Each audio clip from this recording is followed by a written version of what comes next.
just want to check the Metox canister numbers. Yesterday, the guy said that you had them pull 9 and 10. That's what we have, but I don't think that's what's in the stow note for today. Copy, Butch checking.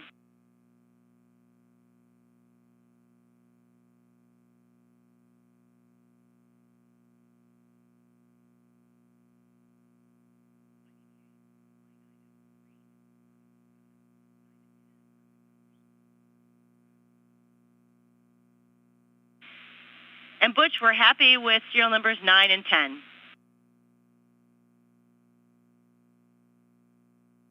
Okay, outstanding. Which one would you like to go into EV1 and EV2?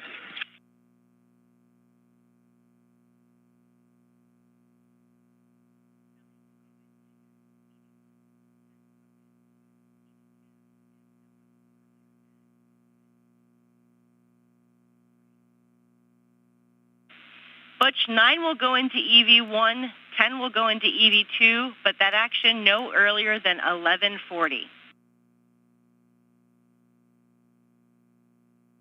Understand. We're not going to do it till your call. We just wanted to check the serial numbers. Okay, 9 goes into 1, 10 goes into 2. Got it. Good readback.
Three, two, one, end exercise.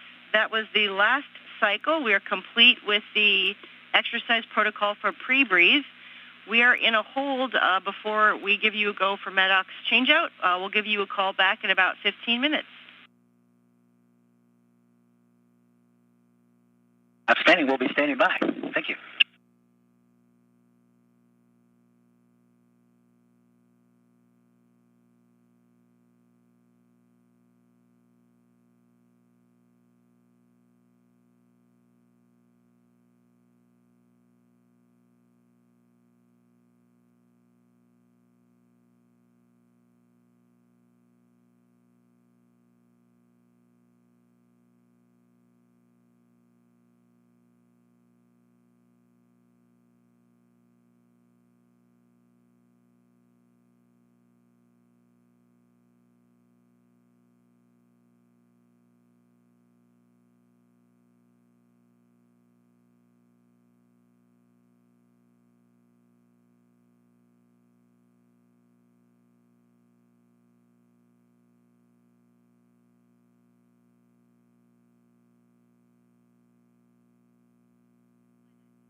Good morning from Mission Control Center in Houston, Texas, in the International Space Station Flight Control Room, where teams on the ground are looking live, as you are now, on NASA Plus, as two NASA astronauts prepare to venture outside the International Space Station and begin a spacewalk to support International Space Station assembly, maintenance, and upgrades. Today's U.S. spacewalk is spacewalk number 91 on the docket, and that includes NASA astronaut and flight engineer Nick Hague, who you see in front of you with the red stripes on the pants, and commander of Expedition 72, the current expedition aboard the International Space Station, and Suni Williams. Nick Hague, dubbed EV1 throughout today's broadcast. And again, he will be wearing those red stripes, as you see in that bottom left-hand corner to indicate. And for Suni Williams, the commander of Expedition 72, she will be wearing be dubbed EV2. The two astronauts are currently halfway through their pre-breathing techniques in preparation for today's spacewalk to prepare themselves and avoid decompression sickness by removing nitrogen from the bloodstream, and that avoids what they would call the bends or decompression sickness as they leave the high-pressure system of the International Space Station into the vacuum of space. And now you can see Don Pettit, NASA astronaut, joining him for some final photos as the two crew members, Nick Hague on the right, Suni Williams on the left. They are still hooked up, and again, in that pre-breathe that they have been undergoing for about an hour now and still have a little ways to go before the go for decompression. They are currently in the Quest airlock of the International Space Station and the equipment lock where the two astronauts suited up some couple hours ago, went through leak checks, everything went A-OK. And now in those final few moments of preparations, pictures with their crewmates and expedition crew, and finishing up their pre-breathe before eventually venturing into the vacuum of space. Working with NASA astronaut Nick Hague and Suni Williams in preparation for today, their spacewalk support. They were assisted into their suits some time ago by Butch Wilmore for spacewalk support, as well as Don Pettit, who you saw in that field of view just a few moments ago, snapping a couple of extra photos, and they will be inside the space station monitoring from that vantage point, as well as teams here on the ground.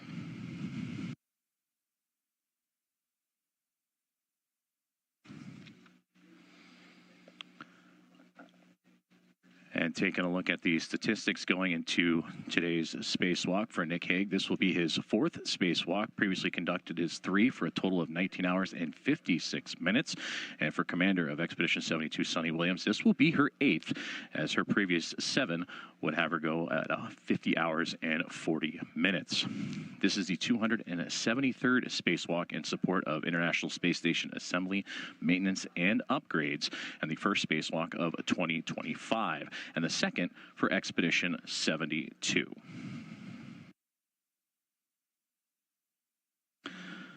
After the pre-breathe, the two astronauts will be removed from their attachments on the walls there of the equipment lock inside the Quest airlock of the space station. Their safer units, or the simplified aid for EVA rescue needed in case of emergencies, will then be attached, and that's where Butch Wilmore and Don Pettit will come in and help them assist before eventually moving into the crew lock, which you see back behind you, where the two astronauts will venture in. The hatch will close, and then the decompression of that hatch to meet up with the pressure of the vacuum of space will then equalize before the crew can then egress and begin their day's journey. For the team here on the ground inside Mission Control Houston and the International Space Station Flight Control Room, they are led today by Flight Director Nicole McElroy, as the team on the ground currently undergoing a handover period, as Nicole will be the Spacewalk Flight Director for today's EVA. Her and her Vista flight team will also be joined alongside NASA astronaut Jessica Whitner, who will be the Spacewalk Communicator, and also joined alongside by Aki Hoshide for Capcom and all other communications inside the International Space Station. And this EVA team has been active this morning, again experiencing the handover period in which Nicole McElroy and her Vista flight team will take over and prepare the crew for the rest of their journey as their pre-breathe continuing to roll on along for a little over an hour now. And during this pre-breathe technique, you'll see the astronauts moving around, moving their arms. They were going through regimented exercise routines earlier, just lifting their legs, and to accelerate the body's absorption of pure oxygen, and again, to get rid of and remove nitrogen from their system to avoid decompression sickness, similar to what divers go through when moving up from deep depths to the surface, where you move from a high pressure to a low pressure, similar to what's experienced here at the high pressure inside the International Space Station, and then eventually moving out to no pressure, the vacuum of space.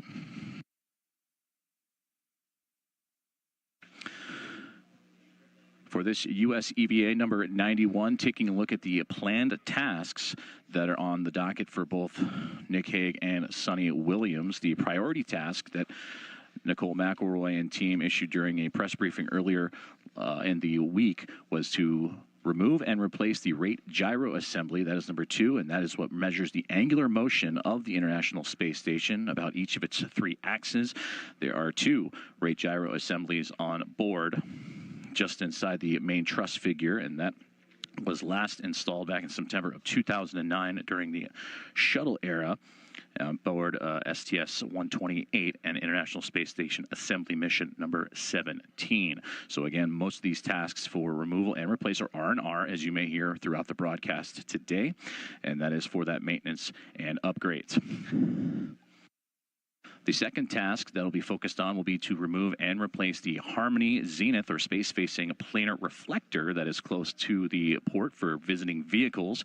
And that planar reflector is a part of the docking procedures for visiting vehicles that come and go from the International Space Station. Currently, the Crew 9 SpaceX Dragon is attached to this location, and this is where they will be removing and replacing that reflector, which sends signals to and from visiting vehicles as they are on approach to the International Space Station. Also, during this time frame, we will see one of the astronauts install a Neutron, or install patches for the nicer payload, the Neutron Star Interior Composition Explorer patches, and that is an X-ray telescope that studies neutron stars, black holes, and other phenomena. This telescope has thermal shields over their detectors to prevent sunlight from interfering with the X-ray measurements. However, over time, they have been damaged, and that has allowed sunlight to leak into the instrument during daylight hours. So during this EVA, they will have installing wedge-shaped patches that you will see throughout, and we will update you throughout the course of the broadcast on that progress to help patch up those areas to remove unwanted sunlight from entering that experiment and that X-ray telescope, and to allow it to resume during daylight operations. And the final task for today's EVA is to prepare the Alpha Magnetic Spectrometer patch panel for upgrades, and this will be a part of a sequence of tasks to upgrade that overall panel and overall experiment moving forward. And for them, that'll be a one step of many in the coming future, but that will be the final task that the 2 astronauts will focus in on. So again, if you are just joining us, good morning from Mission Control in Houston and the International Space Station Flight Control Room, as we are looking inside the equipment lock. And this is a live view of Mission Control Houston, and there you can see someone in the center of your screen in the black blazer, Nicole McElroy and her Vista flight team getting settled in for today's EVA activities. So with those 4 tasks on tap for Nick Hague and Suni Williams, we have ourselves an animation that would help illustrate better the actual step-by-step procedures and what it will look like throughout today's broadcast with an animation of today's EVA. This is the planned tasks for the RGA and reflector EVA. EV1 exits the airlock first wearing red stripes, and EV2 exits second wearing white stripes. The first task in this EVA is to remove and replace RGA2 in the S0 truss location. EV1 will be working on the back side of the truss. They will carry the new RGA to the worksite, remove the bolts and connectors, and then pull the old RGA out. EV2 will be positioned inside the truss to assist with removing the electrical connections and the bolts. They will then put the new RGA in place. Once the RGA R&R is complete, EV2 will move to the Node 2 Zenith docking port to remove and replace the planar reflector. EV2 will remove 3 bolts in order to remove the planar reflector. They will then put the new one in its place and bolt it back down. Before leaving the worksite, EV2 will take photos of the new reflector and its surrounding area. Meanwhile, EV1 will be working on the nicer payload located on the S3 outboard truss.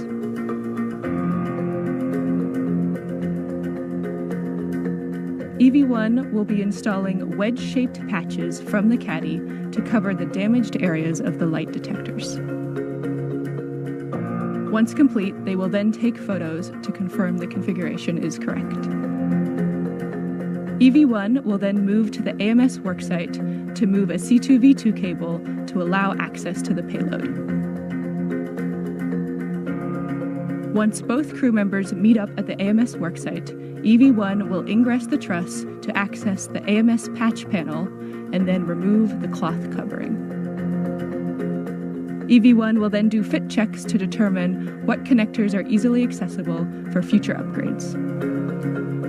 Once complete with their tasks, both crew members will then go back to the airlock and ingress, marking the end of the RGA and reflector EVA.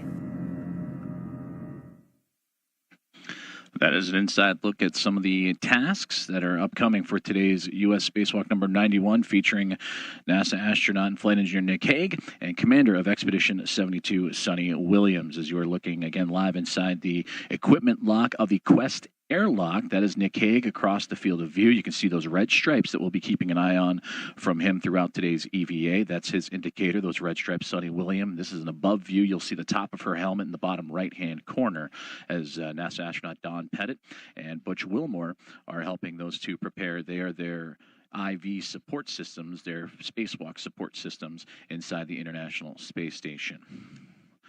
We're about 30 minutes away for a go for a depress as the two astronauts in their suits getting ready to finish up their pre-breathe as they continue to exercise and give movement to introduce more oxygen and pure oxygen into their systems to remove nitrogen and to avoid decompression and sickness. They're going over their final studies with Butch Wilmore in that shot before they will then be unhooked from their braces that are having them currently attached to the sidewalls there of the equipment lock, and they will have additional instrumentation placed on them, including the SAFER, the Simplified Aid for EVA Rescue, in case that would be necessary during today's spacewalk.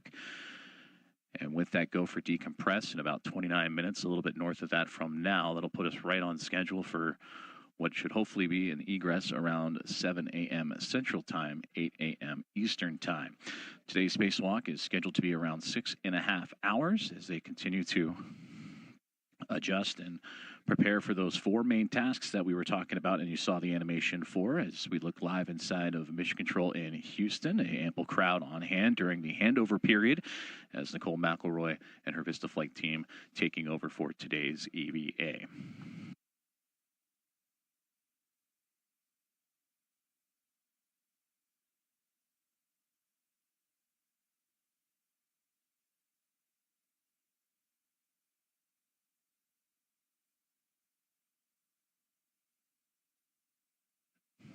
So far, everything nominal in preparation for today's EVA, the U.S. Spacewalk number 91 and the 273rd Spacewalk in support of space station assembly, maintenance, and upgrades.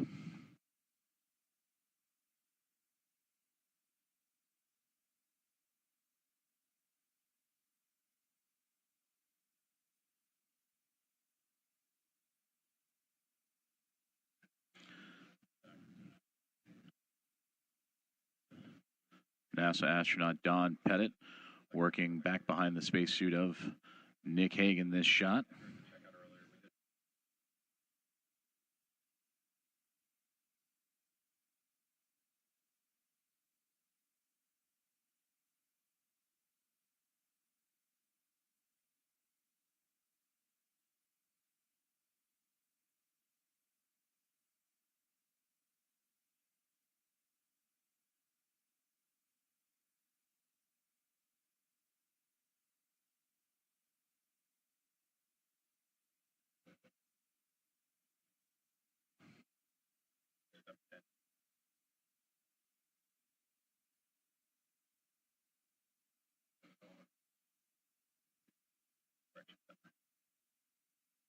And again, this is a live view inside the equipment lock of the Quest airlock of the International Space Station, as NASA astronauts and Commander of Expedition 72, Suni Williams, who is currently on the bottom of your screen. She's covered up by that back panel of her backpack of her spacesuit, being worked on by Butch Wilmore and Don Pettit at the moment, in which they will have their safer units attached, and those will be used in case of emergency, providing stability, thrust, and maneuverability should they become untethered from the International Space Station. And you just recently saw Don do that with Nick Hague just a few moments ago.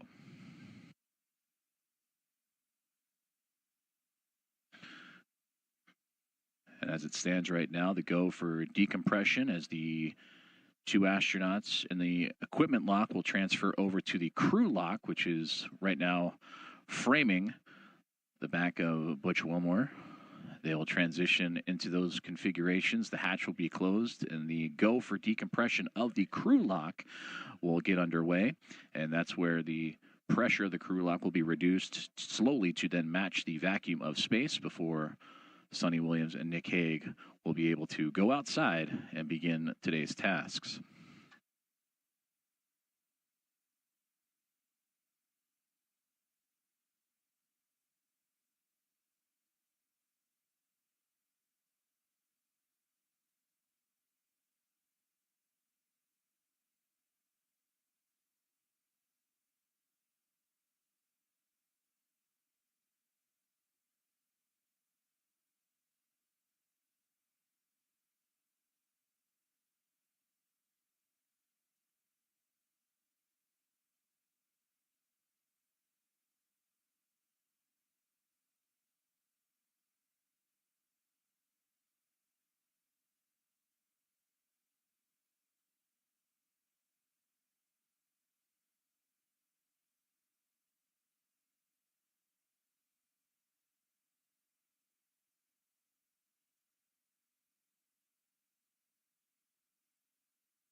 Houston step 16, 2 minutes purge initiated 11:40, just right at the start of 11:48.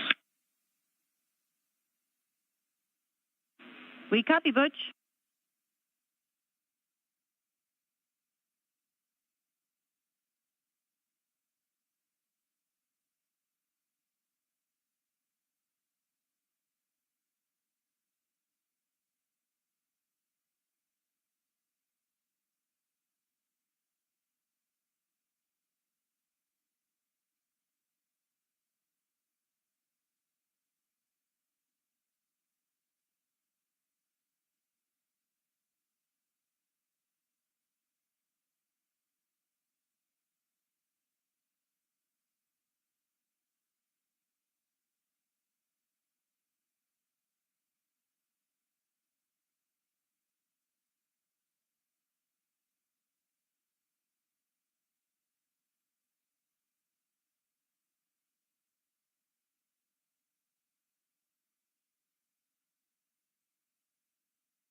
Houston, we're up to step 22.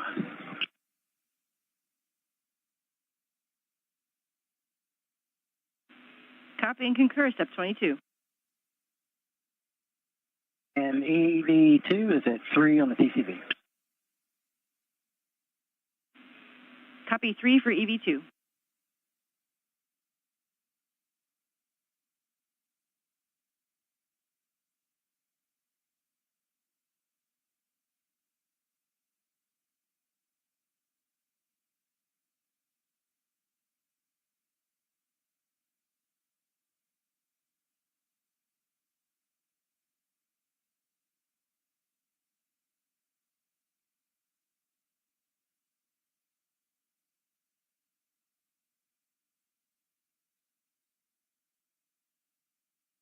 EV1's at 4.3, EV2's at 4.2, and we're up to step 22.2.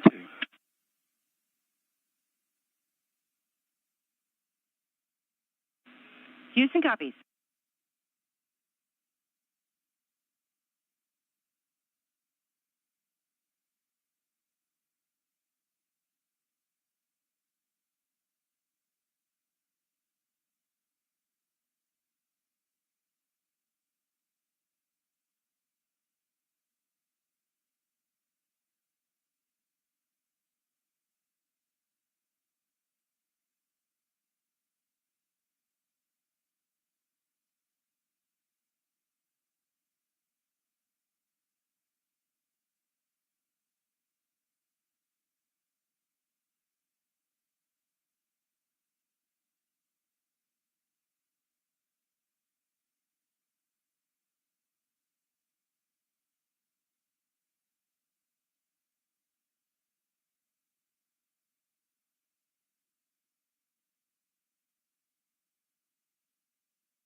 Okay, so Houston, both suits are holding 0 Delta P. And we're back to step 17 of 1.225. Copy all and concur, step 17.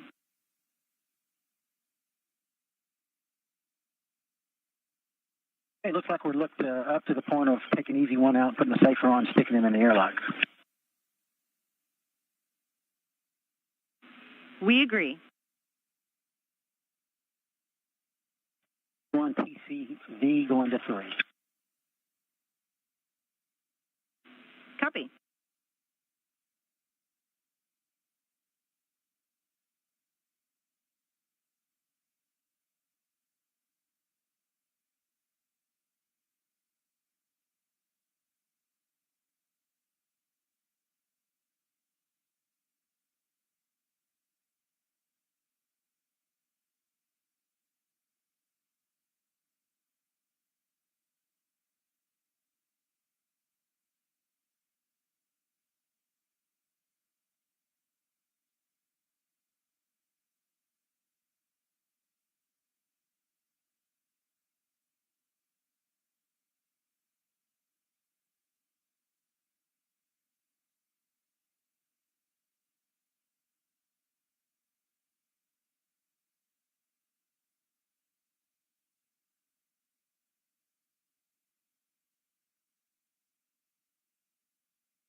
This is Mission Control Houston, where we are continuing to follow along the coverage and preparation for U.S. EVA number 91, featuring NASA astronauts and Commander of Expedition 72, Suni Williams, and Nick Hague. We just completed a handover period here inside of Mission Control in the ISS Flight Control Room as Flight Director Nicole McElroy and her Vista flight team settled in for preparation. Now, as we look back on board and what's happening inside the International Space Station, we talked earlier in the broadcast about how support teams and Butch Wilmore in the Navy shirt on the left, and Don Pettit, the short-sleeved Navy shirt on the right-hand side, will be supporting both Suni Williams and Nick Hague throughout today's spacewalk as they attach what is known as the SAFER units right now. And this SAFER unit, or the Simplified Aid for EVA Response, is a safety mechanism should these astronauts ever be untethered from the International Space Station.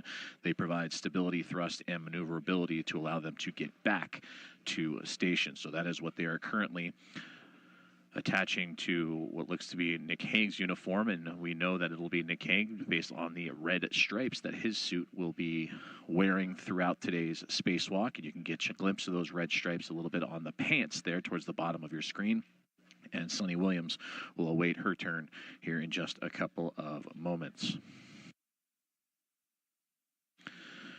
For Suni Williams, this is her 8th spacewalk, previously conducting 7 for a total of 50 hours and 40 minutes, in which her first of those 7 spacewalks that she has undergone, occurring nearly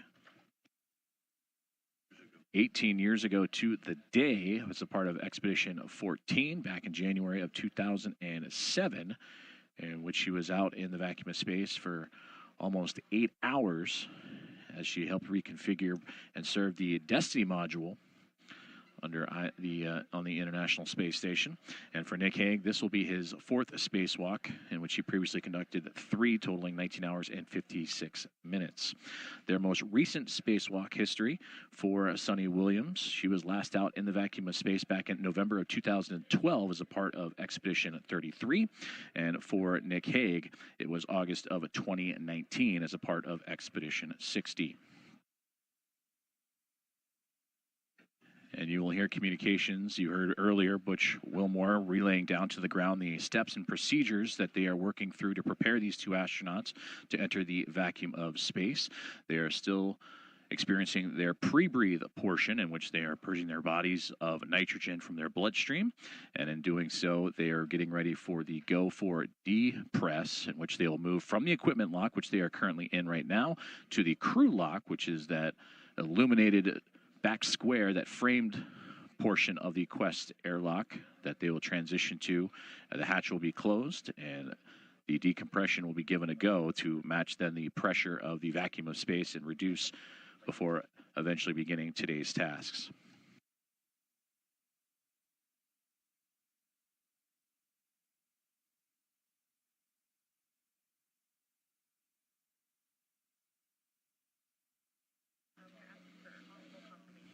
As the 2 continue preparations for today's spacewalk, the International Space Station traversing some 250 miles above the Pacific Ocean in orbital nighttime.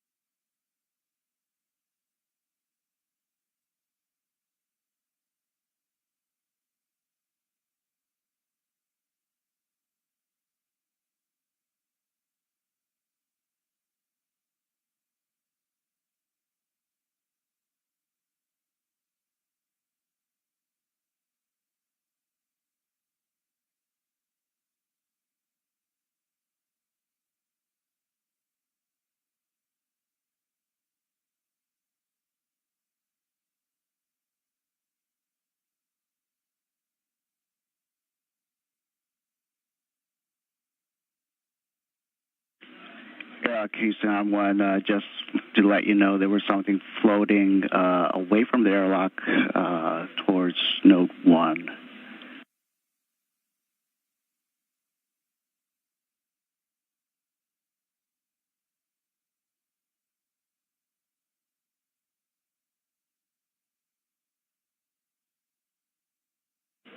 Probably towards the aft side of Node 1.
This is Mission Control Houston as we continue to follow along the progress of U.S. EVA 91 and the preparations for NASA astronauts Suni Williams and Nick Hague with their support teams on board the International Space Station, and Butch Wilmore and Don Pettit currently working on attaching the safer unit and making sure everything is A-OK on the suit of astronaut Nick Hague, whose backside you are seeing towards your field of view, and Suni Williams giving him a nice pat on the arm as Hague, in those red stripes on his suit today, makes his way into the crew lock. On the ground to support for today's EVA, and there you see in the close field of view Nicole McElroy with the black sweater on, the flight director for today's EVA, Flight Director Elias Miramo, in for support of McElroy through today's procedures. And just to McElroy's right, you see Spacewalk communicator and NASA astronaut Jessica Whitner. She will be communicating and relaying information to both Suni Williams and Nick Hague as the EVA continues to press along, and also Capcom Aki Hoshide, who actually went on 3 different spacewalks with Suni Williams in his career. He will be joining as well. So that is Nicole McElroy and our Vista flight team in support. Elias Miramo, who will also be the flight director for a week from now, U.S. EVA number 92, that will feature NASA astronauts Suni Williams and Butch Wilmore.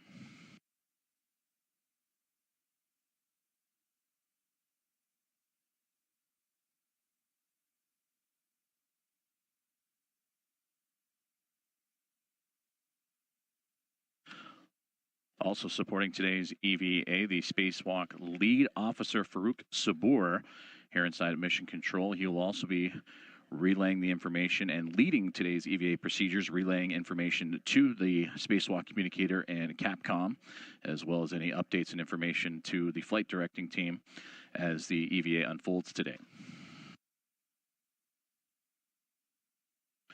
And again, today's EVA, once they egress or exit the Quest airlock and the crew lock, will be approximately scheduled for 6.5 hours, taking on 4 key tasks, including the remove and replace of the rate gyro assembly, the remove and replace in patches of the neutron star interior composition explorer, or the NICER experiment, as well as the Harmony Zenith planar reflector, and then preparing the Alpha Magnetic Spectrometer patch panel for future upgrades.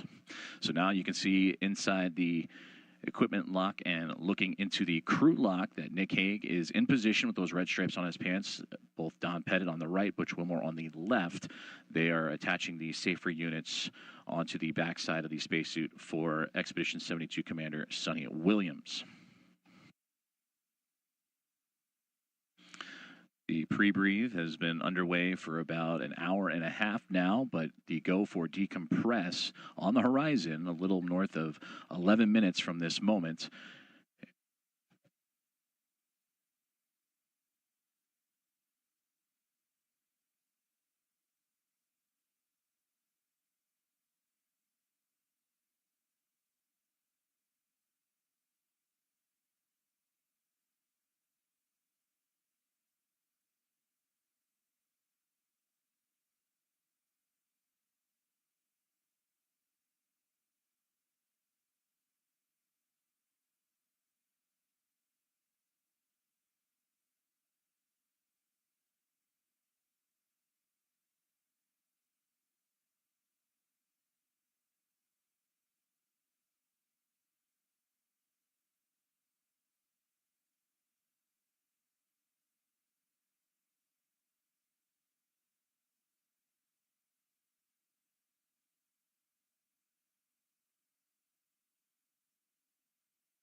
And there you heard communication from the ground teams as they continue to cross off items on the checklists, as both astronaut Don Pettit and Butch Wilmore aboard the International Space Station continue to prepare the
And there you can see Suni Williams beginning her journey into the crew lock with the assistance of NASA astronaut Butch Wilmore and Don Pettit. Nick Hague already in there to join as we are approaching about 8.5 minutes now. Go for depressurization of the crew lock inside the Quest airlock of the International Space Station.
Houston on 1 for EV1. We see the water temperature rising a little bit. Check for cooling, and if you are able, could you turn your TCV to 4 for a minute or two? And that is for EV1.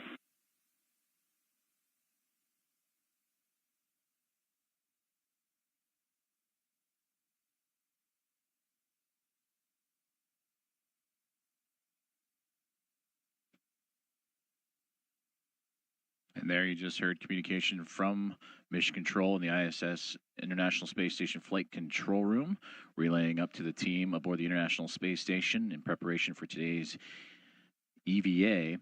They referenced EV1, that is Nick Hague. EV2 is Suni Williams, who is closest in the crew lock, that is in her suit and her helmet facing towards us. You can see the feet of Nick Hague up above, as those two have just recently been unhooked from their brackets inside the equipment lock portion of the Quest airlock and journeyed their way into the crew lock.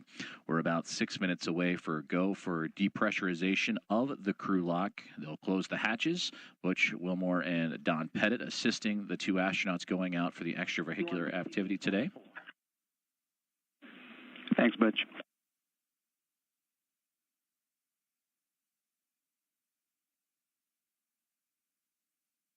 EV2 TCV going to 3.5. Copy.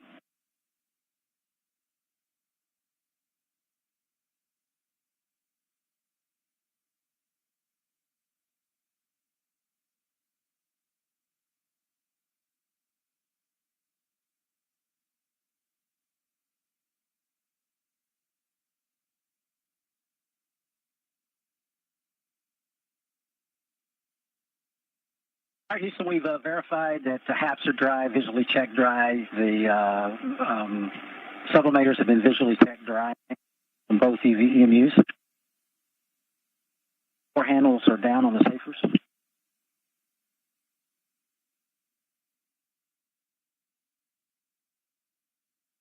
We're going to get your safety tethers configured. Y'all set for that?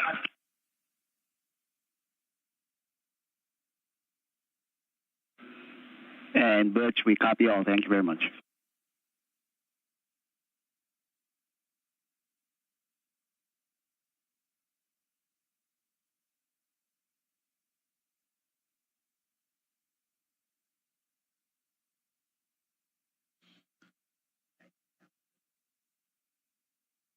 All tests and checkouts continuing to move along for both NASA astronaut Nick Hague and Suni Williams in preparation for today's U.S. EVA number 91, the 273rd, in support of International Space Station assembly, maintenance, and upgrades, in which they will shortly be entering a go for the depressurization of the crew lock before opening up the hatch and venturing out into the vacuum of space, in which they will undergo a planned 4-task day including the removal and replacement of the rate gyro assembly that helps give orientation data on the International Space Station.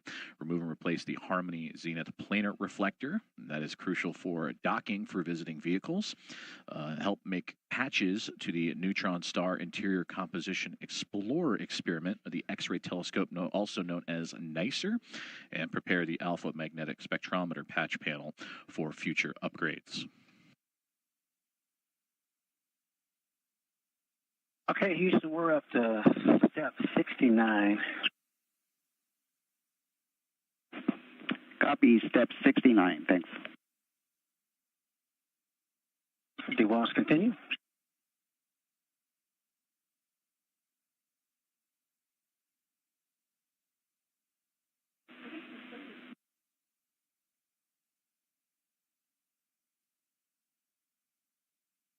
Houston, EV1 says he can go one notch colder on his TCV if you're not happy with this water temp.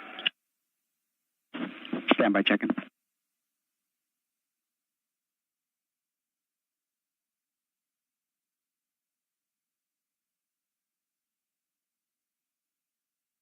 And Nick, it's currently at 5. 5. And Butch, thanks for the report. We are happy with EV1's water temp. He can adjust as required. And EV1 copies.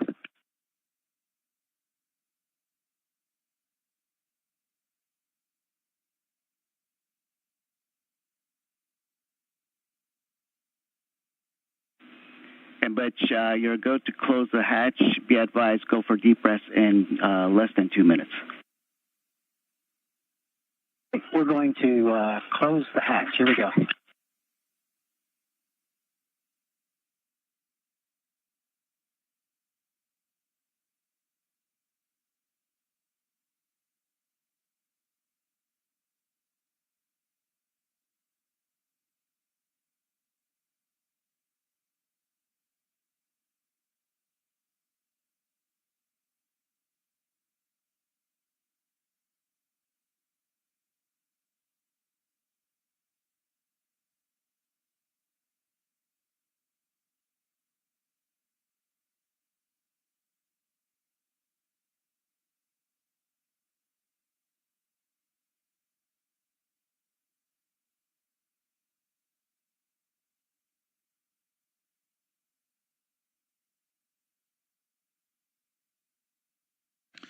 And there you saw and heard the call-outs for the hatch.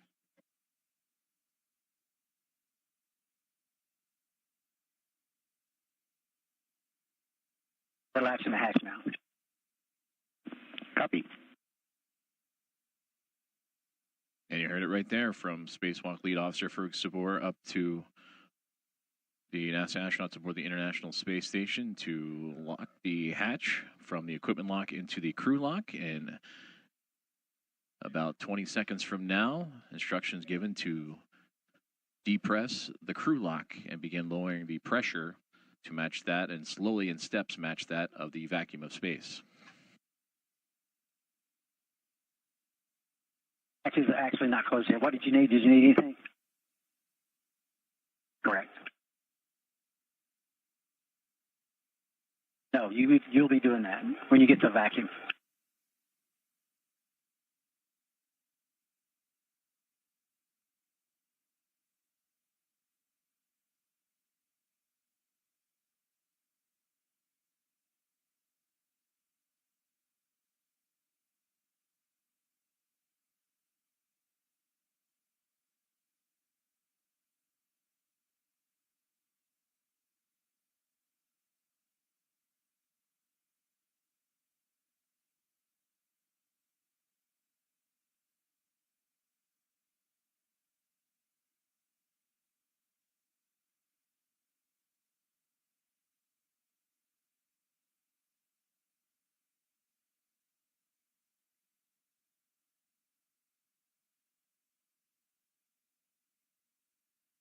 I'm just going to put my bag on the other side.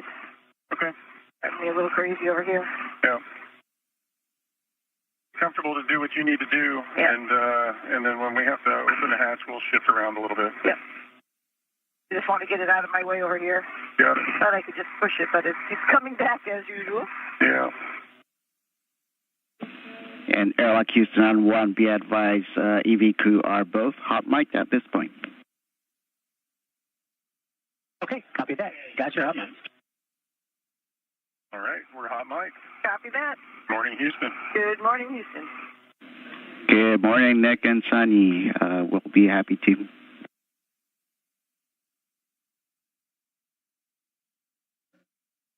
Great to hear from NASA astronauts Nick Hague and Suni Williams for the first time as they have joined our broadcast, as they are inside the crew lock now, wishing us a good morning to the mission control room here in Houston, Texas, in the International Space Station Flight Control Room. And you can see a live shot of that flight control room now, continuing to monitor the progress of the... Houston, I think you've got step 9 and 1.105.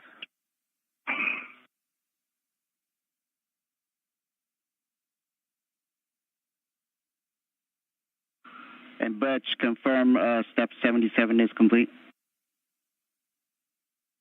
That's correct, 76 and 77. Okay, copy that.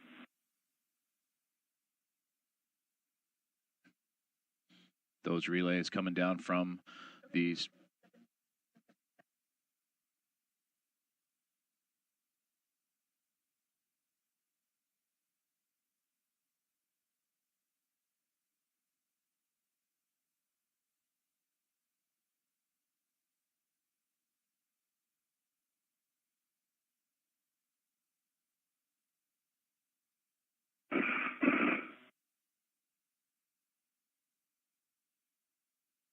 Those relays coming down from the ground team here inside Mission Control Houston. Let's know when you're ready for step 82. Say it again? It'll happen as part of the leak check and the steps right before. Oh, yeah. Okay.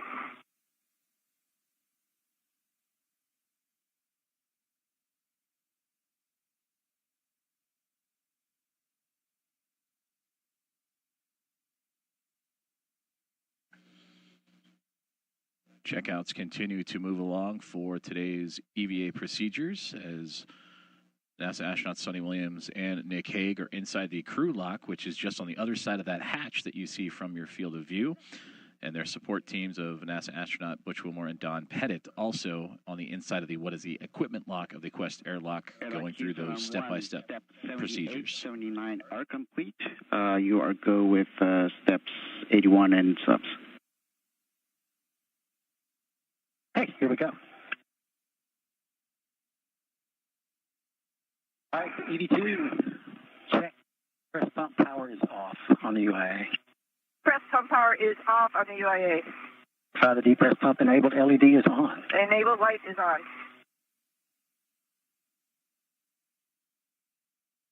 Hey, Houston, we're moving to the Q card. Stand by.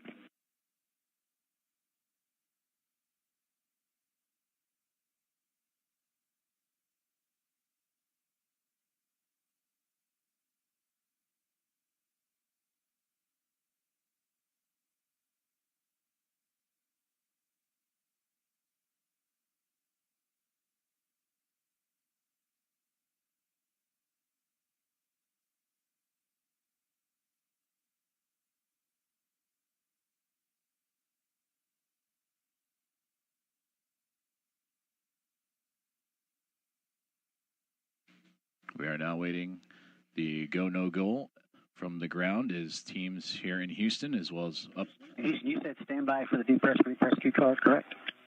Yeah, standby 1. We are checking on the ground that everyone is ready. So standby just 1 second. Outstanding. We're standing by. And there you heard it right there. Teams up in the International Space Station as well as teams on the ground going through those final checks before giving the go, no go for today's EVA procedures. Regarding the handover in the crew lock, depress, repress Q card, the handover from you to Jesse here, we were thinking that we can hand over after or at the initial tether config for egress. That is step 11 in the Q card. That's what we have marked. We'll be ready to hand over at step 11. Thanks. Okay, copy that. Thank you.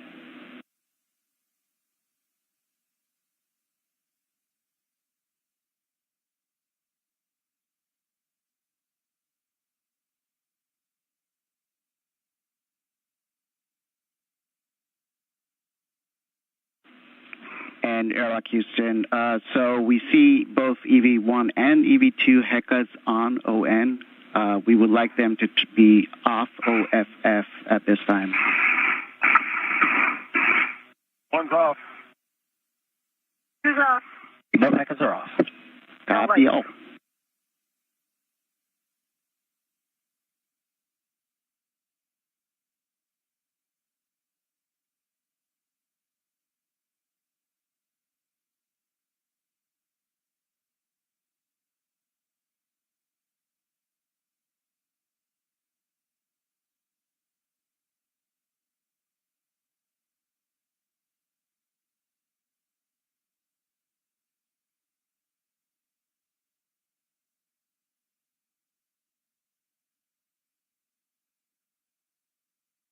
This is Mission Control Houston, where you see NASA Flight Director Nicole McElroy on the near side of your screen, alongside with Flight Director Elias Miramo for support, going through those final checks for today's EVA procedures. Capcom Aki Hoshide, JAXA astronaut, alongside with NASA astronaut Jessica Whitner, taking over the communications roles for both Capcom and Spacewalk communicator. Whitner will be the one communicating with Suni Williams and Nick Hague through today's procedures. And right now, awaiting those final couple of checklists to come in. Oh, yeah, plenty of room. How about you? Yep, doing good. You can even move over a little bit forward. No, you're going to be throwing switches, so I'm just back here. So I've got plenty of room to grab my workstation and do what I need to do. Yep. And that was Nick Hague and Suni Williams talking together. They're right now inside the crew lock, awaiting for the official go to start depressurization of the crew lock to match the pressure that is inside to that of the vacuum of space.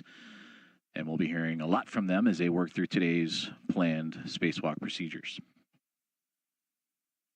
Just looking out the window, trying to look out the window.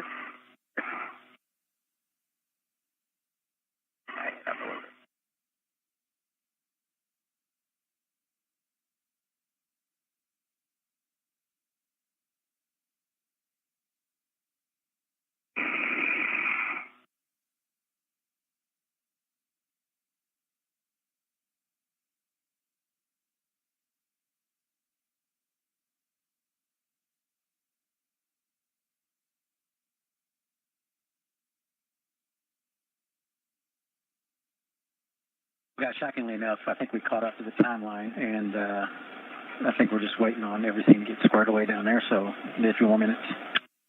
Okay, Butch. Thank you. You guys did an awesome job getting this stuff in here. Yep. Airlock Houston, we are go for the crew lock depress repress cue card. Okay, pick it up, step 1 of the depress cue card. All right, EV2 on the UIA. Switch the depress pump power to on. We're going to wait 10 seconds. Okay, on the UIA, depress pump power coming on.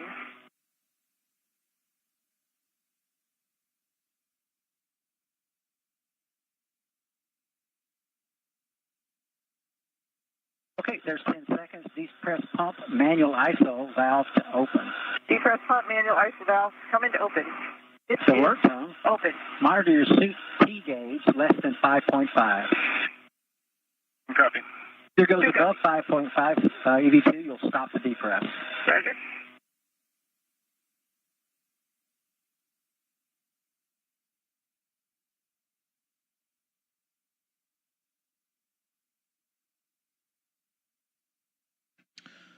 So there you heard the go and command given to begin the depress of the crew lock, and we will monitor that as the air pressure inside the crew lock will then be lowered to match that of what will be the vacuum of space for NASA astronauts Nick Hague and Suni Williams. I'm sorry, 6.0, my bad. Okay.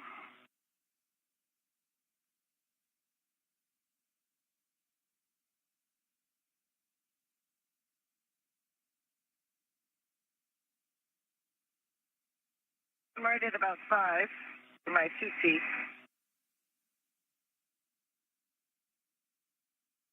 What are you at? 4.5.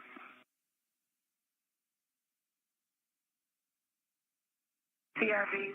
Yeah, and it's climbing a little bit. Yep. Crew lock's at 12 psi.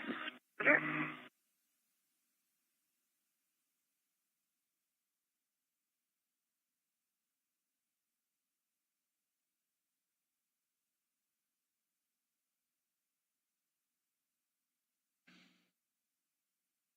And I've got my PPRV. Yeah, mine's honking at me. Yep.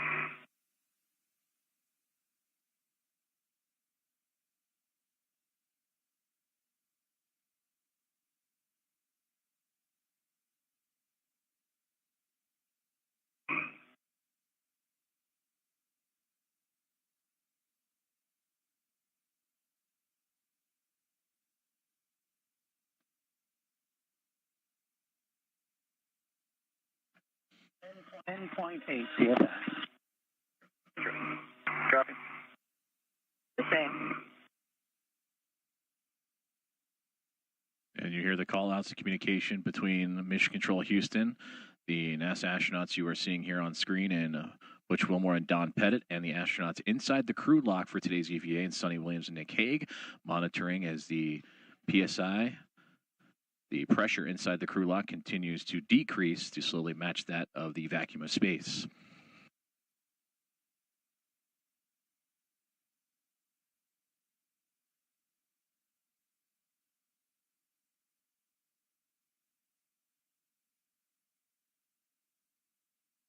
Ten psi.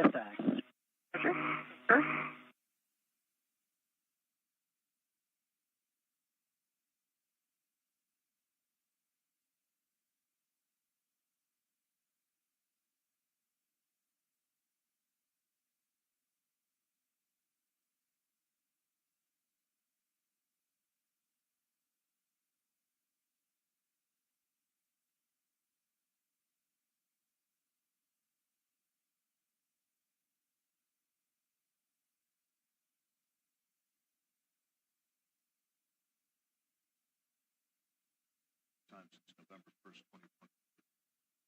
Depressurization of the crew lock continuing to fall to match that of the vacuum of space, being monitored by Don Pettit and Butch Wilmore inside the International Space Station as their spacewalk support systems for Nick Hague and Suni Williams. As we continue to monitor as it slowly sinks down to match that, and hearing the call outs and different milestones of that PSI falling. Tracking 9 psi. One copy. Okay. And that call out was to confirm 9 psi inside the crew lock.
And you hear the communication on the ground of the current PSI measurements and the countdown for approximately how long until they will reach 5 PSI inside the crew lock. That is where Nick Hague and Suni Williams currently reside in their suits in preparation for today's EVA.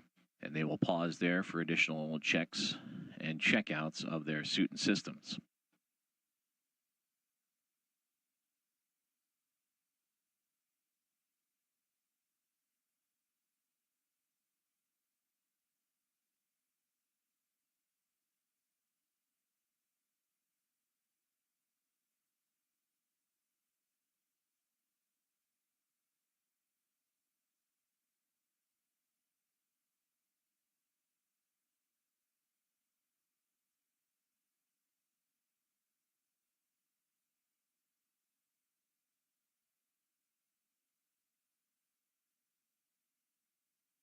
All right, 7 PSI. 2 reminders, again, expect an alert tone at 6.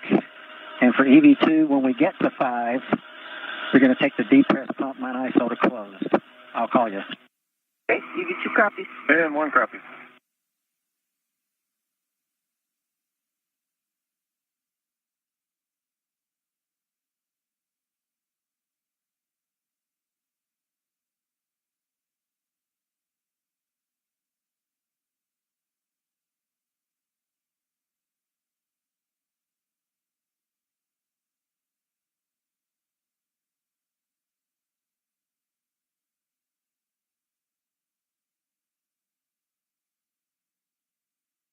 This is Mission Control Houston as we continue to follow along the depressurization of the crew lock inside the Quest airlock of the International Space Station, where through that hatchway is NASA astronauts Suni Williams and Nick Hague, getting ready to venture out into the vacuum of space after a few more systems checks along the way. Butch Wilmore and Don Pettit, their support systems you see inside the equipment lock, monitoring the falling PSI as it approaches 5 PSI, which they will pause for final communications and systems checks before eventually giving the go to continue, in which Nick and Suni would then open up the hatch, switch over to internal battery power, which would officially mark the start of today's EVA.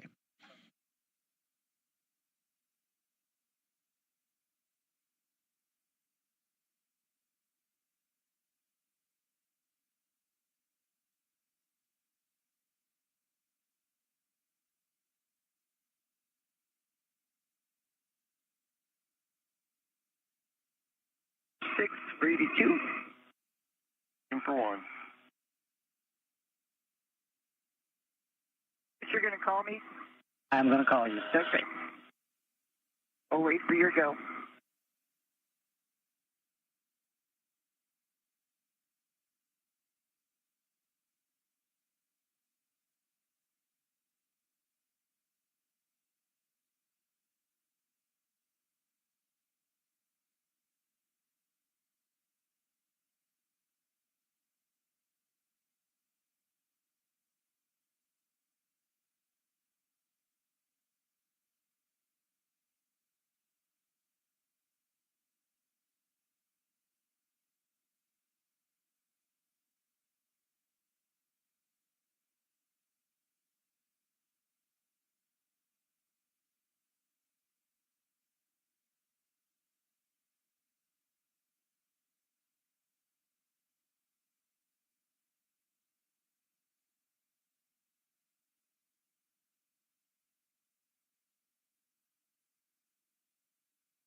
.1. All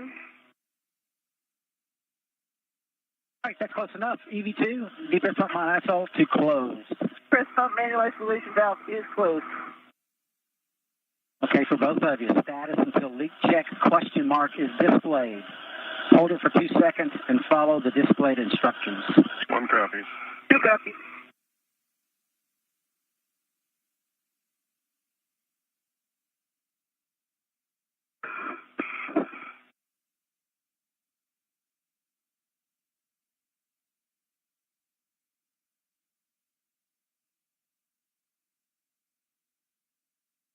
And there you heard confirmation, a good hold at 5 PSI, and that's where astronauts Nick Hague and Suni Williams will undergo those final checks of communications and systems, relay that with their support team, which you see in Butch Wilmore and Don Pettit inside the equipment lock. And there you can see the flag on the arm of one of the astronauts just inside of that crew lock. Once that is completed, the PSI will continue to climb downwards and match that of the vacuum of space, in which the astronauts inside in Hague and Williams will be given the green light to switch to internal battery power, thus officially starting today's EVA.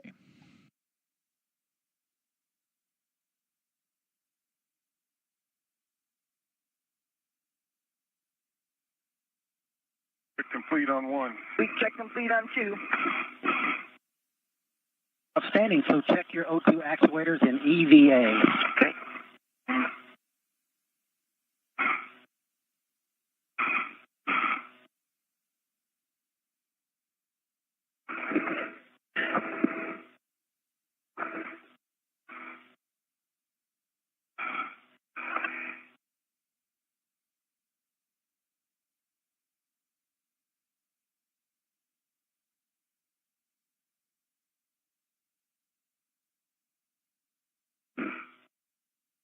One's an EVA.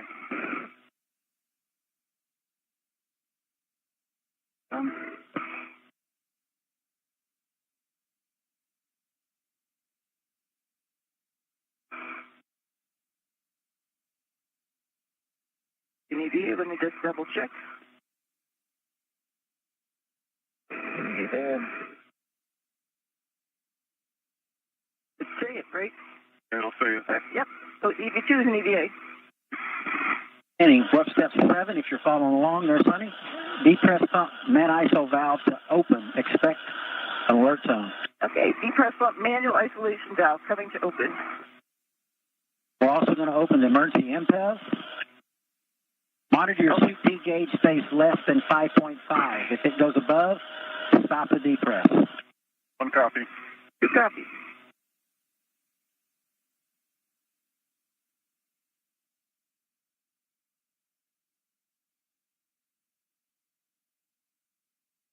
All right, Sonny, heads up, not now, but when we get to 2 PSI, you will close the depress pump man ISO valve. Okay. And I'll give you a call. Roger that.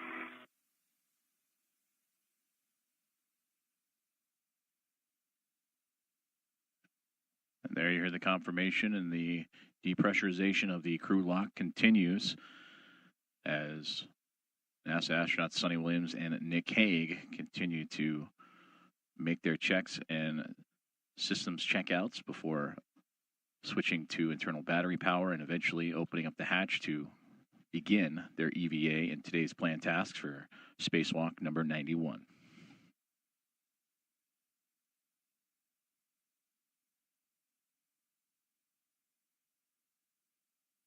Four PSI.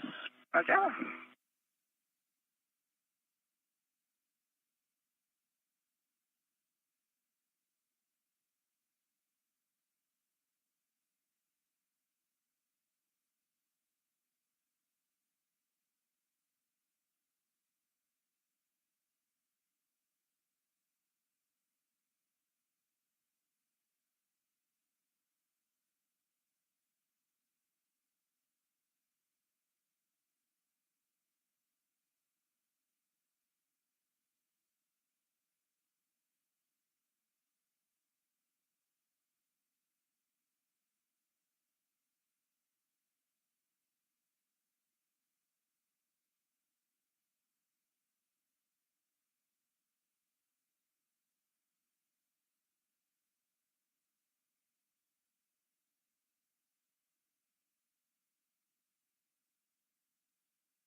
Three PSI.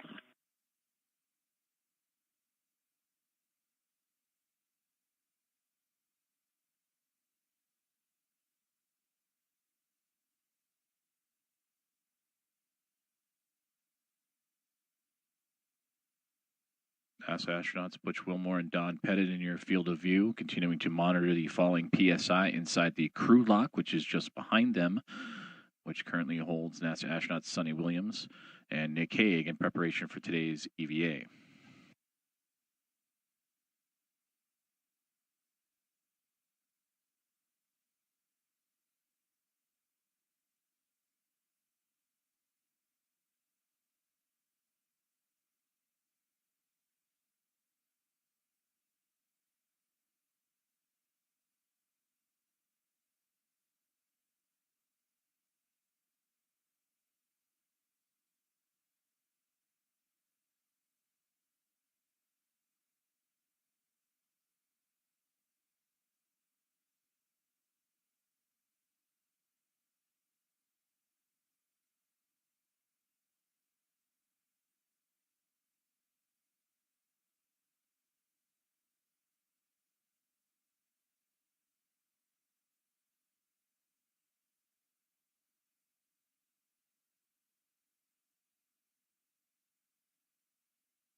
I see 2. Okay, we're close enough. DV2, depress pump mine ISO to closed. Press pump manual ISO valve is closed. You can also switch the depress pump power to off. Depress pump power is coming off. Nice work. I'm going to hand it over to ground IV. You got it, ground. Thank you, guys. Thanks, Butch. Thanks, Don. Good morning, Nick and Sunny. Happy to be working with you guys today. When you are ready, we can report your Good initial morning, Jeff. tether config. Okay. Sonny, I can see. You got it? Yeah. So let me, move your leg just a touch. Yep. Okay. So you can see Sunny's, it'll be her right D-ring extender. She's got a waist tether, gate closed, slider lock, black on black. And then the large hook is to the airlock D-ring extender, gate closed, slider lock, black on black. Then,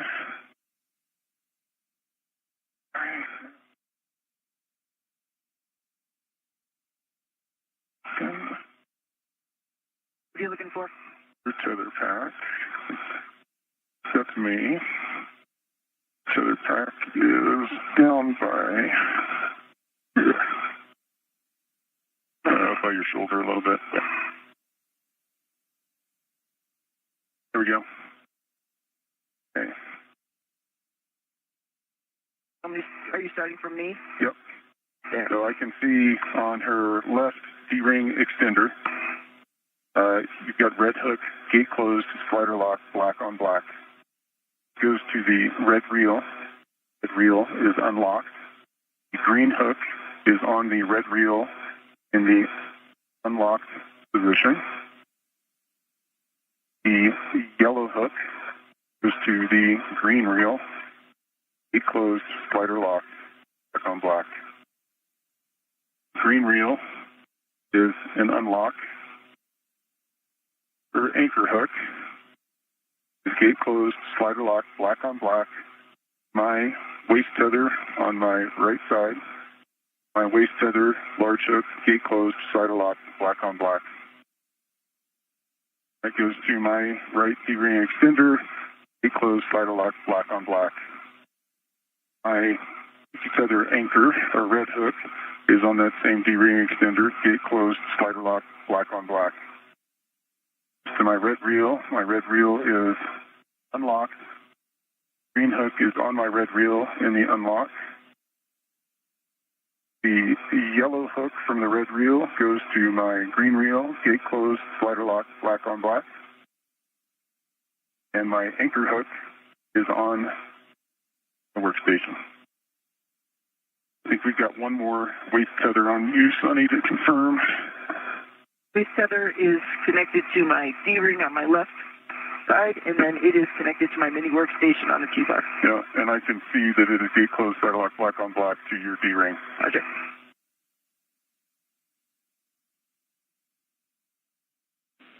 Any go backs, Jeff?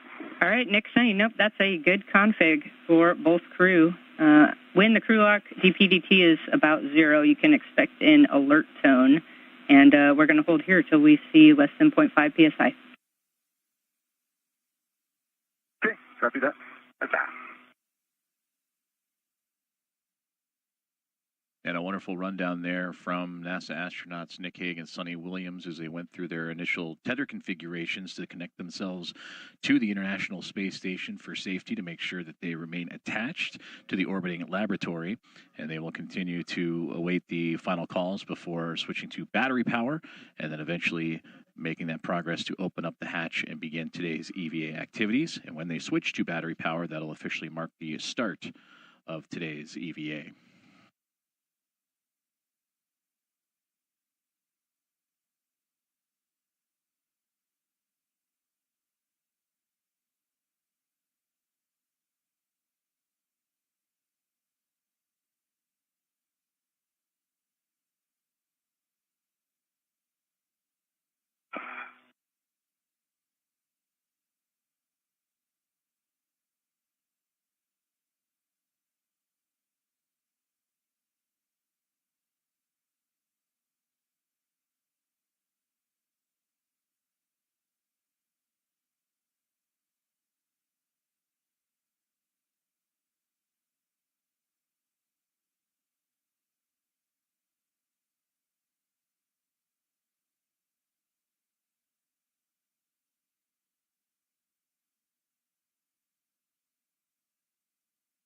second on the gauge?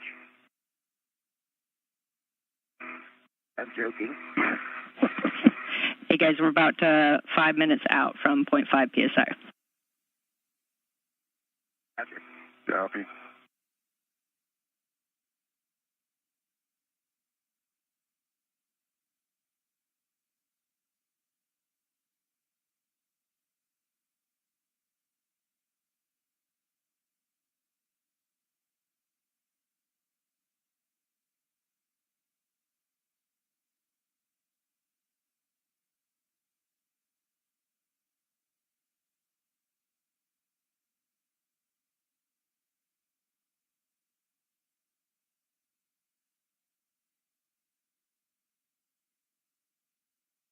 This is Mission Control Houston as we continue to monitor the decompression of the crew lock inside the Quest airlock of the International Space Station, in which NASA astronauts Nick Hague and Suni Williams, EV1 and EV2 respectively, titled for today's U.S. Spacewalk. They're continuing to monitor the progress and that pressurization, of the crew lock, which is just beyond that hatch, in which you are seeing the support crew inside the space station, NASA astronauts Butch Wilmore and Don Pettit, in the equipment lock continuing to clean up as they await the final instructions from the team here in Mission Control Houston.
Depressurization of the crew lock continuing to be monitored from the teams here on the ground in Mission Control Houston in the International Space Station Flight Control Room. And they officially handed over communications of today's U.S. EVA spacewalkers Nick Hague and Suni Williams to Jessica Whitner, and we will be hearing call-outs and instructions from her and her team on the ground here in Houston as they prepare for today's EVA activities.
the gauge say? I switched over. B. Yeah, it's 0.7.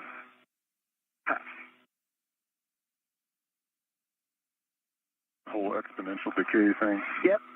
Exactly.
This is Mission Control. Do you want me to move anywhere? We're good for now. Okay. We'll need to jostle around to get the SCUs off. Then once we're in a good position, I'll get stuff to do so I can stop the hatch.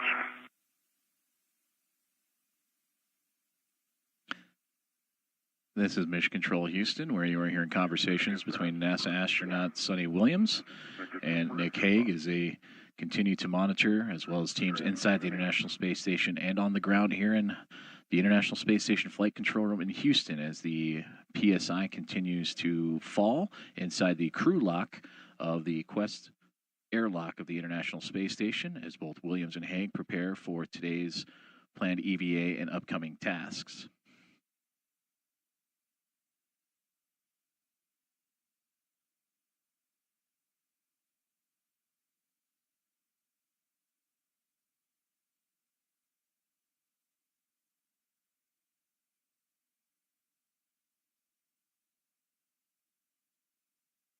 Right at 0.5 on the gauge. Roger. For Houston, go.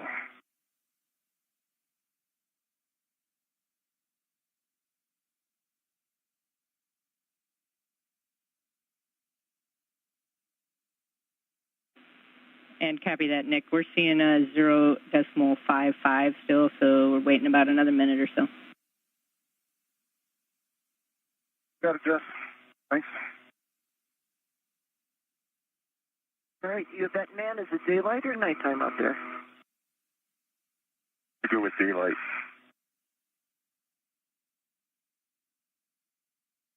I didn't cheat. Guess I could have looked at the timeline. I didn't either.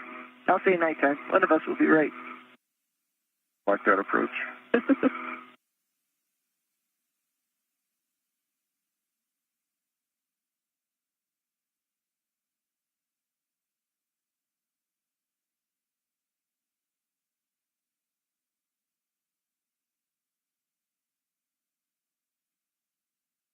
And there you heard the call out that the teams on the ground are go for a hatch open. All right, Nick, Suni.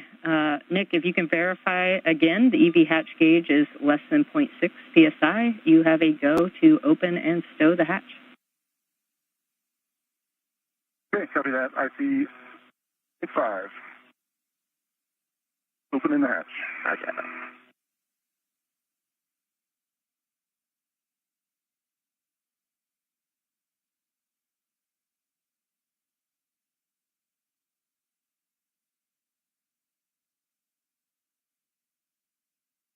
Oh, you won. You're right. You're right. Nice. Back up a little bit. Yep.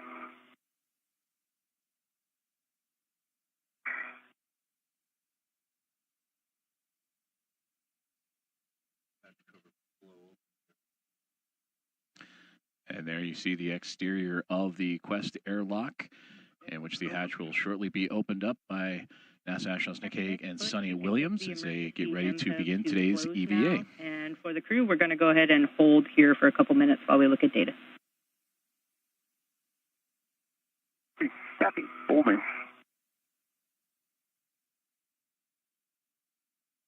RGFM is closed.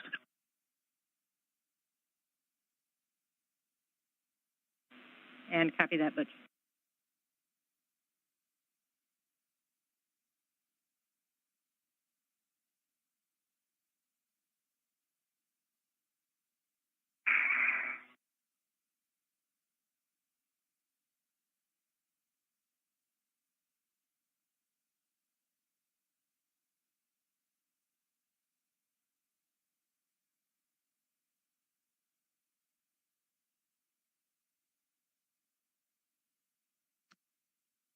And this is Mission Control Houston as we continue to follow along the progress of what will soon be the hatch opening of the crew lock, a part of the Quest airlock on the International Space Station, in which inside that crew lock, Nick Hague and Suni Williams prepare for U.S. EVA Spacewalk number 91 and today's planned tasks.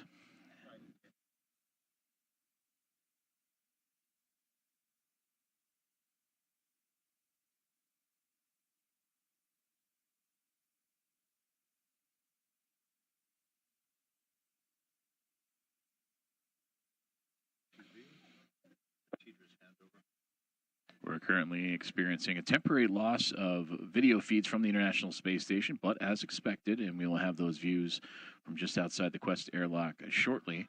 As you heard the calls on the ground, good to proceed and continue on with today's EVA as Nick Hague and Suni Williams for Hague anticipating the beginning of his 4th spacewalk, and for Suni Williams, this will be her 8th.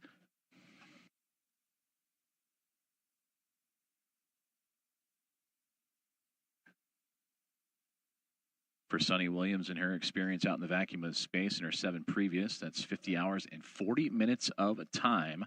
And for Nick Hague, we mentioned it'll be his 4th coming up here and momentarily to add to his total of 19 hours and 56 minutes. So we are go for the EVA. When you are ready, both of you can take your switch power to BAT, and you will stagger switch throws. Expect a warning tone. Okay, here goes mine. In bat? Yep. One's in bat. Okay. 82's in bat. I've got a functional display. I do too. Copy functional displays. Suni, on the UIA, you can switch power EV1 and 2, 2 switches to off.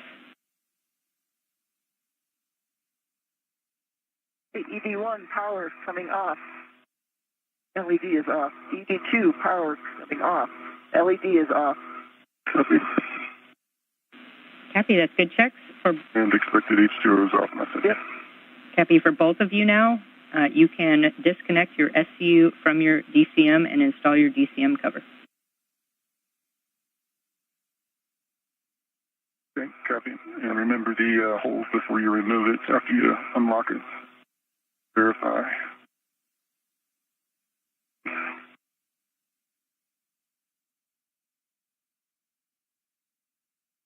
Little pieces of ice coming out. Yeah, just a little, but we are good.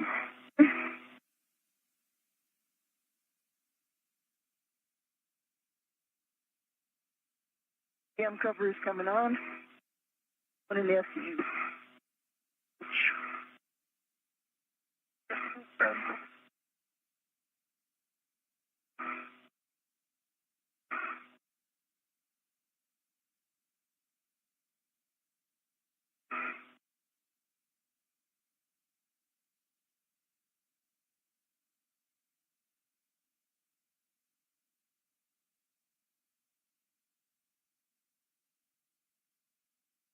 Okay. Cover's on, SCU stowed in the pouch. Cover's on, SCU almost in the pouch. Pouch. You have to move that around a little bit.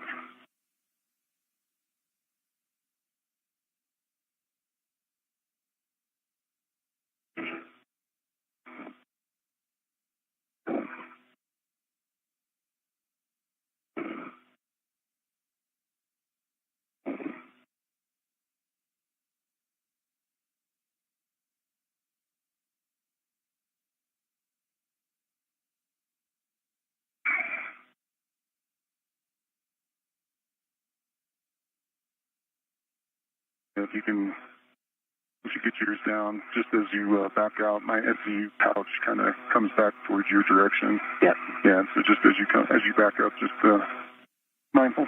Yep. 2.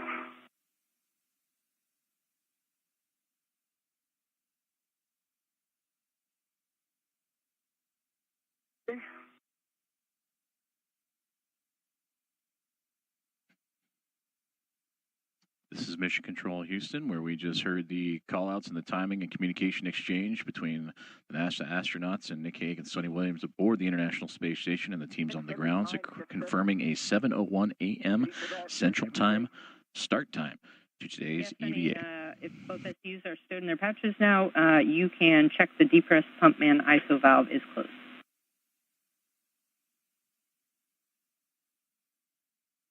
Pump manual isolation valve is closed.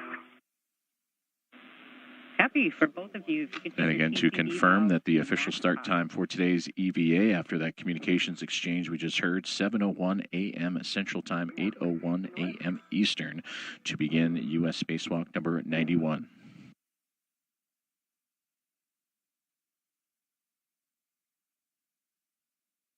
One max hot. 2 max hot. Cappy, for both of you now, switch water to on.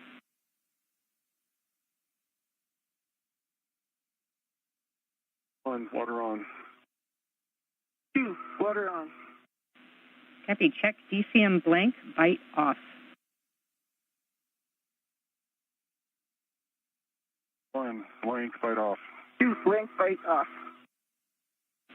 Great, so now you can take your TCB as desired and just report your setting.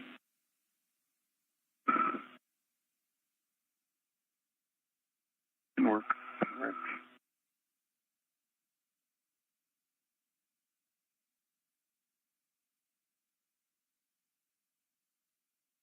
V1, setting a 4. V2, 4. Cappy, for both of you, just report all subsequent TCB changes to us, and please report your suit P gauge now.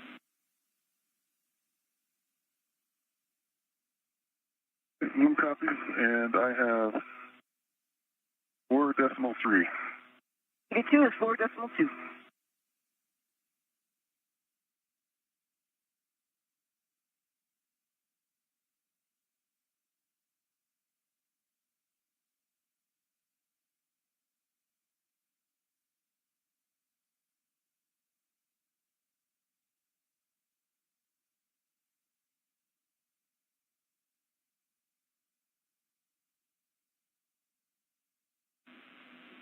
All right, we are good to go down here. So we'll set your visors as required. You guys are going to be exiting into the day. It's about 7 minutes until sunset.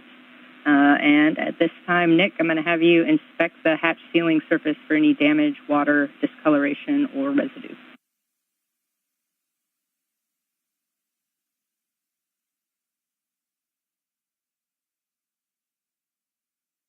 There is nothing apparent on the hatch sealing surface. Looks normal.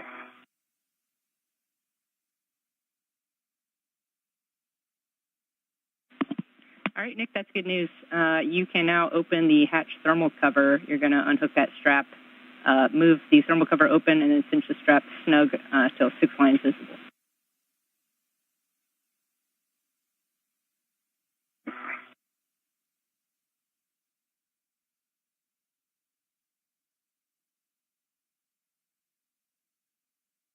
You are looking live just outside of the Quest airlock on board the International Space Station as you're starting to...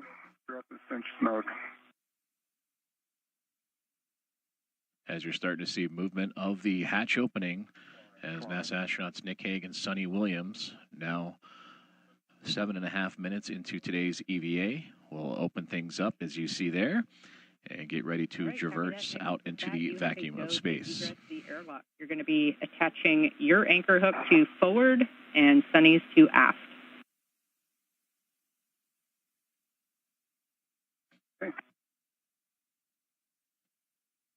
And that is EV1 Nick Hague, the first one to pop out of the hatchway of the crew lock of the International Space Station. And at the time, the International Space Station currently flying some 250 miles over Turkmenistan and about to enter an orbital nighttime period.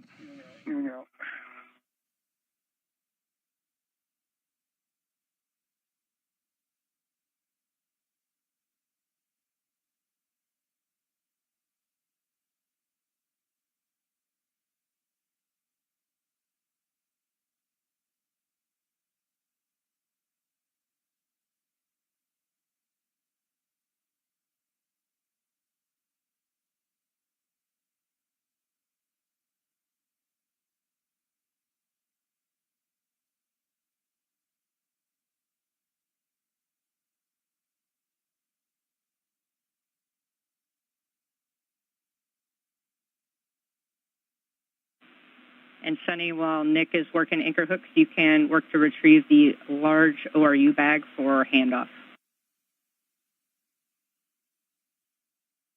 Roger.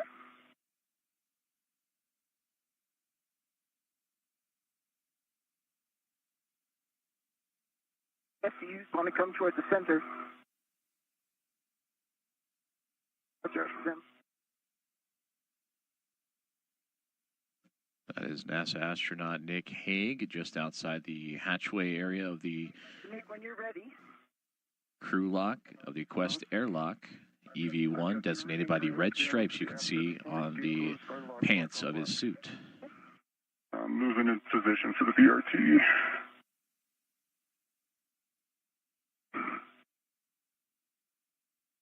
That's good. If you just hold it right there. Yep. Get a hook on it.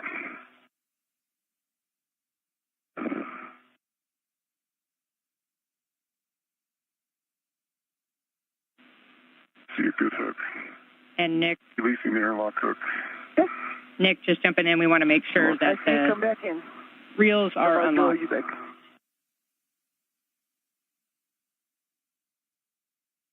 On the safety tethers. Yeah, A-firm Nick. I'm locked on my red. Yeah, I can understand. I'm going to deal with this ORU real quick, Jess, and then I'm going to check those. Cappy, no problem. We're about a minute and a half to another handover. Okay.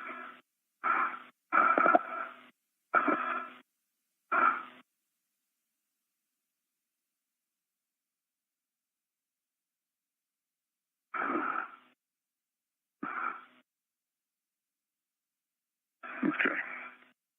It's in a decent spot. Reels. Got mine floating right in front of me. I see 2 reels unlocked. And here's, I see a green reel unlocked and a red reel unlocked. All 4 reels are unlocked. I'm going to get out of your way. Cappy, good check. My legs are going to... I'm coming out. Okay. Your tether is right in front of you. Okay. And I have my BRT tether on the lock bag. Okay. Coming out. Tethers are tended nice right directly in front of you, so clear your legs. What is there? You're good. Safety tethers are just strung out in front of you towards your tether point. You're good.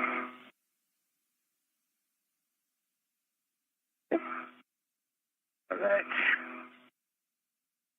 Go. The lock bag is coming out. It is on the BRT tether.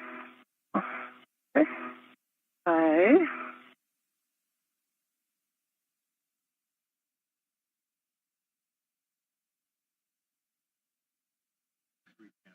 And that is an expected loss of signal temporarily, and as communications switch over between satellites. But just before, you saw NASA astronaut Nick Hague wearing the suit with red stripes, EV1, exit the Quest airlock, and Suni Williams was just making her way out of the hatch herself. I'm going to get both my legs. And this is a live look inside of Mission Control Center in Houston, the ISS Flight Control Room, as they continue to monitor the egress or exit of the Quest airlock and crew lock of the International Space Station for these two astronauts. Nick, Suni, we're back with you after the handover. I think Nick's working large ORU bag on his BRT, and Suni, you're going to get crew lock bag number 1 for yourself. Yeah, just to bring you up to speed, I've got the large ORU bag on my BRT. Suni has the crew lock bag red on her BRT red, and she just put on a BRT, so yeah, kind of outside and cleaned up.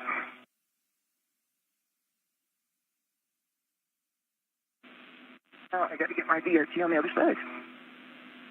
Paddles, and then it is on, crew lock bag on my left side. All right, I copied that update, I got Nick. all 3 tabs up on you. And Nick, if you got a second before you close the thermal cover there, we're looking for a visual inspection of the thermal cover for any water discoloration or residue as well. Yeah, and I didn't see anything. You see anything on your side, I don't Suni? see anything on my side. Yeah, and even on the surface where the thermal cover adheres to on the bottom of the airlock, I don't see anything. Me neither. Okay, copy. We're go to continue. You can close the thermal cover when you're ready, and then both of you can take your HECAs to on. Okay. I see your HEC is on. Okay, and I see your green light. We'll just start with buddy checks. Yep. So I see a green light. You got both your helmet lights are on. That's good. I saw 1, 2, 3 tabs are up. Your safety tethers are in a good config. You've got a waist tether down. The safety tether comes in front of your BRT, so when you push that behind, it's in a good spot. Yep. The rest of your tools, like they're in a good spot. Hey, I see your HECA on. I see 1, 2, 3 tabs up. I see your safety handles are on, which is good. Yep. I see your tethers, the tether on your right-hand side, and you are on your mini workstation end effector, and I see you are BRT to your large ORU bag as well as tethered. And can you rotate a little bit? And ISO valve is down, so both your safer handles are down as well. Yep. My HAP is no change. It is dry. My HAP is no change in dry. All right, that's good checks, both crew. We can start our translation now. So, Nick, you're going to lead and head out to the S0 port wedge face. Let me know if you want some mile markers along the way. And then, Suni, you're going to follow to the starboard CETA cart. Yep, and I'm going to give Nick a little bit of chance to get over to the port side before we start up.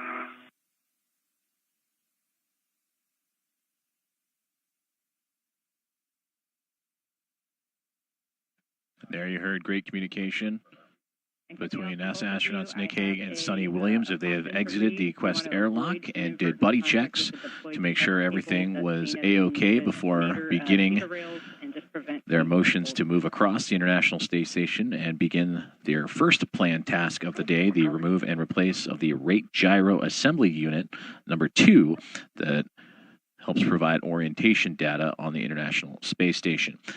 From this field of view, Nick Hague, you can see lightly those red stripes on the top of his backpack. He will be in the now top left part of the screen, and Suni Williams right behind him. She is in the unmarked spacesuit for today's EVA.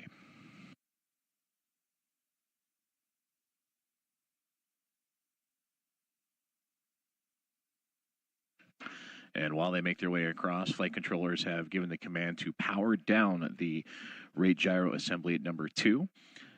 As both Nick Hague and Suni Williams make their way over to that portion of the International Space Station truss system. And again, that rate gyro to remove and replace provides orientation data on all 3 axes of the International Space Station. That is today's priority task of U.S. Spacewalk number 91.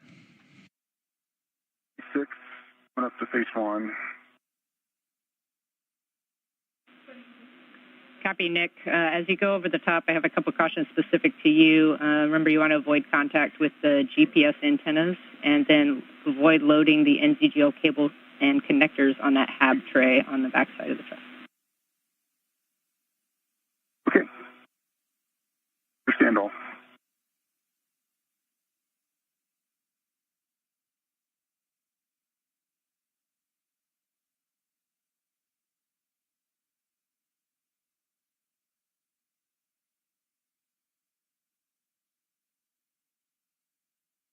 And Nick, I see you heading forward. I'm going to start heading up. I think that's enough that my sixth tether will stay out of your way now. Yep. I see it anyway. I will watch it.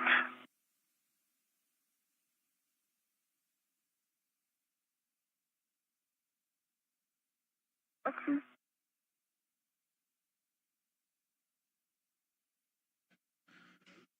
We are approaching 19 minutes into today's EVA activities as NASA astronauts Nick Hague and Suni Williams continue to communicate as they make their way over to the first task of the EVA, which is to remove and replace the rate gyro assembly unit number 2 that has been given the command to be powered down in anticipation of this remove and replace.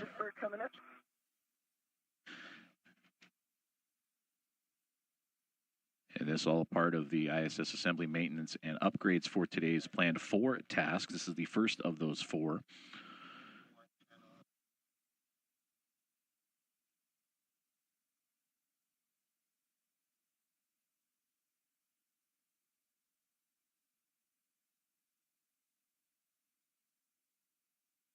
That is astronaut Nick Hague in the red stripes moving into position. That's Suni Williams closely following behind as the International Space Station currently in an orbital nighttime. I'm crossing over each other. I see it here in front of me. Okay.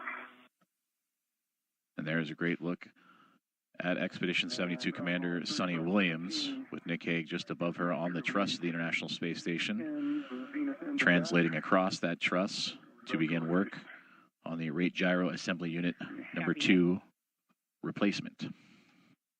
I'm over on the seated cart, Jeff. Affirm. Suni, you're going to head out to the starboard seated cart, and once you're there, you can stow crew lock bag 1 on any of the seated cart square grids. We're going to have you do an APFR task. Okay. Look.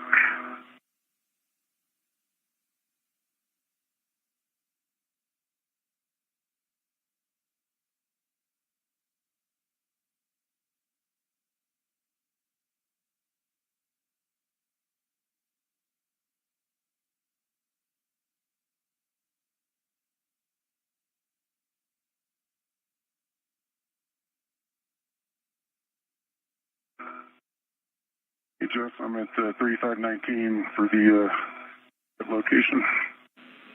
Awesome. Yep, you're going to stow one end of your mini workstation RET on that handrail for the failed RGA, and then you can continue moving down. You want to avoid contact with that S0 aft face radiator as well. Okay. And I see the shiny surface.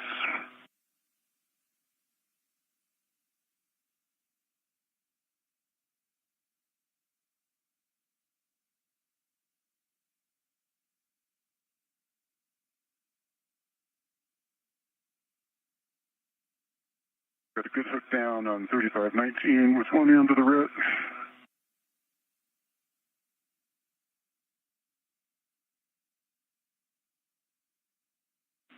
Their end is free. Copy, Nick. Your next step here is going to be to open the RGA-2 thermal shroud. As you move down, you're going to be peeling that port to starboard and then releasing the Velcro from under handrail 3520, which is that handrail where your work site is. Yeah, good work.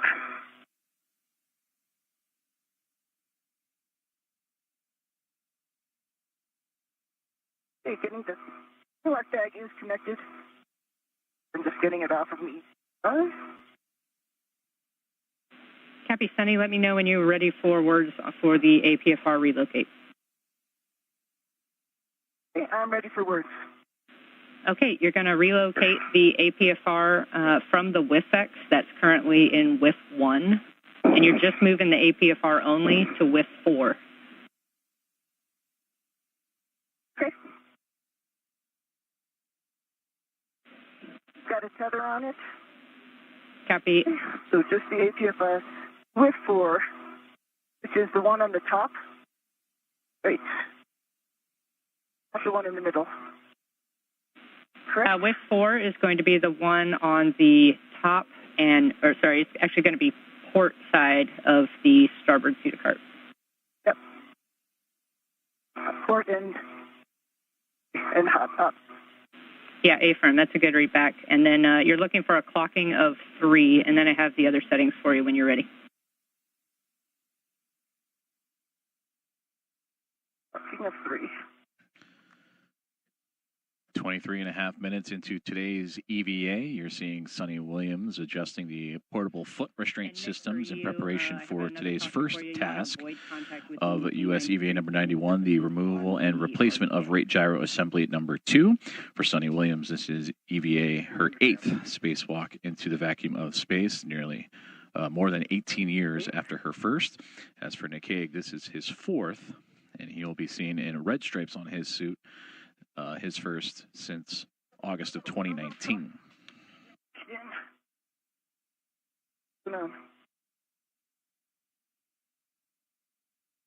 Okay. Net handrail 3520.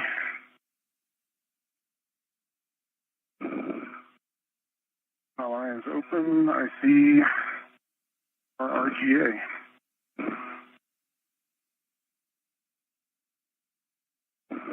Going to work on temp stowing our U-bag.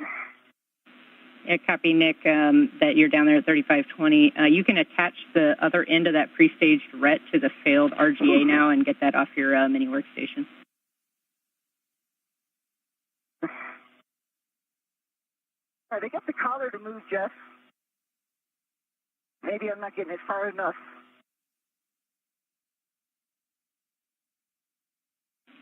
Copy, Suni, you're getting the collar to move, but just to understand, you're not able to pull the APFR out, like the paddles aren't depressing.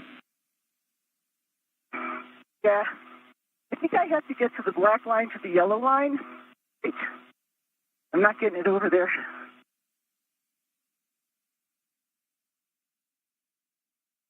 Just is not allowing the paddles to be depressed.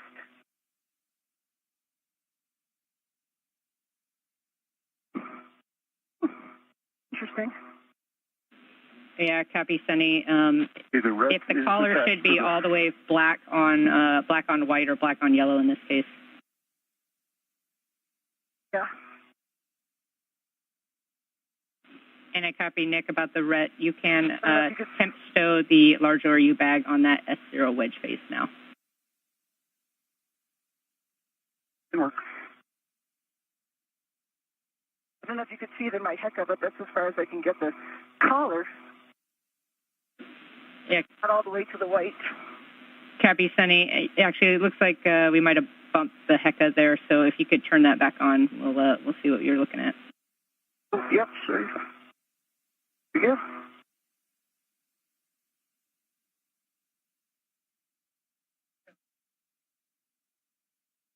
You back with me? You there? We're back with you. Suni? Okay. This is NASA astronaut Suni Williams configuring a portable foot restraint outside of the International Space Station in preparation for today's first task of U.S. Spacewalk number 91. We heard earlier on the comms that her partner in this EVA, Nick Hague, has reached the rate gyro assembly, which will be removed and replaced, and that provides orientation data on all 3 axes of the International Space Station.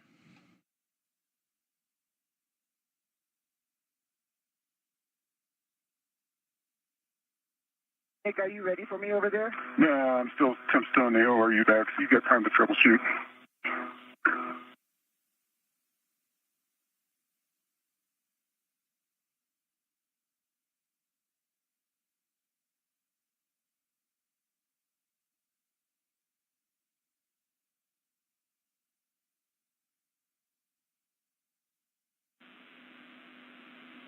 Yeah, Suni, we don't have a whole lot of good workarounds here, but the feedback that I'm getting is just trying to get that collar rotated all the way, and like I see you going back and forth on the collar as well, trying to get it loosened up, and then just making sure with the WIFX also kind of moving with you a little bit, that we're staying as perpendicular to it as we can as we're pulling out. Yeah, if I can get the paddles, I'll definitely do that, but I don't know if I can get that collar all the way over to the white. Yeah, we copy. It's right to the edge.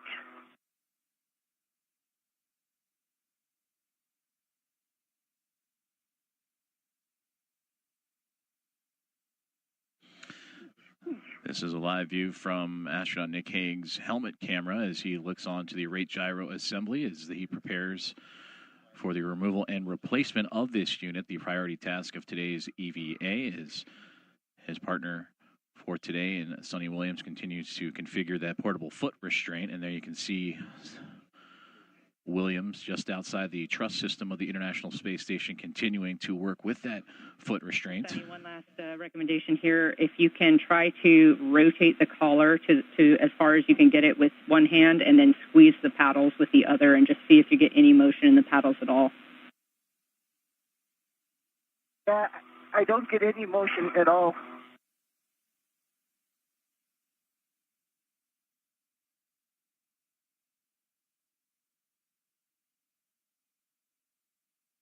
So the collar's definitely not in the right place. I don't get the paddles to move at all. And just TCV of 5. Copy, Nick, TCV 5.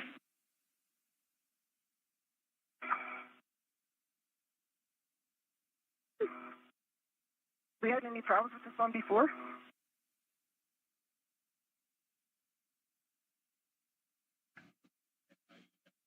So the locking collar won't even rotate on you? Now 30 minutes into today's EVA activities as you are seeing So there's no side loading? Expedition 72 Commander and NASA astronaut Suni Williams continuing to work on the portable foot restraint just outside the truss system of the International Space Station. Yes, Suni, we're thinking through it down here as well. Williams in constant communication to troubleshoot with the team here on the ground with NASA astronaut and spaceflight communicator Jessica Whitner.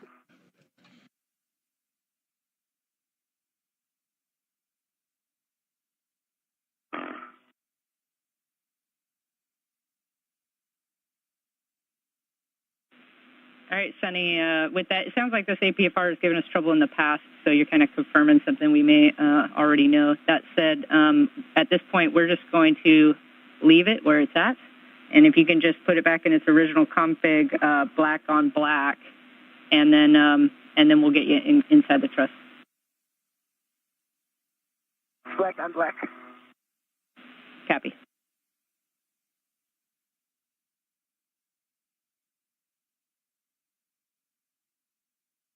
And that is a live look-in from the helmet camera of NASA astronaut Suni Williams as she was just communicating with Jessica Whitner, the spacewalk communicator for today's EVA, on the portable foot restraint, as her and astronaut Nick Hague prepare for the removal and replacement of the rate gyro assembly number 2 on board the orbiting laboratory. With the integral lid tether, and then we can get you working on the RGA. Okay. And Suni, for you, we're going to have you ingress the S0 truss right there through phase 1 at bay 2 and to access those RGA bolts. And then I have a caution for you not to translate on the radiator heat pipes inside the truss, and then also avoid contact with the Z93 painted surfaces. Okay, copy that. Coming in.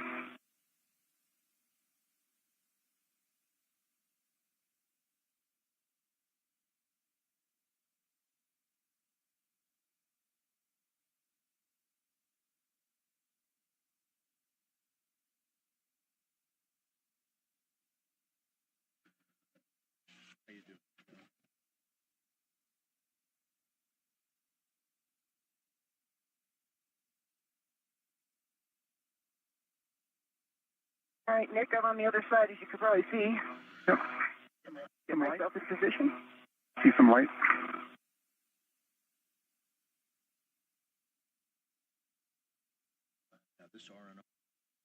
And Houston, you'll probably see little flakes of Z93 off this unit. It's like it's liberating from that same spot that was missing some before. Edges are crumbling off.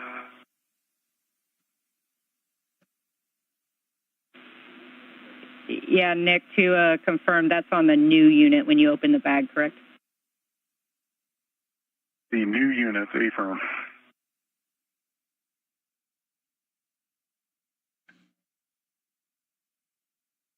All right, Nick, I have my BRT down on 3507.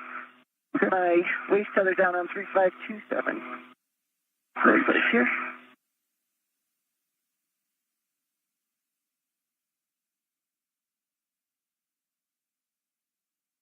And just there's enough rigidity in the bag lid that it stays open without having to restrain it open. Okay, copy, Nick, about the bag, and we're going to go ahead and proceed. So when you're ready, we can work to demate the connectors from RGA2, and Suni, you can help as well if you can reach the nadir connector. But there's two connectors, nadir and aft, and we're going to disconnect both of them and just get good inspection on FOD, pins, I can EMI. reach the nadir.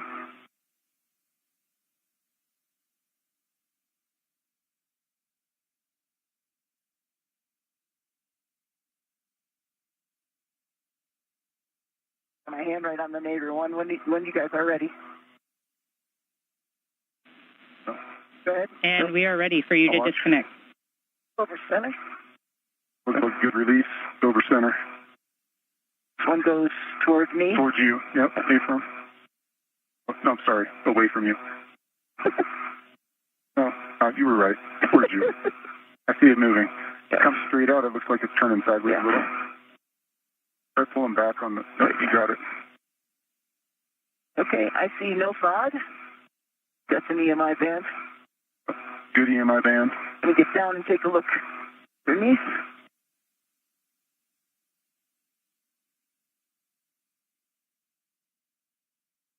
Get my head in there. As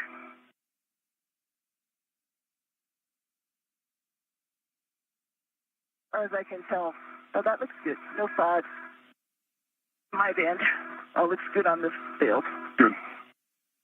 And I'm going to move down.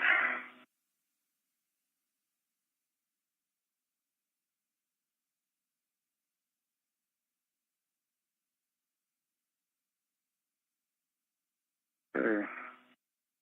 Just removing my electrical on that outside.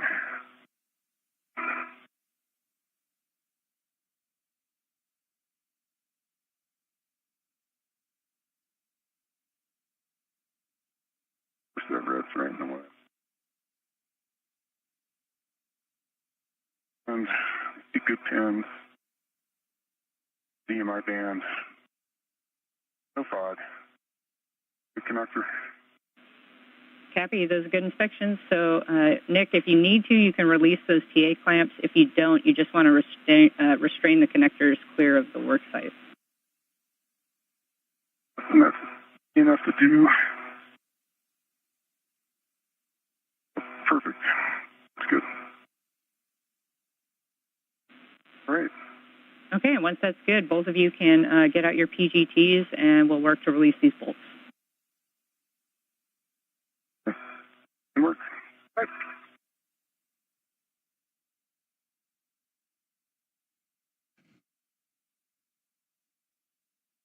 37 minutes into today's EVA with the great side-by-side view of NASA astronauts Nick Hague on the left and Suni Williams on the right in their helmet cams as they work on today's top first task, the removal and replacement of the rate gyro assembly number 2, which helps calculate rotational rate data and the rate of change of the orientation of the International Space Station and helps better calculate that orientation.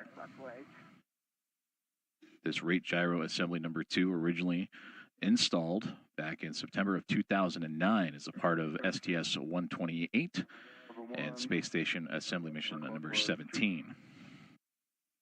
Copy. For both of you, the RGA bolts can be released and installed simultaneously and in any order. Just prior to that last bolt, just make sure you guys are ready because the RGA will be free after release. When you're ready, you can... Copy. Might be discussed, Suni. Let's go ahead and let's do the first one, Simo. I'll make sure that I'm in a good spot. And for both of you, we're expecting 10 to 14 turns, and you can release bolts. Okay.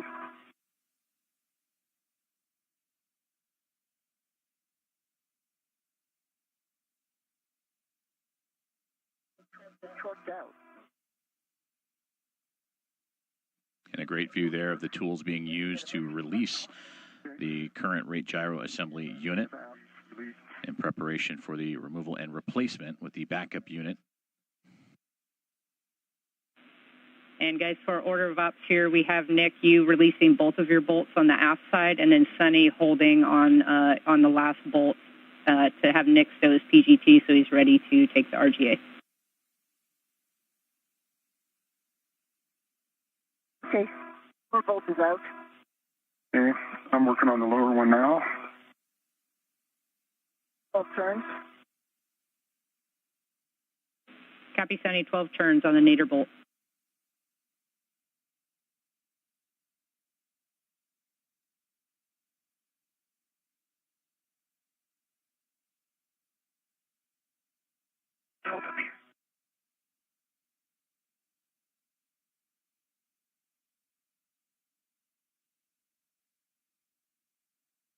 Okay, 12 turns on the Zenith, 11 turns on the nadir aft bolts to release.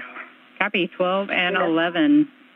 Nick, you can stow your PGT and then prep just to take the RGA out of its location once Suni drives that last bolt. Yep. Yes, honey.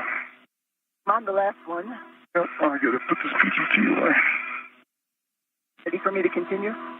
And bye. And then, Nick, for you, I have a warning. There is a pinch point. You want to keep your fingers clear of the gap between the RGA handle and the truss during RGA removal and install. I'm not done yet. Ready? Yep, I'm ready for you to release. Okay, 11 and 11. Sorry, 12 and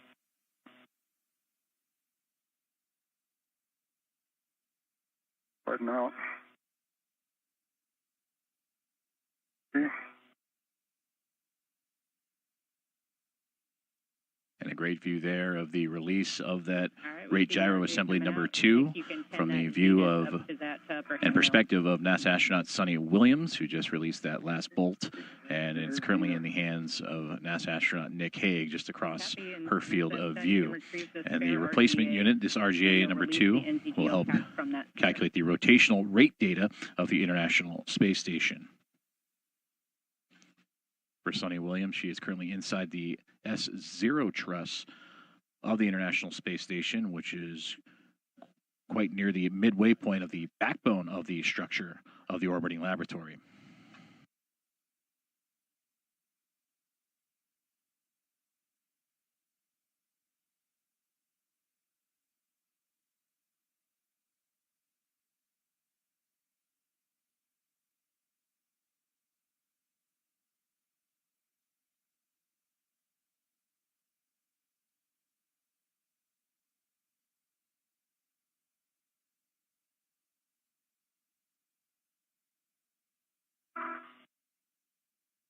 Cap removed, good pins, no FOD.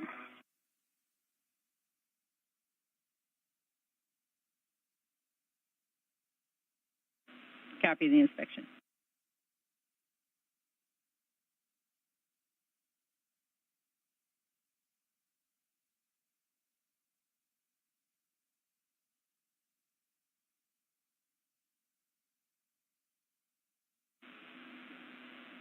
Cap removed, no FOD.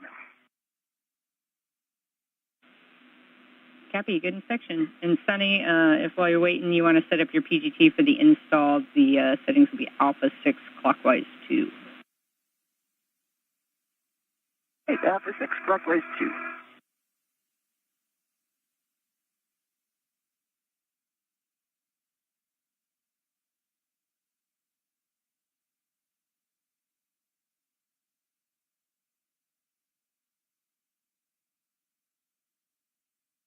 Now 43 minutes into today's EVA and the first planned task of the remove and replace of the rate gyro assembly. The assembly unit number 2 has been removed from its original position aboard the International Space Station on the S0 truss, essentially the midway point of the backbone of the orbiting laboratory. And you saw from the helmet cam of Nick Hague, the NASA astronaut, that he was beginning to uncover and bring out the replacement unit that will go in its place. And this is a view from Suni Williams' helmet cam. She is inside the truss system and will await the arrival of that new unit. And there you can see Nick Hague just across her field of view as they now begin to move the new gyro assembly unit into place. Suni, we're going to drive the bolts to hard stop 9.5 to 13 turns.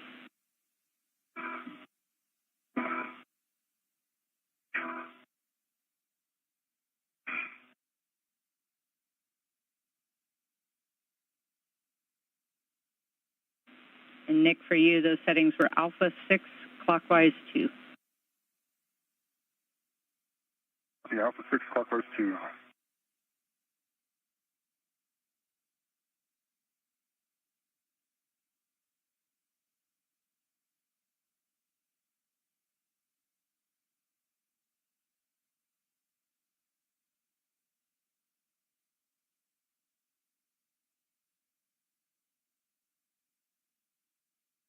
Okay, lower 16 turns. Actual 8.8. 8.3. 16 turns, 8.3.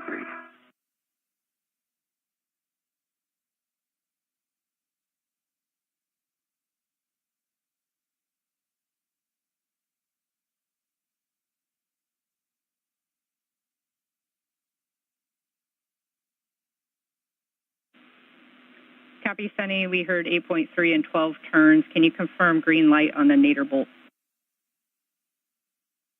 Light on the nadir bolt. Copy. Thank you. That's good bolt. And my nadir bolt is installed. Got 13 turns. Actual torque of 23.3. Green light. Copy, Nick. Nadir bolt.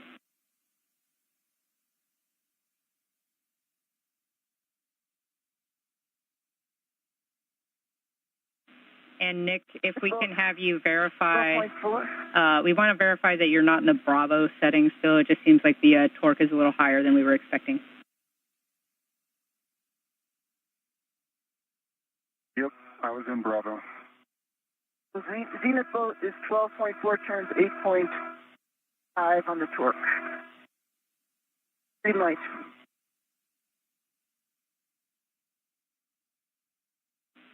Copy, Suni. That's a good bolt for the Zenith. You can stow your PGT and hold for a second.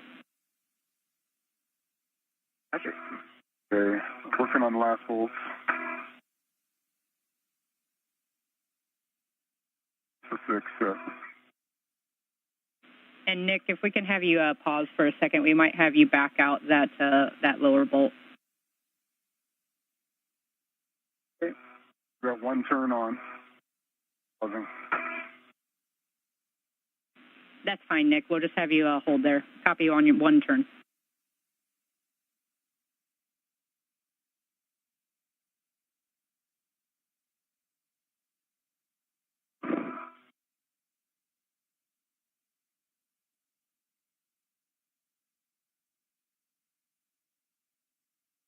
Get in a position for the connector. I was wondering, because I was like, Hippie girl.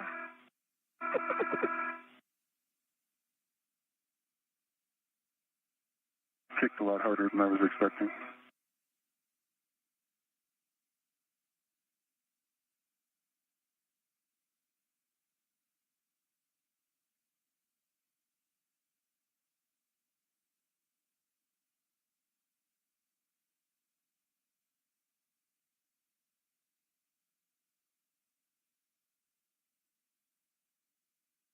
About that ATFR. It starts easy and then just hangs up hard, or does it just kind of slowly build up? Stopped. Yeah. All right, Nick, I have some words for you. So we're going to go ahead and back off that nadir bolt 1 turn. So you're going to set Bravo 6 counterclockwise 2, and then just looking for 1 turn, and then we'll reset and drive to our stop. Bravo 6, counterclockwise 2. 1 turn only. Good readback.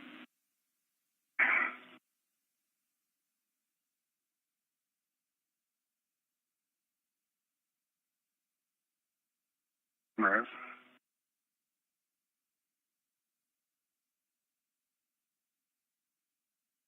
It's one turn. Copy. We're going to set now Alpha 6, clockwise 2, and then you can drive to hard stop. Alpha 6 was 2 is set.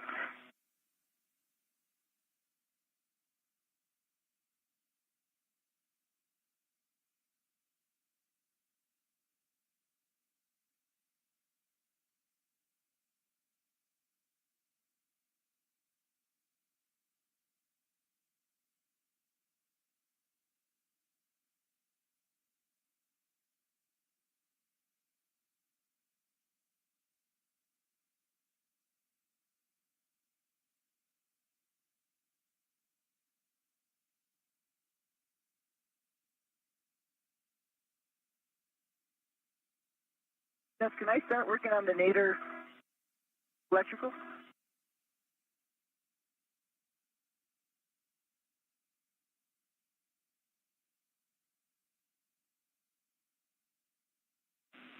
Yes, Sunny, we're just going to have you stand by until we get this bolt drove. Okay. Okay, Jeff, I got good green light, 6.2 actual torque, and 1.03 turns. That's the wrong setting. It was on Alpha 4.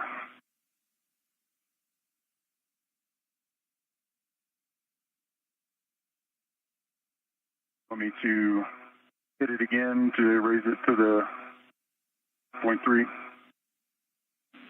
Stand by, Nick. We're talking.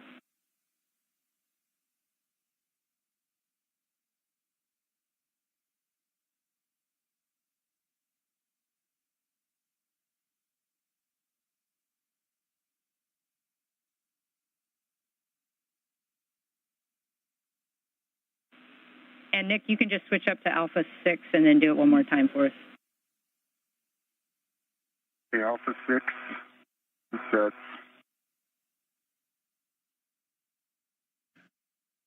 Just over 50 minutes in today's EVA task, as you hear and see the work being done by NASA astronauts Nick Hague and Suni Williams on attaching the replacement unit of the Rate Gyro Assembly Unit number 2 that measures the rate of angular motion of the International Space Station, making sure that the torque and all the proper settings are correct for this replacement unit.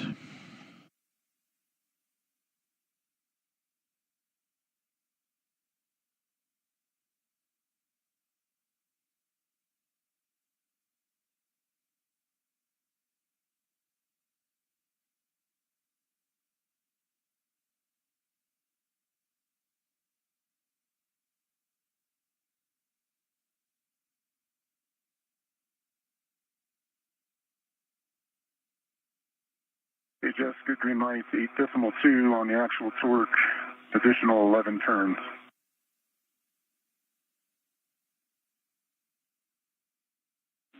Copy, Nick, and can you confirm green light? Good green light. Copy, that's a good vote. You can stow your PGT.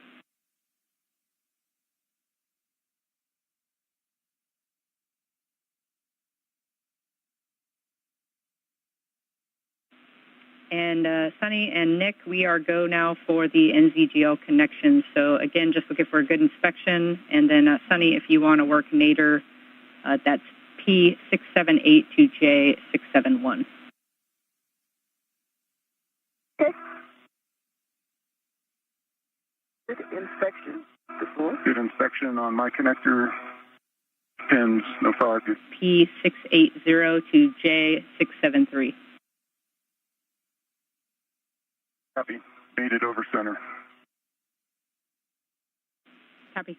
Made it over center on the nadir one as well. Not quite over center. Copy, and to confirm, the TA clamps are still closed.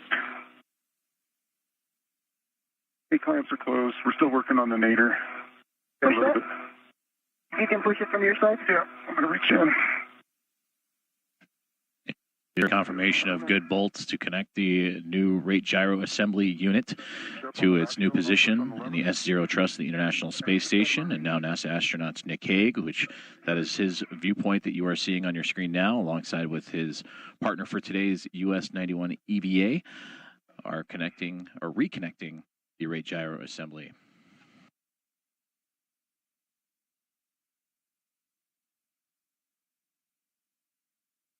It's still got to go up, so if you can just push on the back shell up as hard as you can.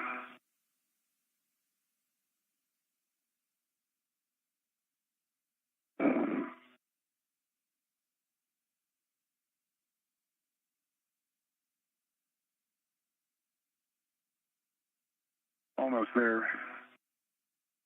Boy.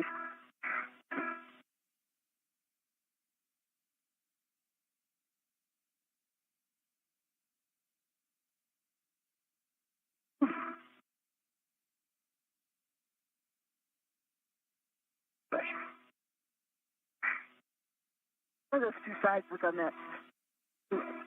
The sides? Yeah. Is there any gap in between them? There's no gap. It looks like the soft dock was aligned. We've got the back shell most of the way up, just a smidge short of over center. Yeah.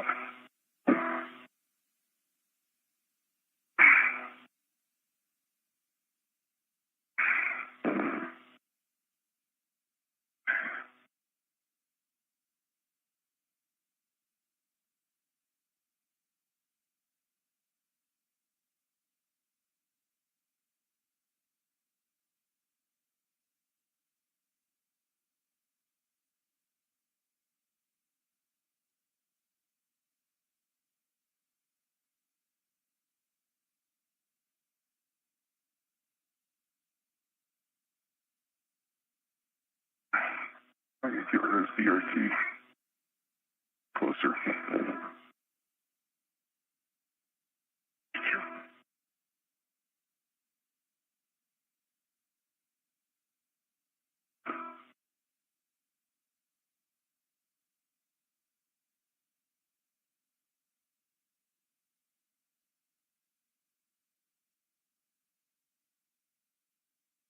Over center now. There you go. That's it. That took no force once you got it there. Yeah, I had to get upside down to do it. Outstanding. So they're both made it over center, Jeff. All right, awesome work.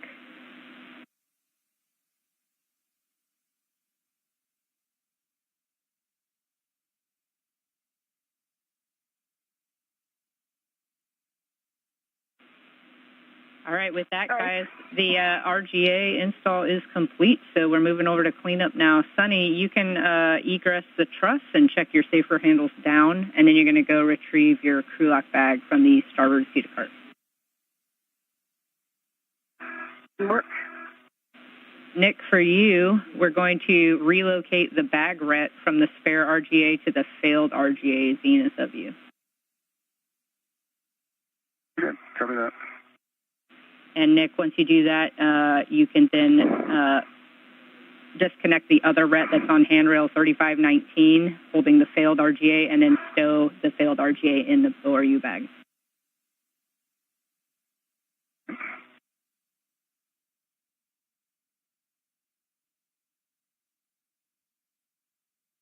It's on me. Yep.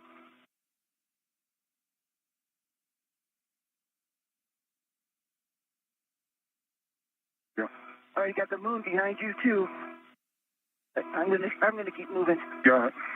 This is Mission Control Houston. As you've heard, the first task of today's spacewalk is now complete.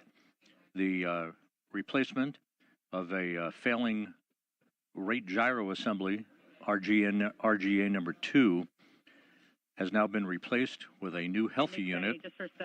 That task completed at the 56-minute mark into today's spacewalk.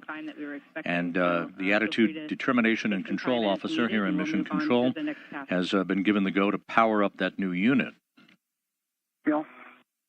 Nick Hague and Suni Williams, almost an hour into today's spacewalk, will now stow the old rate gyro assembly back into the airlock before they press ahead to the next pair of tasks, in which they'll split up, with Nick Hague conducting the installation of patches in the NICER telescope payload on the outside of the International Space Station. Suni Williams will be working on the zenith side of the station to replace a planar reflector, one of the navigation tools on the zenith side of the International Docking Adapter, to which the Crew 9 SpaceX Dragon transport vehicle is currently docked. Copy, Sunny. Can you check that your safer handles are down? I don't think we heard it. Yep, sorry about that. Okay.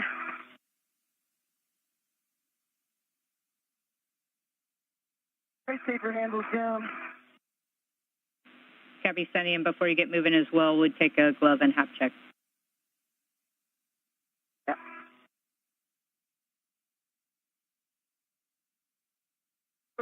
Left saber handles down. Ups are nominal. Hap is dry. Just to reset where we're at the 1 hour mark into today's spacewalk, the 273rd in support of space station assembly, maintenance, and upgrades. You're hearing the voices of the two crew members outside the station, Nick Hague and Suni Williams, and our spacecraft communicator here in Mission Control, that is astronaut Jessica Whitner.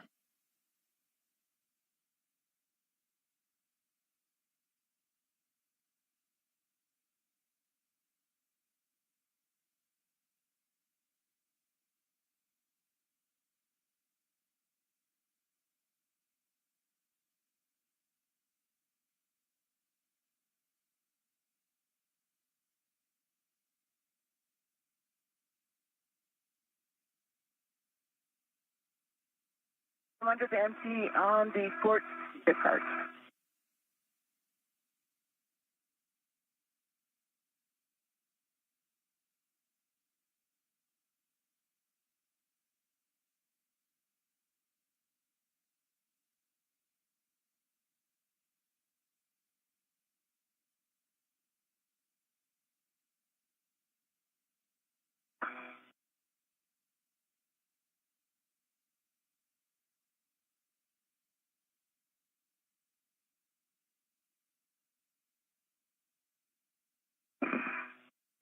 And hey, Nick, for you, we saw you just put the failed RGA in the bag. Did you see any flakes from the failed RGA come out of the bag or anything when you did that? No, I haven't noticed anything coming off the failed. The only thing I've noticed is the stuff coming off what we put in. And since I pulled it out, I haven't seen anything hanging around in the bag. Okay, Nick, copy. And if we could just have you hold there for a second. We're talking about the RET configuration in the bag and potentially making a change to reduce the amount of flakes that may come off of the failed now. Okay. Hold here. And Sunny, for you, I do have APFR settings when you're ready. Okay, stand by.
Okay, the bag is connected to the APFR.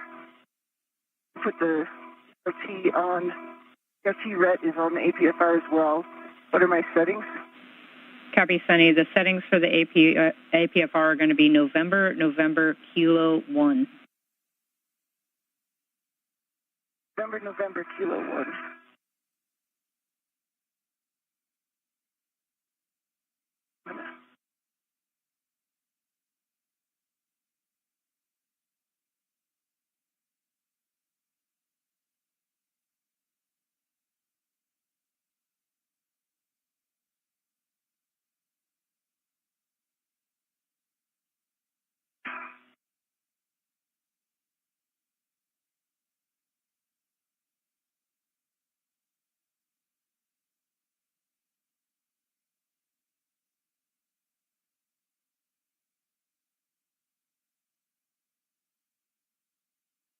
I think I'm going to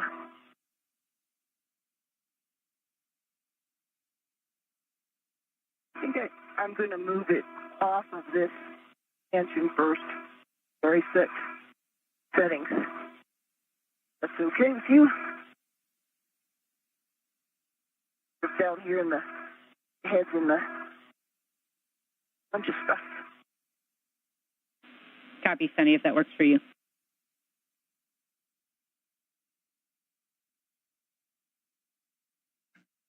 Just over an hour and 4 minutes into today's EVA, and there you see a great view of NASA astronaut and commander of Expedition 72, Suni Williams, making her way away from the S0 truss, which the rate gyro assembly at number 2 had just been completed with the remove and replace of the old unit to a new one that has just been approved to be powered on. And then also in that field of view, you see the SpaceX Dragon for Crew 9 off into the distance, as both Suni Williams and Nick Hague will stow the old rate gyro assembly unit here shortly before continuing on with today's planned tasks.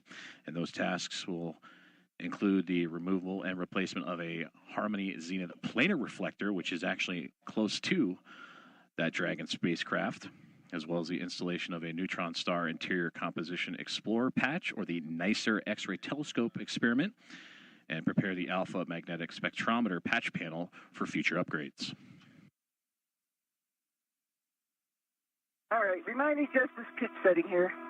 November, push in, unlock, unlock. And A from saying November is correct.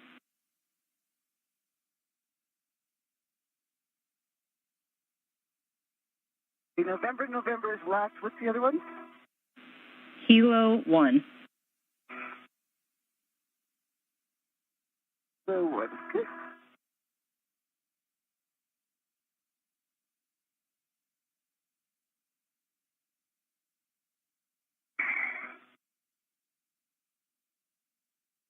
I have a large ORU on my BRT.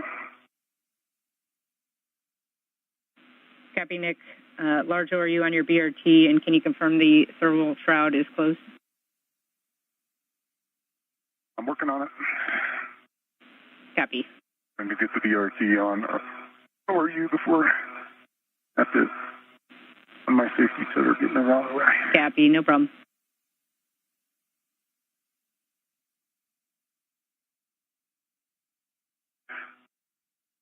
Are you seeing HECA? Out of curiosity? Yeah, affirm. I see your HECA now. I've got the Velcro down on 3520, working my way up the ISO too.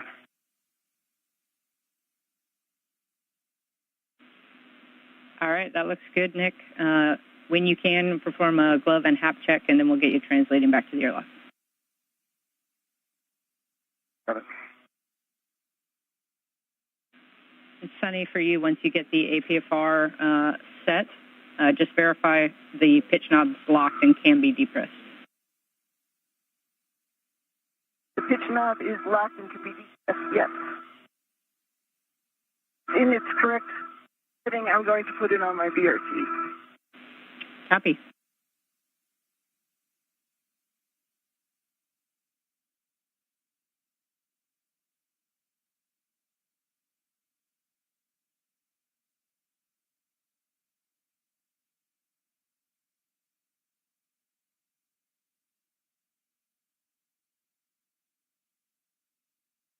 Your pedals are locked on the BRT.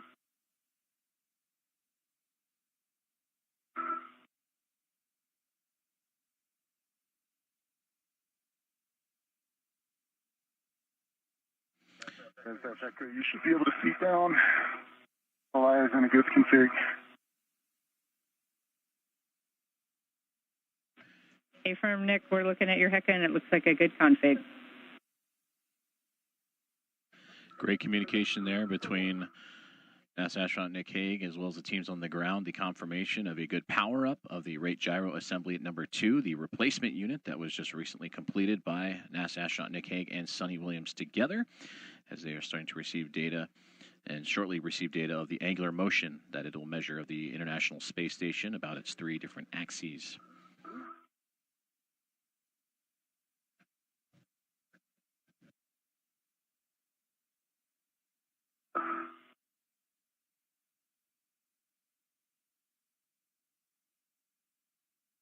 On the GPS antenna, after it leads off, continue it down phase 2. Okay, Nick, where are you right now? Phase 2 coming down on phase 1. I've got the ORU bag. Okay. I'm just getting my BRT and my filler bag and the APSR behind me. Okay. And I'll start moving. I see your safety tether. Okay.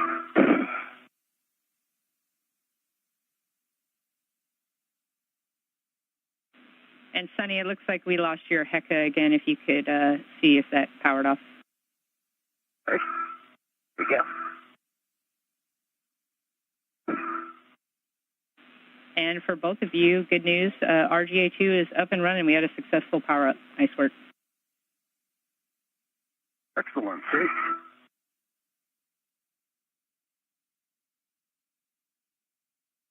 Under the MT? I'm just on the upper side of the lab. And Sunny, I think I hear you're translating now. We just want to make sure we're pressing the seat to cart brakes. Right. Where's something else? That's...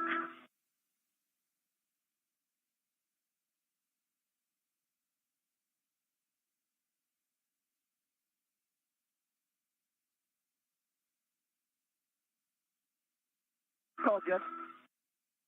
Sorry about being moving around too fast. Hey, I'm on the Cetus spur.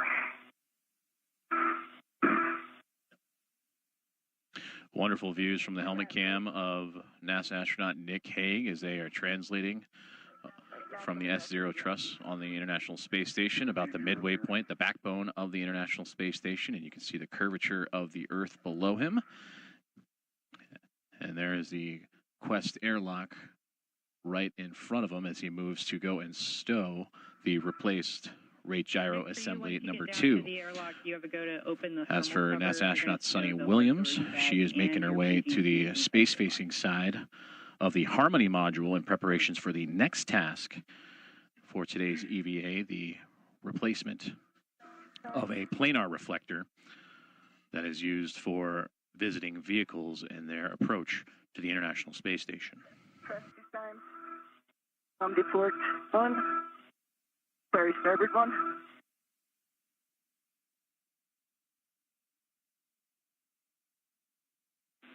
Copy, Sunny. I think I copied. That was the starboard seat to cart brakes. Get the port 1 up first. The starboard 1. I'm at the airlock. My cover's open. Copy, both of you. I'm on the strut. Down to the left.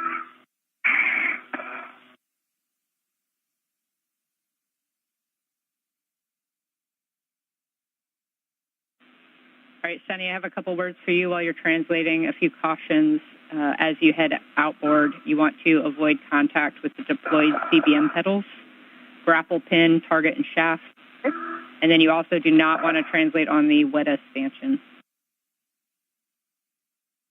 Okay. And then lastly, as you... Remind me the handrail I'm putting my green hook on? Yeah, Affirm, I'm about to give that to you. The lab handrail 0272, it's going to be the forward in cone of the lab just above the cable tray.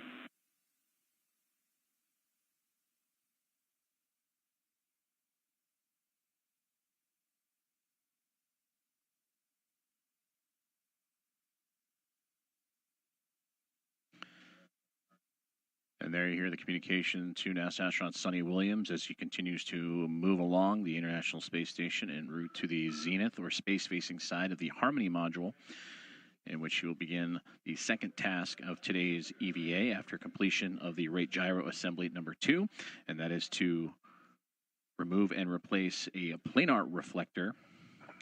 And that planar reflector is used among a variety of communications devices for visiting vehicles to measure distance and rate of closure.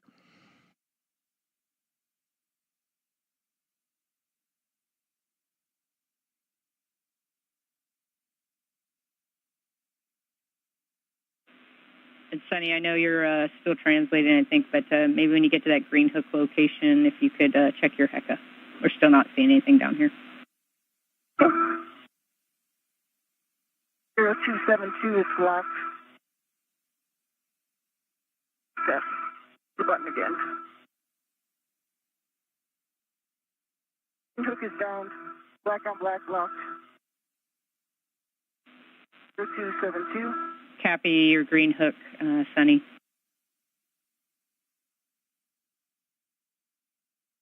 I'm on node 2. Affirm. See you moving on node 2 now, or hear you moving on node 2. We're still working to get your camera view up.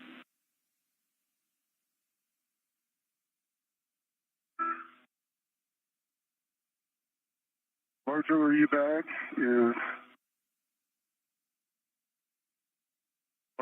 bag is on the airlock, large small, that we moved by BRT red, having the lock bag bundle. Copy.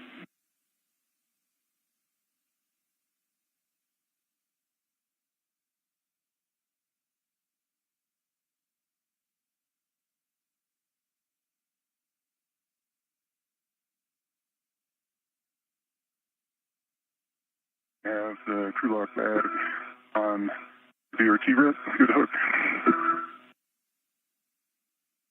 One out of the airlock. Copy, Nick.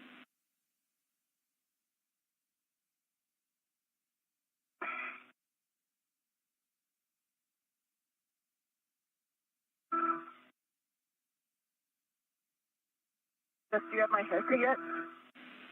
Unfortunately not, Sunny. We're still working it down here. If you are making your way over there on the Zenith side of PMA, I have some handrail numbers for you if you need them. Otherwise, we're looking for PMA 3 with 5 for the APFR install.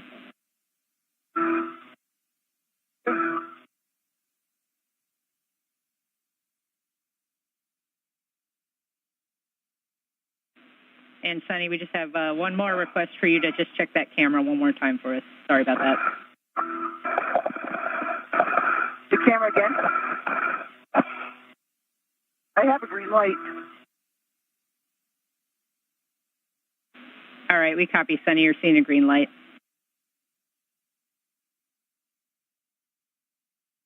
I'm at the vertical handrail right now.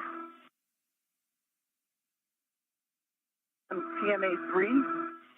Not on it quite yet. I'm still on the front of node 2.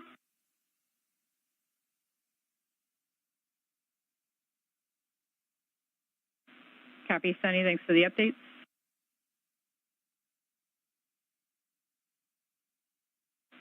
Nick, once you are ready to start translation, we're looking for glove, HAP, and safer handle checks. Got it. Lock bag is on my BRT, closing the thermal cover. Thermal cover's closed. Copy, thermal cover closed. And Nick, can you just confirm that you did leave your PGT in the airlock? I don't think we heard that clear. Oh, I did not. Let me do that. Copy, good checks. Just remind me of the clocking. Sunny, we're looking for clocking of 10. And that is on the single line? Affirm, that'll be single line clocking of 10. Still checking. Okay. 10, November.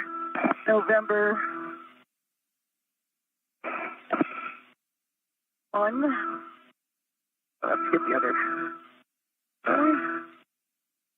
Close.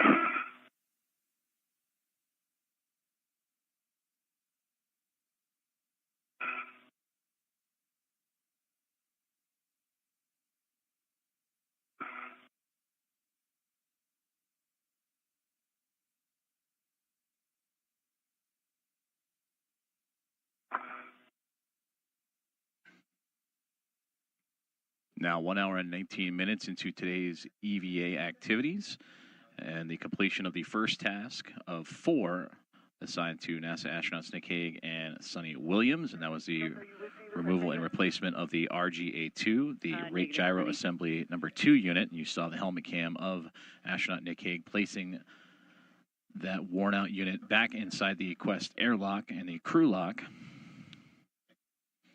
as NASA astronaut Suni Williams continues to prepare for what would be the second task for her today, which would be the removal and replacement of the planar reflector, and that'll be just outside the zenith or space-facing port of the Harmony module that's currently occupied by the SpaceX Dragon spacecraft that brought Crew 9 to the International Space Station. And that planar reflector, one of many communications tools used for visiting vehicles on approach to the orbiting laboratory to help measure the distance and rate of closure. And Suni, we do have a big picture view of you from the lab starboard camera, but we're still working on your HECA. Okay, I am here. I have the Spacewalk bag is still on the APFR. APFR is installed. I'm on the front of PMA-3, and below Dragon and everything. My head is way below it, so I am ready for the next words. Copy, Suni. We're just looking for good words, black on black, full twist test, and the pitch knob can be depressed for the APFR. Okay, black on black, good full wiggle test on the APFR. Pitch knob can be depressed, yes. Okay, thanks for that. You can unbundle your crew lock bag now from the APFR, and you're going to want to stow that on your BRT. And we just want to make sure your BRT is nice and snug and will be away from Dragon when you ingress with the crew lock bag on it.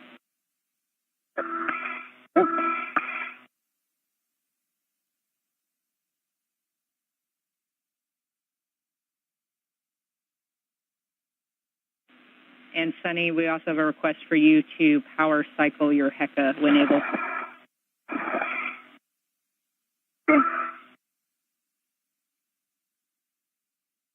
Again, I have a green light. Copy, power cycle complete. And Nick, for you, it looks like we lost your HECA as well, so we'll take the same thing if you can power cycle your HECA when able. Got it.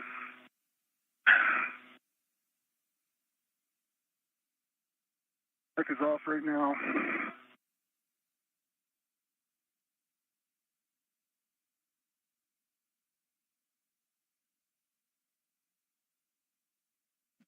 Great communication between NASA astronaut Suni Williams and astronaut Nick Hague with the ground team here inside the International Space Station Flight Control Room as they continue to prepare themselves for the second task of today's EVA. The view you see here is of Suni Williams as she prepares herself for the planar reflector remove and replace.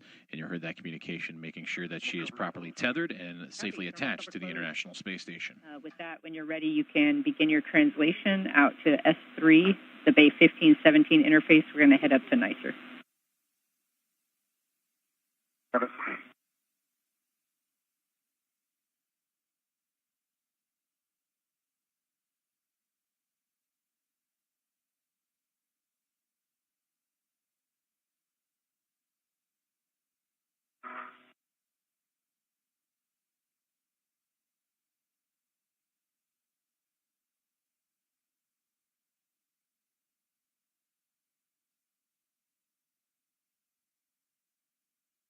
I'm leaving the airlock.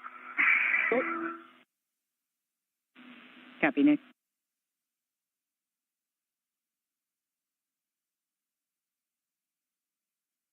Funny, I just left my fair lead in. I think that'll help you when you come back to the airlock. Okay. I don't know if you put a fair lead in, but it's at the base of the spur. Yeah, I did. Yep. Real quick one. And Suni, while you're working your crew lock bag there, I have a couple more cautions to read to you. You want to minimize contact with the contamination at the planar reflector worksite, and then you want to avoid contact with the glass on the planar and hemi reflectors themselves. Okay.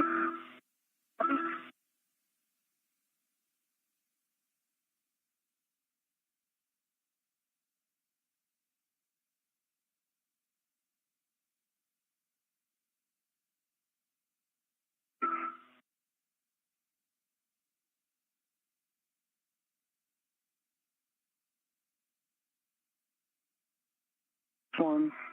Right, Jeff, I have the crew lock bag on me. I actually have both of the adjustables on my mini workstation to sort of keep it away from everything floating around as well.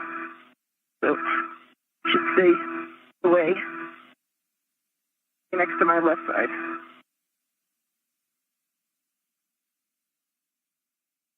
Are we ready for some pictures? Okay, Sunny, that's a good config with your bag, and we are go for photos. Okay. Remind me exactly what you want.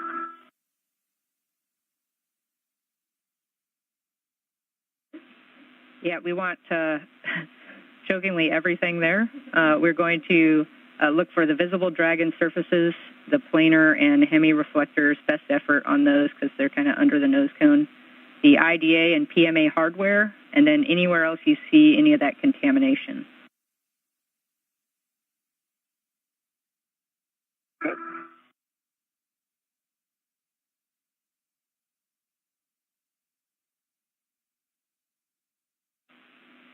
And Nick, we're still not seeing your HECA as well for your assay. We don't have a great camera view. I do have a green hook location. We saw the power cycle. We're troubleshooting on deck, but I do have a green hook location at mile marker 5460. The 5460. Good readback.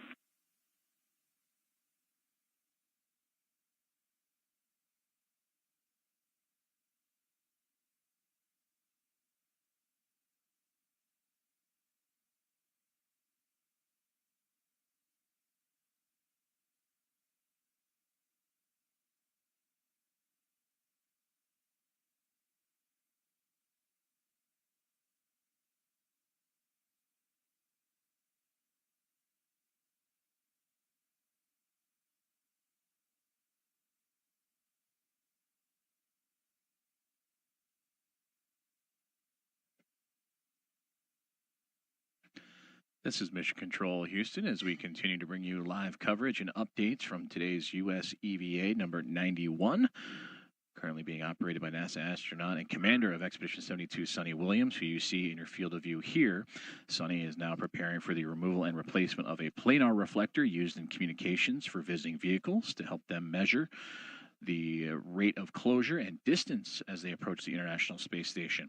You also just heard communication between the ground teams here in the International Space Station Flight Control Room and Nick Hague, who you now see here translating or moving across the truss system of the International Space Station in preparation for his next task, as he and Suni Williams will be working simultaneously on different tasks. For Nick Hague, he will be working to patch the nicer payload and install patches of that nicer payload, and that is an X-ray telescope experiment that studies neutron stars, black holes, and other phenomena. Unfortunately, due to just time and degradation, that has allowed sunlight to interfere with the X-ray measurements during the daylight time as the International Space Station orbits around the Earth. So these patches that Nick Hague will be providing will help reduce that light pollution coming from the sun, and that it can return back to near full strength during daylight hours. Stay on PMA, you can move around and take photos.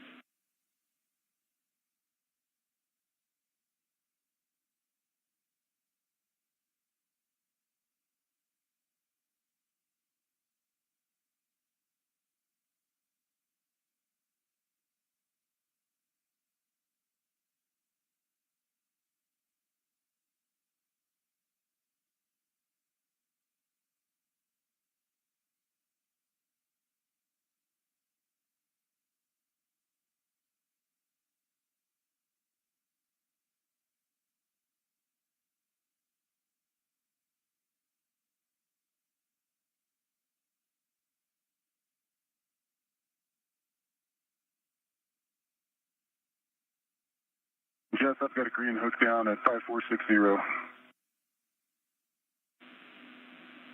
Copy, Nick. Green hook down on 5460. You're going to stow that crew lock bag number 2 now on S3 handrail 3021. It's going to be the short handrail on the zenith edge of face 1 just above you. Copy. All right, Jess, should I try to get in the APFR? You ready for this? And Sunny, we actually have a couple steps for you ahead of time, but we're also on that lab starboard view, seeing your feet get pretty close to the CBM pedals. So if you can watch that a little bit. Sorry. And so we want you to actually configure the PGT rad and just have it on your swing arm so we don't have to get you back out of the APFR to do that.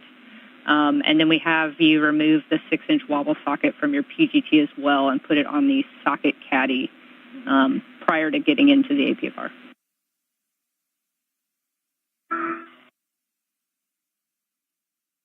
Okay.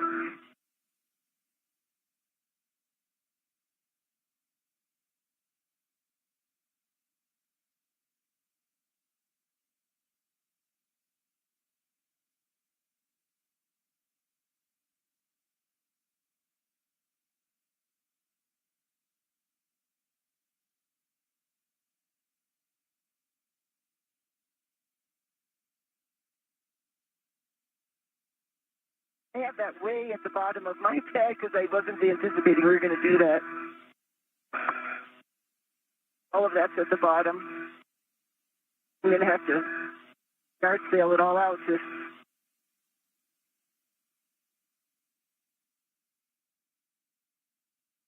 you want to do this?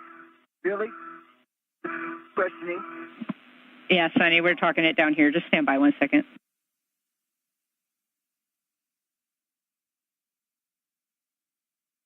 And if I need to translate over so that I can get in there, hand it to you, I can. I'm trying to minimize in and out of APFR.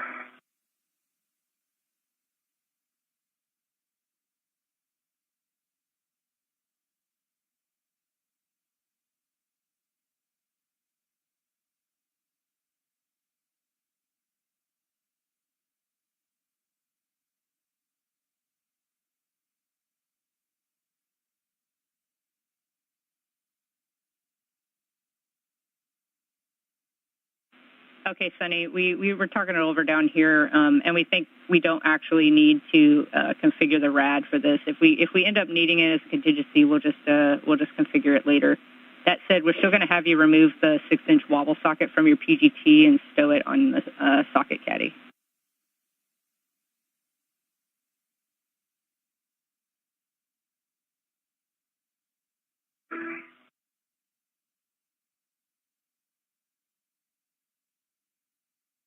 And a great view from the helmet camera of NASA astronaut Nick Hague as he continues to prepare for his second task of today's EVA.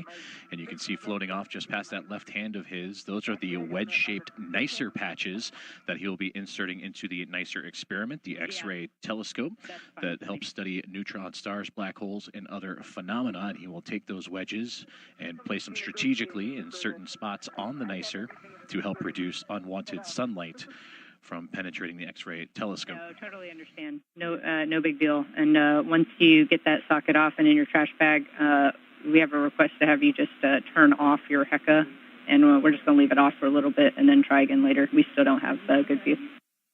I just turned off the HECA. Let's see. No light. My light.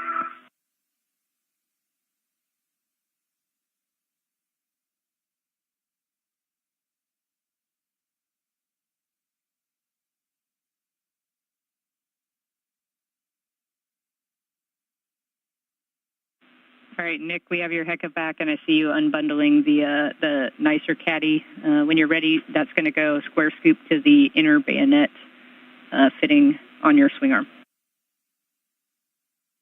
Copy. I'm about halfway through. Not. We did that intentionally. Inch wobble socket is off of the PGT. PGT is swung back in. Socket is going into my trash bag.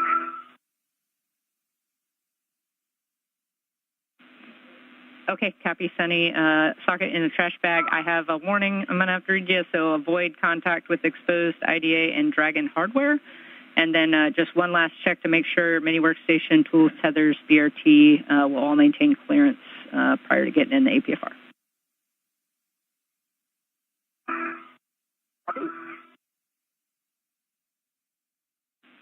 And then while you check that same, we're just going to hold here for a second while we talk it over prior to giving you the go.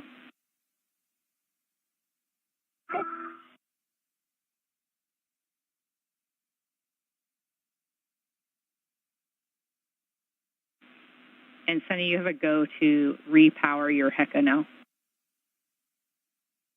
Okay, mark. See green light. Copy, green light.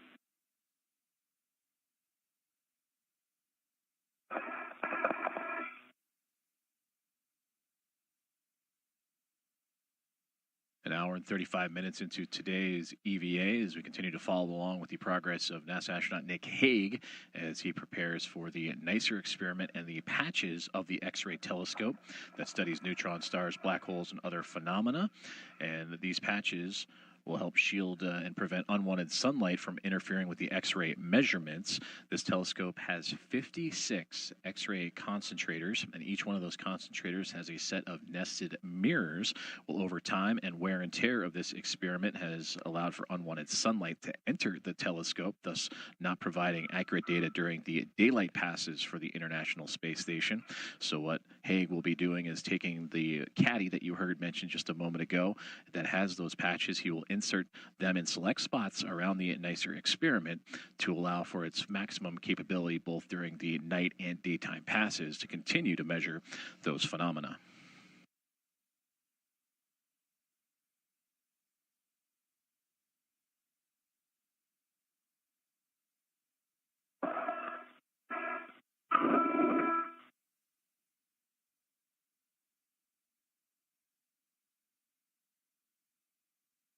And active caddies on my swing arm. Front hook. All right, copy, Nick. You can continue translation to NICER on ELC2. And I have a warning, avoid contact with the sharp edges on NICER star tracker hood and Fram clevises. No.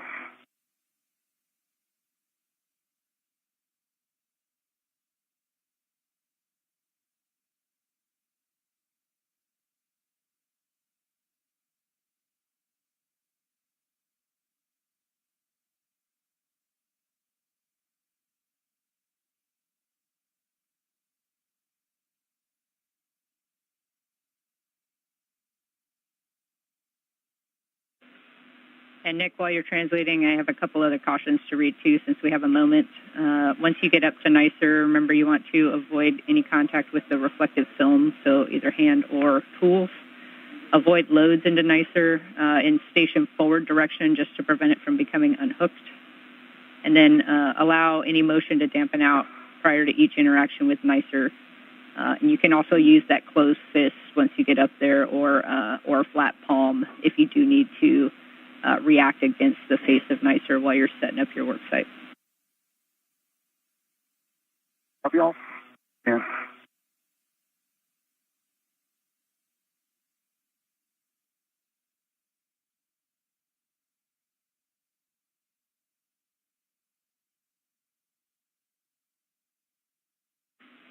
And Sunny, we're troubleshooting HECA still down here. It looks like we were getting some good data, but give us a couple more minutes while we troubleshoot and take some photos. No problem.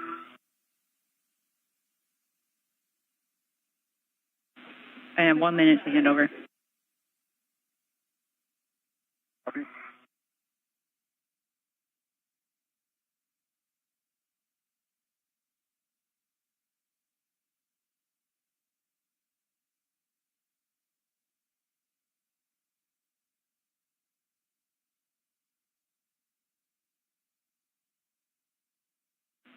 And Sunny, good news, we got your HECA camera back on the big screen. So after this LOS, we'll be back with you to give you the go. Okay, sounds good. Hey, Sonny, I'm on LC. I see you. And we talked about putting in that fair lead. I don't think it's going to be necessary. Okay. You're going to have plenty of translation room. You needed it.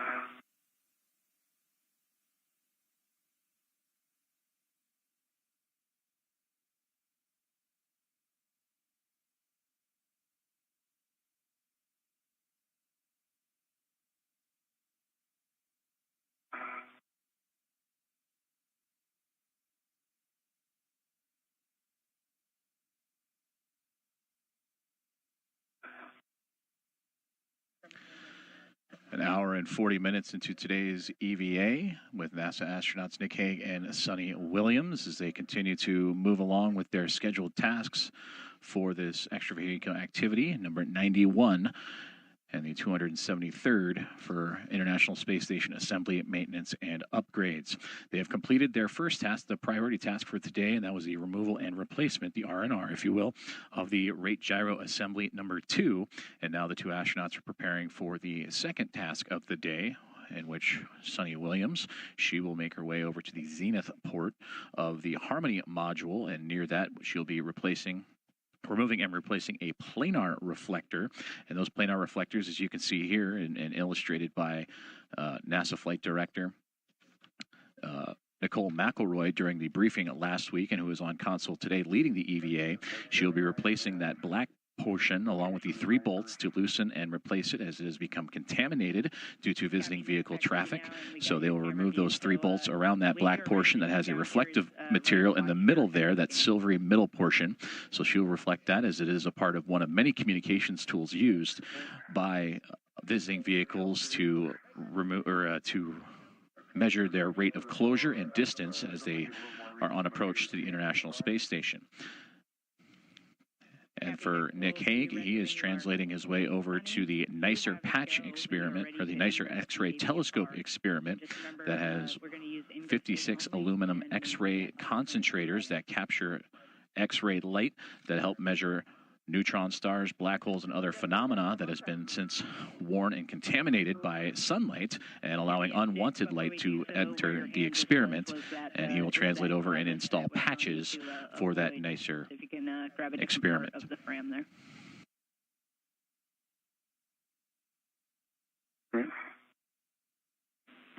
And Suni, for you, just to repeat, you have a go to ingress the APFR, and you just want to use ingress aid only and just maintain that body clearance to Dragon at all times.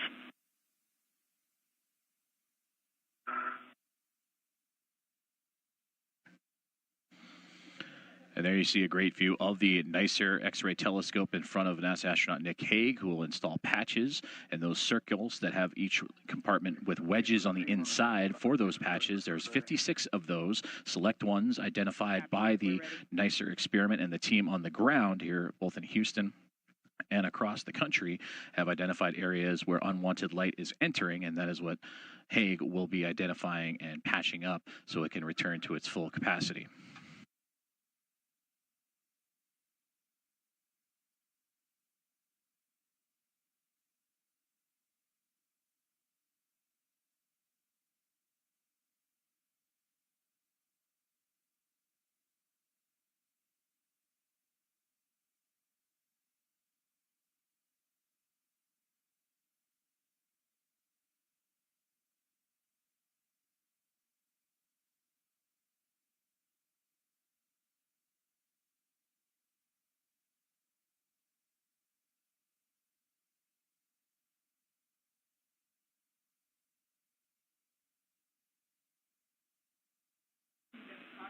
And Suni, it looks like your safety tether pack might be kind of trapped underneath the grapple fixture underneath you there. It's just prevent you from going up anymore.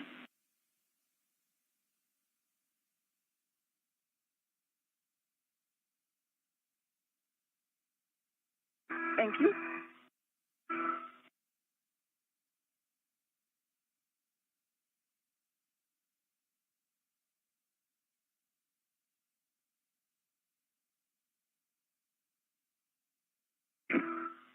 Okay.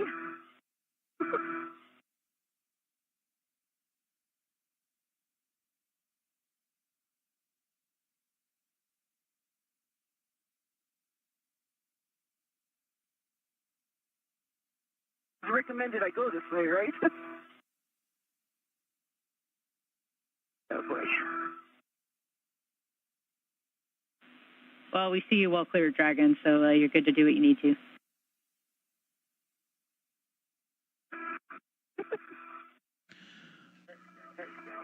A great view of astronaut Suni Williams as she continues to prepare for the removal and replacement of the planar reflector just outside of the zenith port of the Harmony module. That is the space-facing port that is currently occupied by a SpaceX Dragon spacecraft that brought Crew 9 aboard the International Space Station. That occurred back in late September, but the planar reflector is right there, just a few bits of distance away from that spacecraft, in which Suni Williams will release 3 different bolts and actually replace the actual reflective portion of it all that both the Dragon and other visiting vehicles use on approach and docking to the International Space Station.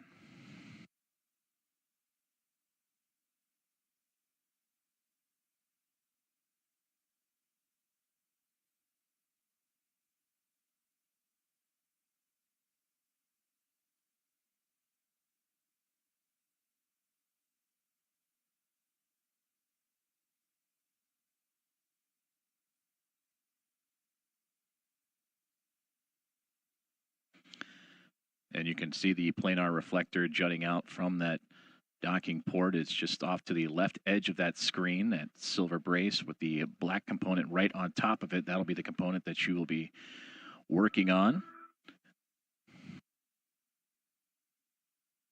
And again, that is to help with a multitude of communications devices for visiting vehicles to use as a reflector to gain insight on the rate of closure and distance as they approach the International Space Station.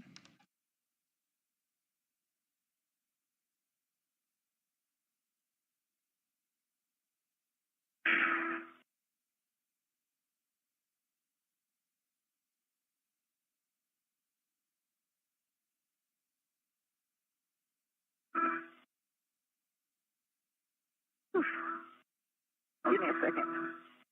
Yep. Try not to touch anything. I hear you. Yeah, Sunny, no rush on anything. Again, we're still looking great on time, so feel free to take a break as needed.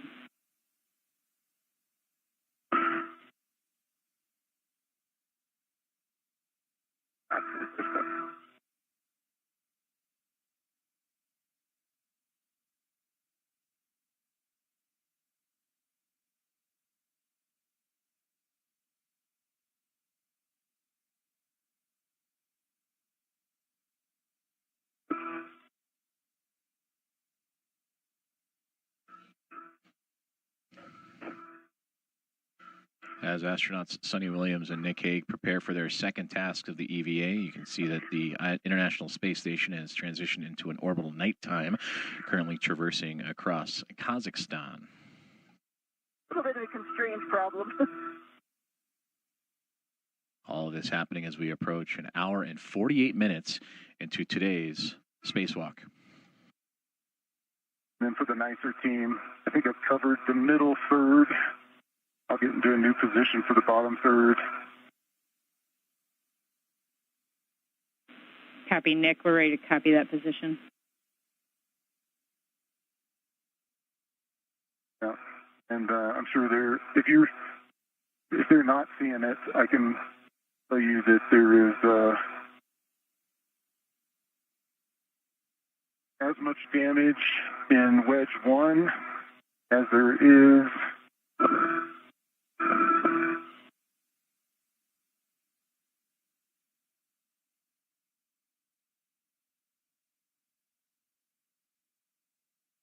it'd be F5 in the 3 o'clock position. Almost all of the grids are exposed. We copy, Nick. F5, 3 o'clock. Put that right in the middle of your HECA.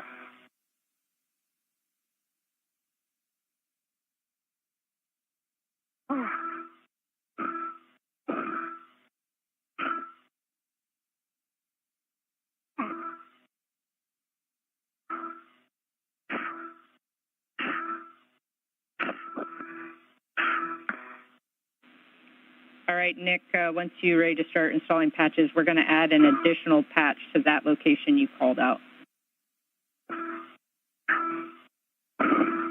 Okay. All right. My right leg in. Get on my left.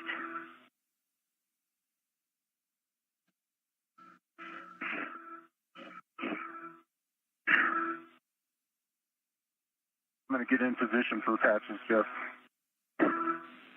Copy, Nick.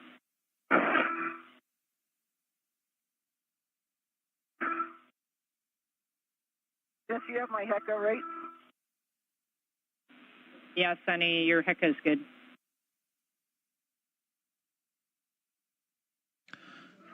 Great communication between NASA astronaut Nick Hague and Suni Williams on their current tasks. For Williams, you see here, she is removing and replacing and beginning the planar reflector replacement, as she is just outside the zenith port of the Harmony module, which just off on the left-hand side of the screen, you see the Dragon spacecraft of Crew 9. And just before that, you saw NASA astronaut Nick Hague doing a visual inspection of the NICER experiment, the X-ray telescope that has received damage over wear and tear and time, and additional patches, and upon review and visual inspection of the NICER, where additional patches and adjustments and improvements overall could be made. All right, Sunny, just to confirm for us, just wiggle around the APFR, make sure we're good and locked in place. I'm locked in place. Yep. Yeah, nice work. That was a hard work site to ingress. So nice job. With that, we'll position your BRT now and that crew lock bag access while maintaining clearance to Dragon, and then we'll start getting the EVA wipe with the RET out of the crew lock bag.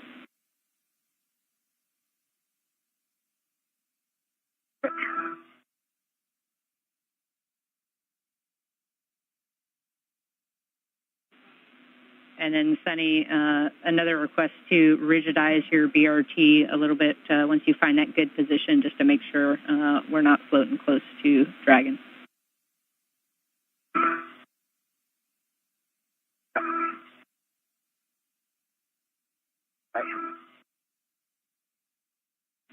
And, Nick, we see your HECA view and installing patches.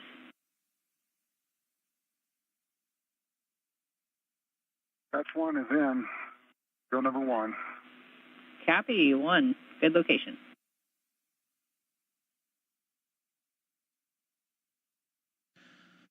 And again, another great view from the camera on the helmet of NASA astronaut Nick Hague as he begins the patching of certain pie-shaped wedges on the NICER experiment, the X-ray telescope that helps measure neutron stars, black holes, and other phenomena that have been damaged over time, and allowing unwanted sunlight to enter and throw off the X-ray measurements. And you see those pie-shaped wedges throughout the experiment from his view, and those are where he will insert those patches from a caddy that he has attached to his spacesuit. And a good view of the tool he is using and inserting a patch in strategic locations throughout the X-ray telescope.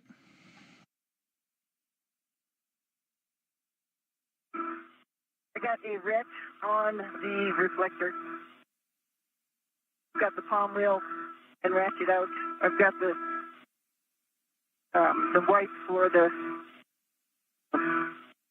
failed one. You ready to try to undo the bolts? And Sunny, before that, we'd like you to just we'd like to get some words for visual inspect of the planar reflector. Just any words on the contamination there. And if you can get it in your HECA, we'd like that, but we can't quite see it. I don't want to lean over too much, but it has it looks like it has white powder all over it, particularly on top of it. And as I'm looking at it, right-hand side, the forward side, the left-hand side, the aft side towards station is not as dirty, but the whole reflector top has this white film on it, looks like. I don't know if it's dust or it's film. I'm not touching it.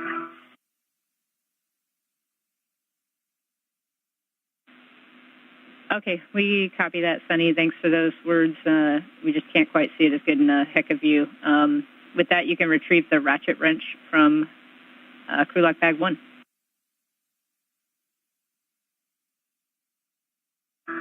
Try and take a picture. Yeah, and some pictures would be great as well. I have a warning and a few cautions to read to you when you're ready. Okay, I'm ready. Okay, I have a warning that any additional torque may cause bolt failure, which could result in sharp edges, the broken shank, and or FOD liberation. So the 4 parts of the bolt that we talked about: spring, washer, retainer, and bolt. And then a few cautions. You want to maintain tool tether clearance to dragon throughout the task. Limit turn count to the specified turns. Minimize side loading on the bolt head, and then again maintain that axial force on the fastener to compress the spring during rotation.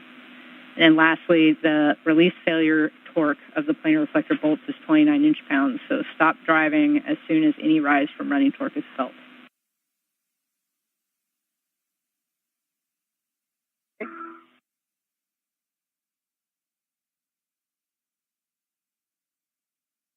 Are we ready to try one? Okay, Sunny, we are go for you to start to release the planar reflector bolts. You can do that any order by hand using the palm wheel only, exactly 1 turn on each bolt.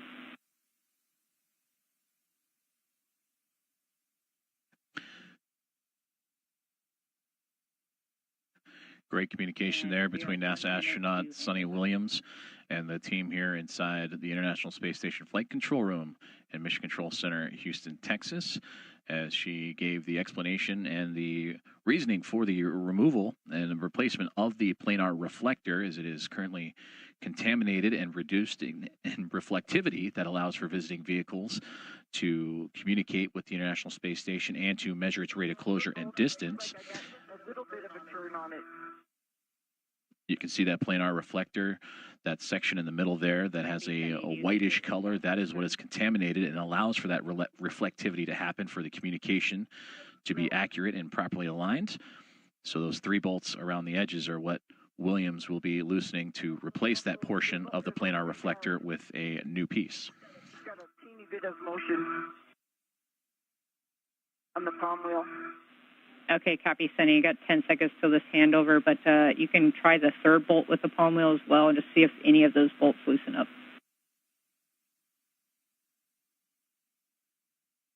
Which of the palm wheel?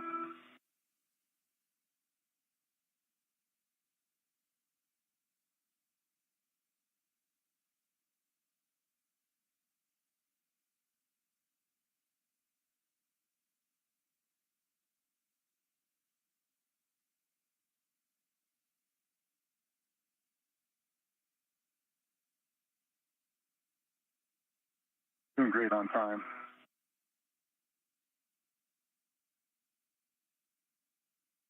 See, there's a space between it and the...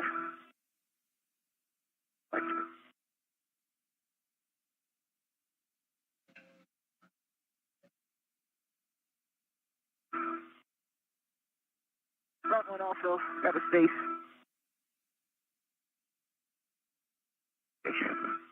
Taking a chill pill. Good idea. Rush. Just over 1 minute and 58 seconds into today's U.S. Spacewalk number 91, as you see a great view of the communications team on the ground in the International Space Station Flight Control Room. Handover, and we don't have your HECA views back yet, but can you repeat your last, Sunny? Yeah, I think I got a turn on the forward one and the aft one. Pretty positive. And then the one that's in the center, I got like a half a turn. I feel like it's getting looser.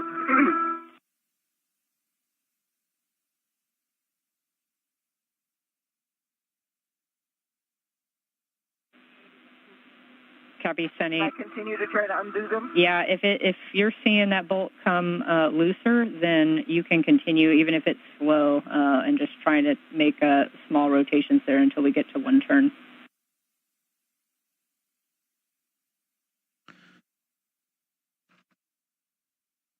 Great communication there between the teams as they continue to work. Suni Williams, NASA astronaut, commander of Expedition 72 on the removal and replacement of the planar reflector.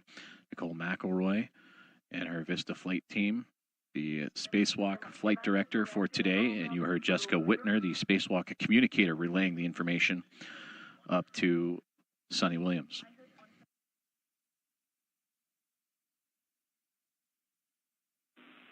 And Suni, we just want to confirm, do you have one turn now on all 3 bolts, or is there one bolt that's still causing issues? It's just far away, so I haven't been putting my hand on it too far, but I got it to get looser. The one that's closest to dragging, and I'm just worried about, leaning in too far. I got it to move. To stay away, can I just use the ratchet?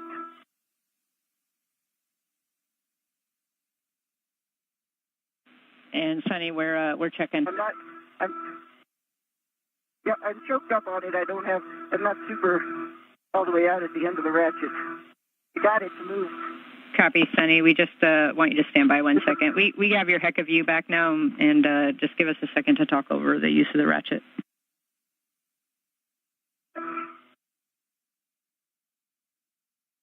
Just while I've got a little break in the comm, and find my Hecka at location 5 in the 5 o'clock position. There's about 16 grids missing. It goes out radially, starting about from a third of the way, up from the center all the way to the edge. This is something that would have been obscured by my photos from the MRM2. I don't know if you guys can see it.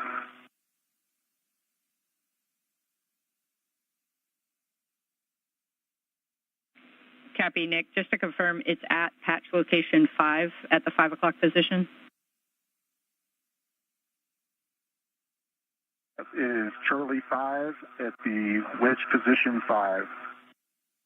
Copy. Charlie 5 at the 5 o'clock position.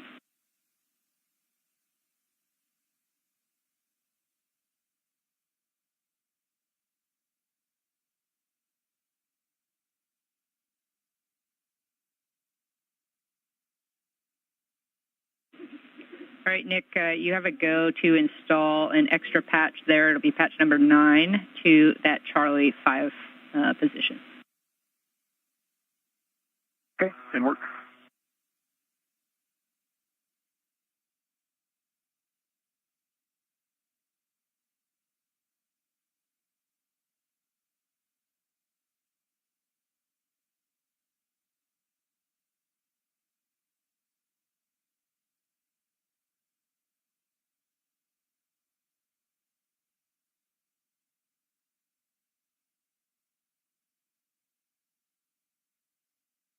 Resting up those arms, Suni? What's that? Said you resting up your arms? Yeah. I mean, they all turned, so I'm not super worried about it. It would just be a little bit easier just because of the reach to use the ratchet. Yeah. Just slowly. And Suni, you have a go now to do what you were talking about earlier. So you can use the ratchet wrench. You just choke up on it like you were as much as possible and put as little force as you need to actually get that bolt to move. And we're still just looking to get to 1 turn on each bolt. So I think I have 1 turn for sure on this forward bolt. No, I do. The aft bolt, let me do like a half a turn more. There we go. And the inner bolt, get like a 3/4 there. I just got it to get loose.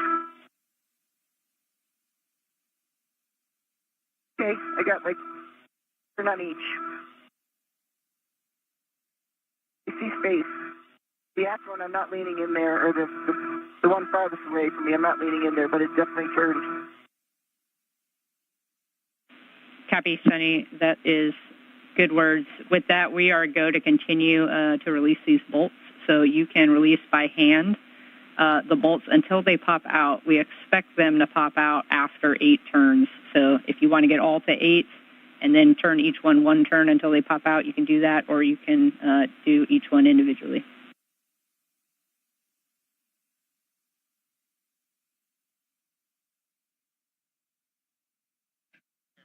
Great communication there between the International Space Station Flight Control Room here in Houston, Texas, and NASA astronaut Suni Williams as she continues to work on the removal of the current planar reflector that is on the port, the zenith port of the Harmony module, and you can see with that somewhat red stripe and white structure just above her helmet cam view, that is the SpaceX Dragon spacecraft. That is how close in proximity she is working to the Crew 9 Dragon spacecraft to move this planar reflector. With a new one, as you can get a great view of that contamination on the planar reflector. And with the replacement of a new one, hopefully that reflective ability to allow for communications with visiting vehicles will improve as she works around the 3 bolts that are currently attaching that planar reflector to that outward support system.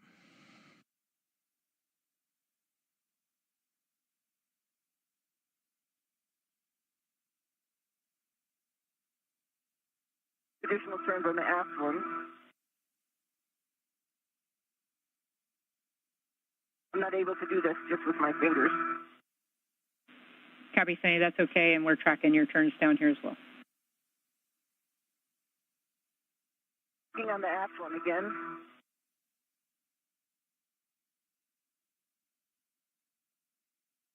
Another turn, 4, coming up on 5. 5 turns on the aft.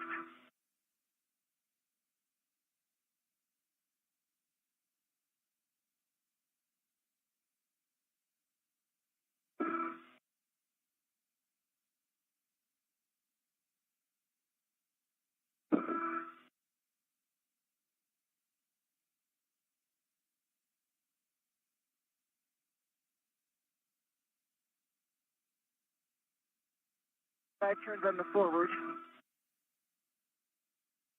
You see the springs, but they're not popping yet. Copy, that's expected.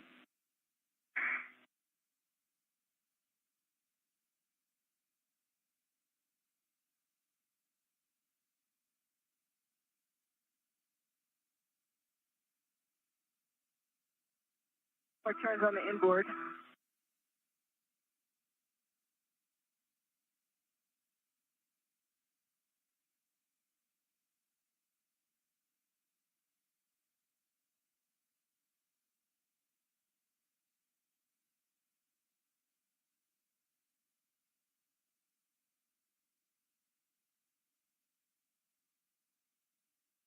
More turns on the forward.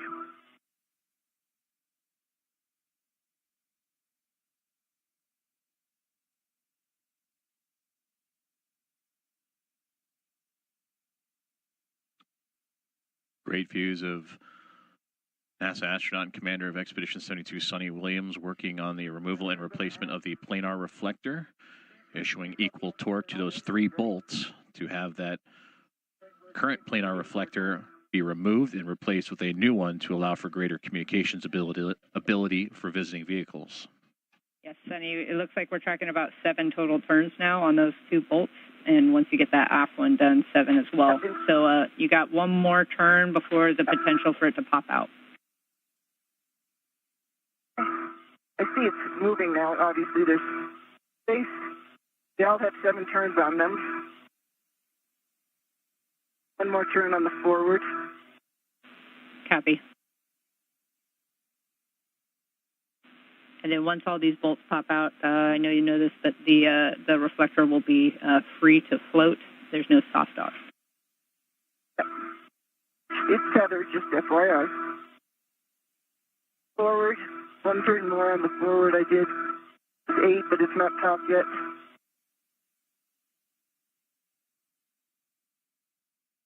One more turn on the aft.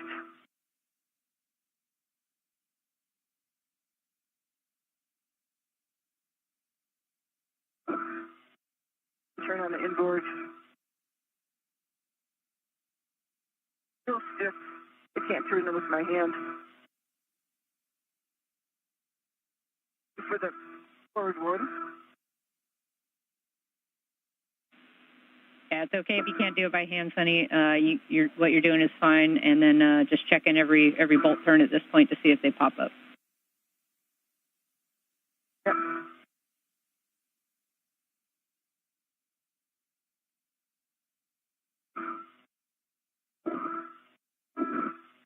One more in the front. It looks like it's popped up.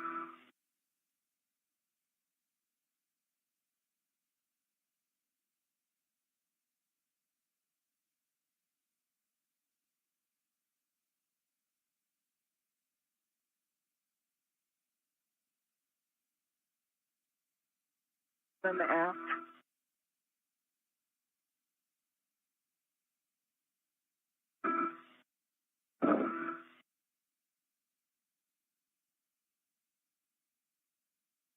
On the inboard, topping it. I think I have 9 turns on each so far. Correct.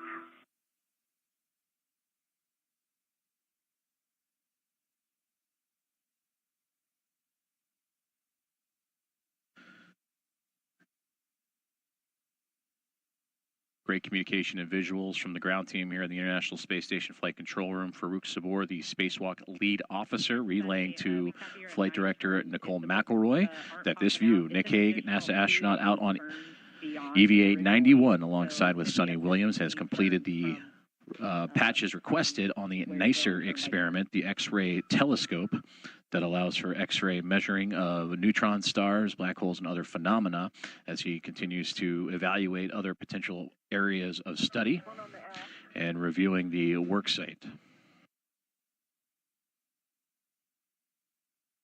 And you can see those pie-shaped wedges that were installed while we have you, those patch locations to allow the NICER to maintain full operation, especially during daylight passes for the International Space Station, and prevent unwanted sunlight from entering the experiment. The EVA camera grid pattern perpendicular to as many of them as possible. Okay, will do. I did want to report that, I'll try to put it in the HECA. There is an Delta 2, 3 o'clock position. There's 1, 2, 3, there's 9 grids missing. Outer third of the wedge on only half of it. It's a cluster.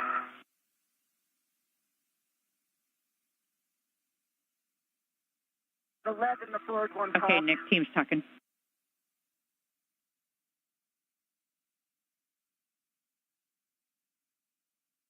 And copy, Sunny, left forward popped.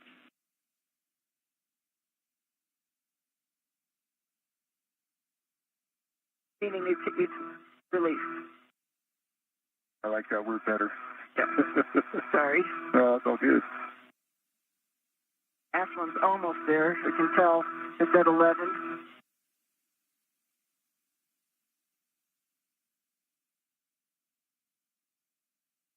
Ash one. Oh, it's open. It's released.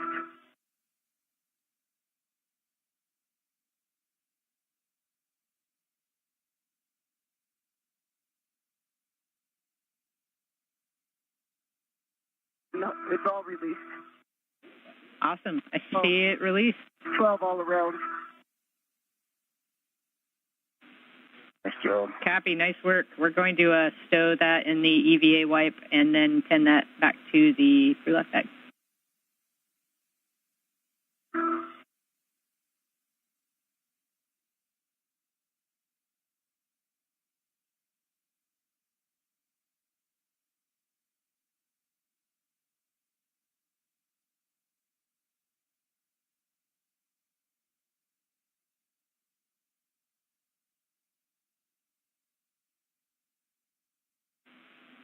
Nick, for you, no patch on Delta 2 is the consensus by the team down here.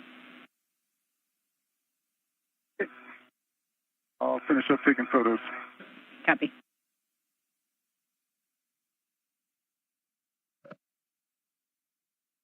That communication in relation to the NICER experiment that you are seeing in Nick Hague's helmet camera, EV1, on the left-hand side of your screen, as he has completed the patching of the damaged areas of the NICER experiment, the X-ray telescope, and a part of those 56 entries for light to enter, or I should say X-rays to enter, X-ray waves to enter and measure phenomena such as black holes and neutron stars. Those patches have been complete, and for Hague, he continues to take photos to evaluate potential future opportunities as well as just the overall state of the work site. On the right-hand side of your screen, you see NASA astronaut commander of Expedition 72, Suni Williams, working on the planar reflector. You heard communications between her and the ground team here at the International Space Station Flight Control Room in Houston, that those 3 bolts were popping and starting to come out of place, in which that would allow her to remove the current planar reflector that has been contaminated and limiting its reflectivity. You can see that the space where it was is just right above her right hand. Those 3 bolts have been removed, and now we'll be able to replace it with a new piece that will allow for greater communications between visiting vehicles as they approach and dock with the International Space Station.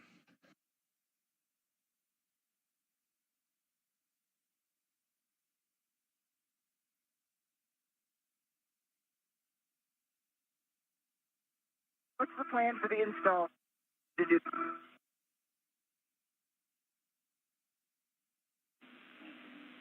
Yeah, Sunny, you're going to retrieve the spare planar reflector, the EVA wipe that's marked with tape, and then we're going to install that. So lock out the ret, tether point facing starboard or facing you, and then we're going to drive 2 turns on each bolt.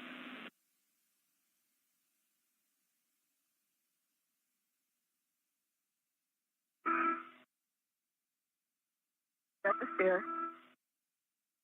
The ret locked out.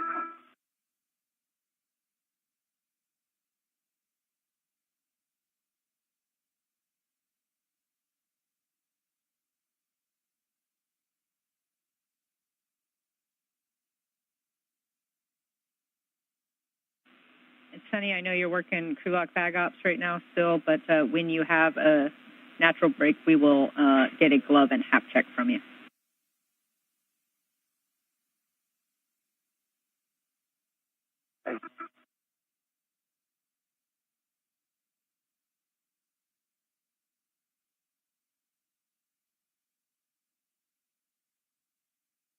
Okay. Gloves are nominal. Hap is dry. Copy, glove and hap. Got the spare. Out of the right.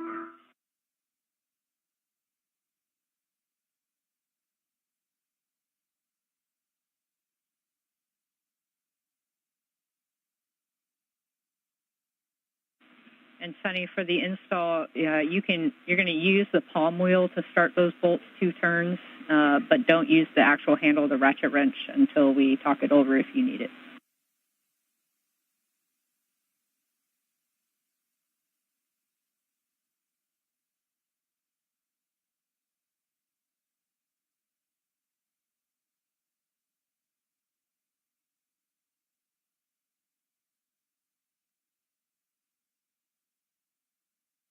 Trying to see if I can start it by hand.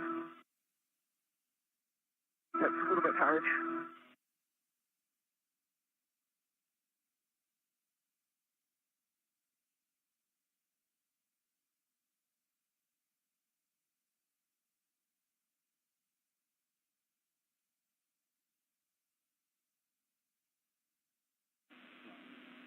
All right, we copy, Sunny. We're 3 minutes to sunrise and still looking great on time, so take as much time as needed.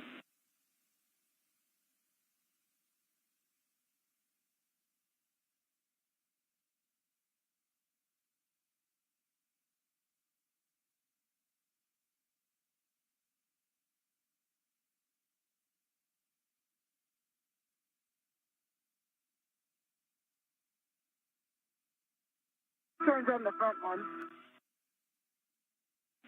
Copy, 2 turns on the front one.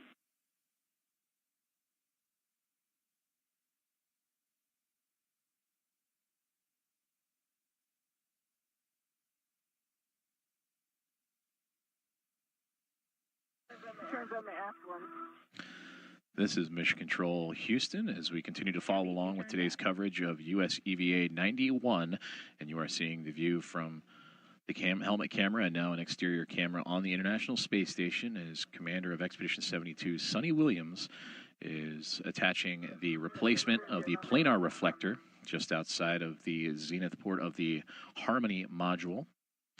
And that helmet camera of Williams right now, she's tightening up the bolts, the 3 bolts that will secure the new planar reflector to its attachment just outside the SpaceX Dragon spacecraft, the Crew 9 spacecraft. And there you see a fantastic view of the upcoming orbital sunrise that will soon make its way over top of the International Space Station.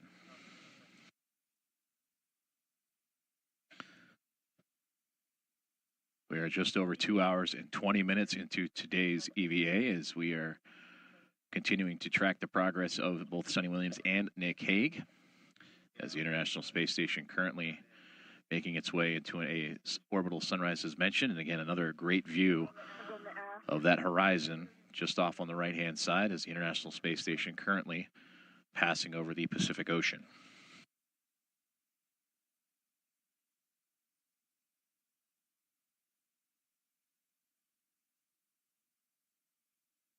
Turns on the aft.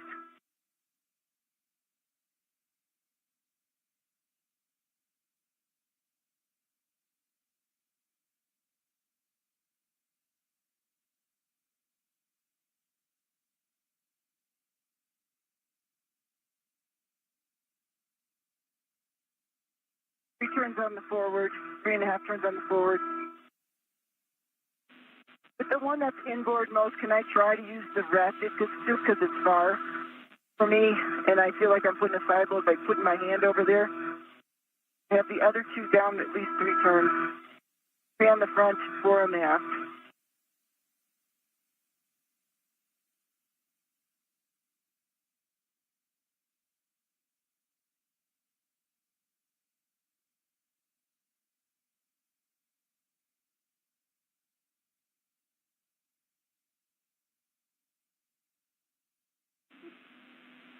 And copy, Sunny. We're good with your recommendation if you need to use the ratchet wrench very lightly like you did before.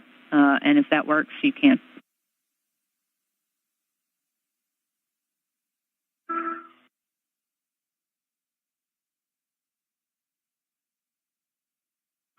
Yeah, I got that one started now. 2 turns on the one that's on the port side. Okay, copy. So we're tracking now. That is all 3 bolts started, correct? Confirm.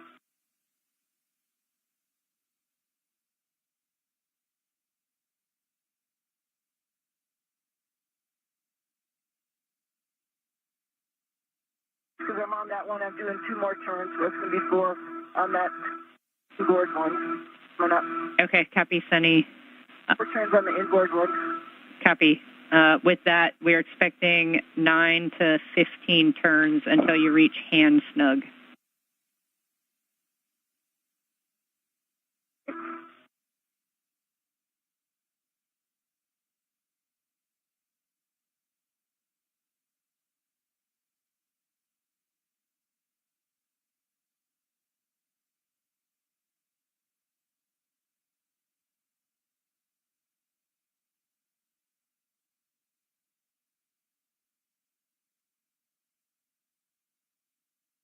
I'm on the forward. I'm doing some more on the forward. Copy, Sunny.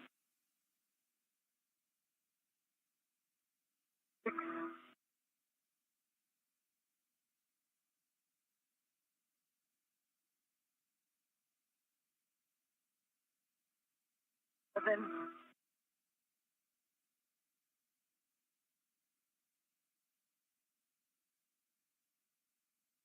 8.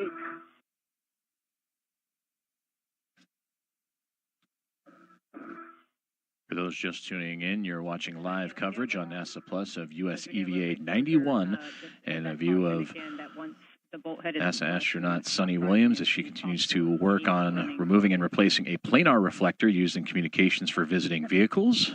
With the visiting vehicle just within arm's reach, the NASA SpaceX Dragon, the Crew 9 vehicle that arrived on station a couple of months ago, back in September, actually. Approaching 2 hours and 25 minutes into today's spacewalk. Joining Suni Williams is NASA astronaut Nick Hague. So as Williams is working on the planar reflector remove and replacement, astronaut Nick Hague is completing his patchwork of the NICER experiment. The NICER is an X-ray telescope that studies neutron stars, black holes, and other phenomena. And that had thermal shields over the detectors, preventing sunlight from interfering with X-ray measurements, but those have since been damaged and deteriorated over time. So Hague has installed patches to help reduce that unwanted sunlight on the NICER experiment, also known as the Neutron Star Interior Composition Explorer. These are tasks 2 and 3 of today's assigned EVA after they successfully completed the removal and replacement of the RGA-2. And that is the rate gyro assembly number 2 that measures the rotational rate and gives rotational rate data of the International Space Station and the rate of change to better calculate the orientation of the orbiting laboratory.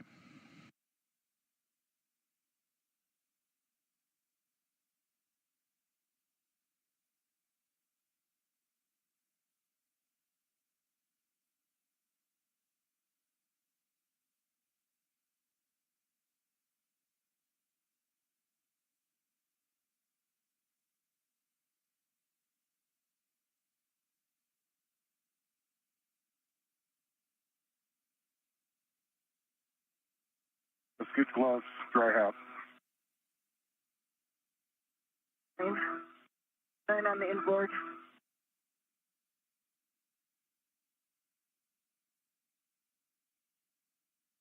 They still have a gap. They all have 9.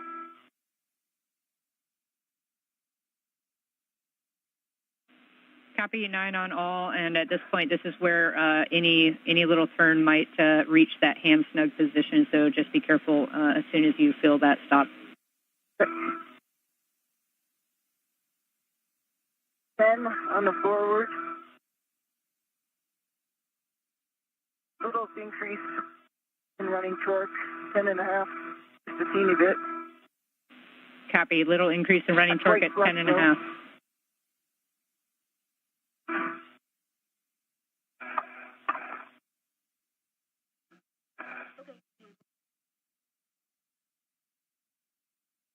Great communication there with Suni Williams, NASA astronaut, as she continues to put the replacement planar reflector in place, talking of the turns and torque used by her tools to affix that replacement of the planar reflector.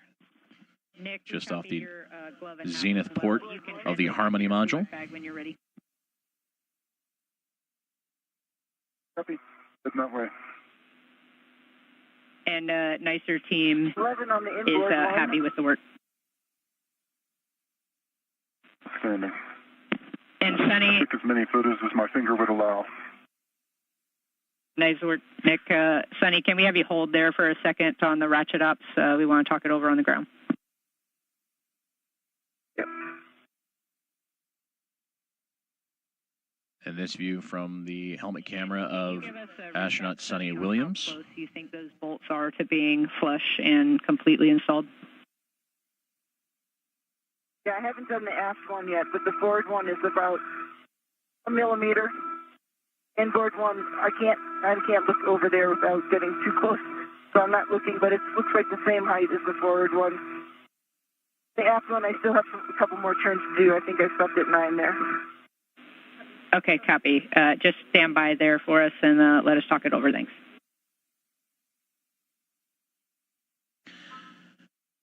Beautiful views from the helmet cam of Suni Williams as the International Space Station traversing some 260 miles over the South Pacific, just recently entering an orbital daytime, and a great view of the Earth from just below the vantage point of Suni Williams, just off the zenith port of the Harmony module. And you also heard communications with NASA astronaut Nick Hague as he was taking additional photos of his patchwork on the NICER experiment, the X-ray telescope that he installed with a T-handle tool.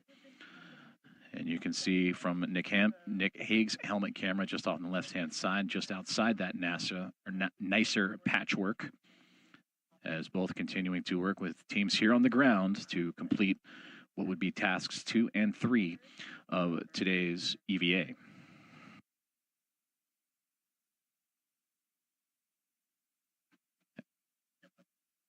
And as these astronauts continue to monitor the progress and work with the ground teams in communication, we have now approached 2 hours and 30 minutes into U.S. EVA number 91.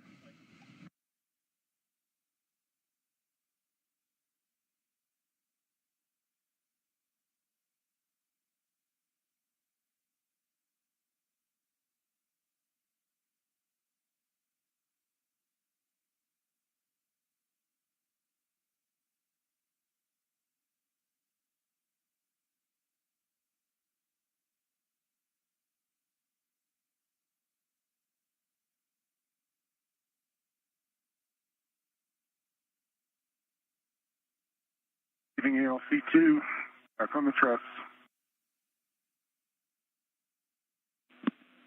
Copy, Nick. Once you get to your crew lock bag, we're going to have you swap out your nicer caddy. You're going to put that next to the crew lock bag on the same handrail, and then we're going to work the C2V2 cable relocate. Sure.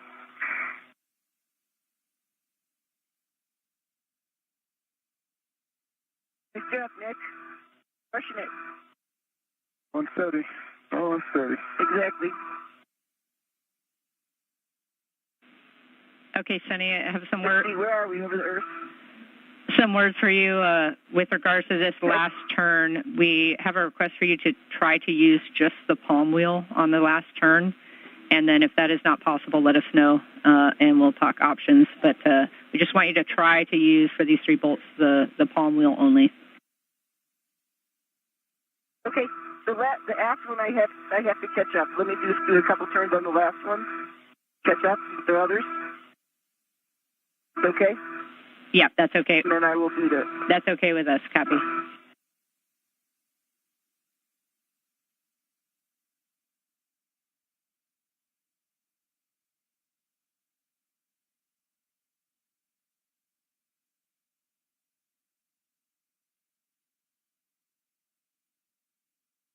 Actually, the 2 turns, and there's no running torque on this one. We're doing a little bit more. There we go, right there. 2.5 turns on the aft. Pretty close, actually. The aft one looks good.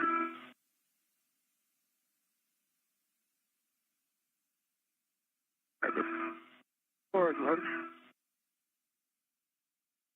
Sort of hard with the palm wheel. Forward one is a little difficult with the palm wheel, Jeff. Okay, copy, Sunny. Stand by.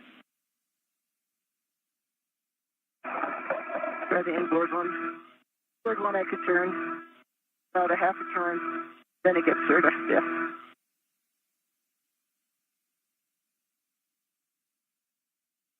It's on here solidly. The only problem is it has the ability to move up and down a little bit because its bolts aren't flush all the way down. Yeah, copy, Sunny. I see that it kind of moves up and down a little bit in your HECA view, so stand by. We're talking it with the MER.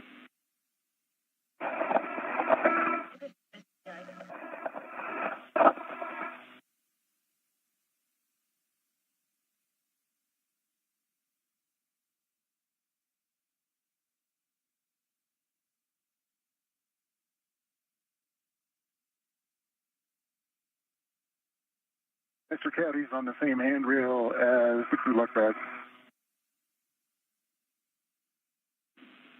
Copy, Nick. With that, we'll have you identify that C2V2 cable. It's going to be your cuff checklist page 6.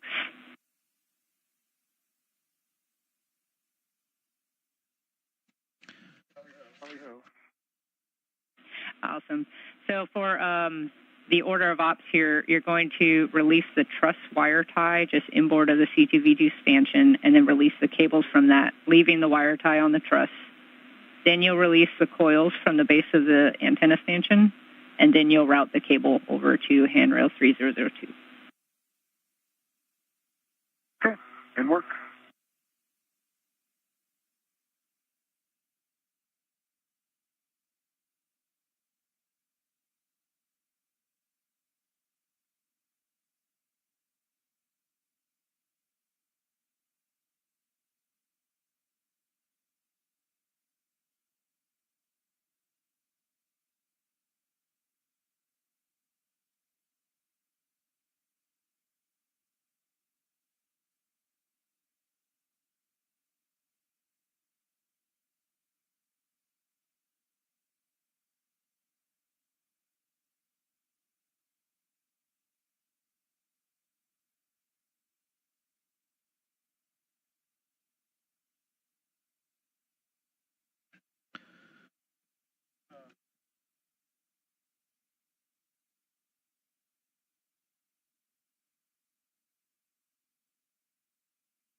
And Suni, after some discussion, we see that you're unable to really turn those bolts that last little turn with the palm wheel itself. And so it's best judgment here. We want you to be very light on the ratchet handle itself to try to get those bolts flush, but there is increased risk, obviously, to breaking the bolt.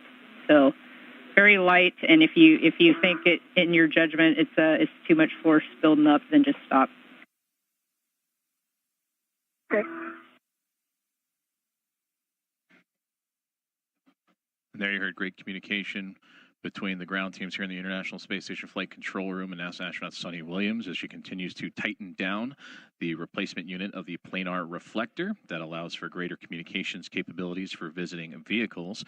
Prior to that communication, you heard from NASA astronaut Nick Hague, also on EVA with Suni Williams, and that the completion of the NICER patch is complete, and that he is now moving on to the next step of today's EVA, the next project of today's EVA. I think that one, the front one's pretty flush.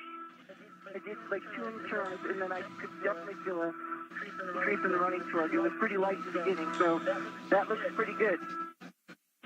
Happy. Good work. And good communication again from Suni as she continues to work on the planar reflector. And then for Nick Hague, he is translating across the International Space Station once again to prepare for the Alpha Magnetic Spectrometer patch panel for future upgrades. But in order to gain access to the Alpha Magnetic Spectrometer, you saw a moment ago just the translation on the screen of needing to relocate a C2V2 cable. And that common communications for visiting vehicles, or C2V2 communications, is another communications component for visiting vehicles on approach and arriving to the International Space Station.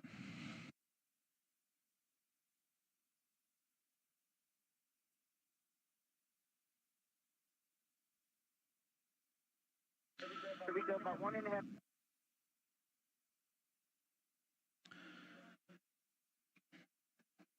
An expected loss of signal as communications satellites have signals transferring, and there you can see a great look inside the International Space Station Flight Control Room and Mission Control Center in Houston, Texas.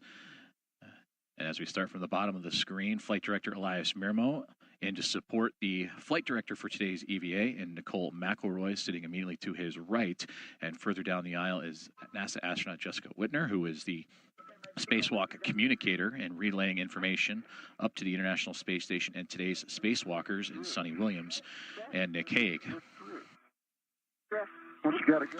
Just behind them in the row, behind the flight director, is Farouk Sabor, who just stood up there for a brief moment. He is the Spacewalk lead officer in relaying information to both the flight director and the Spacewalk communicator in McElroy and Whitner of all the procedures and updates as the EVA progresses along.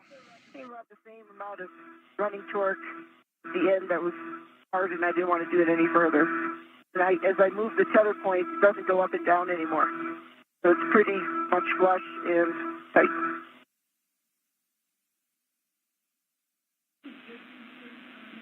Copy, Suni. That sounds like a good config and a good install. And we're still out your HECA-cam right now. We have a couple more seconds till KU comes back. But looks like a good install, or sounds like a good install, so we can tend the ratchet wrench and wipe back to crew lock bag. Okay. I'm going to move the tether point to the tape tether.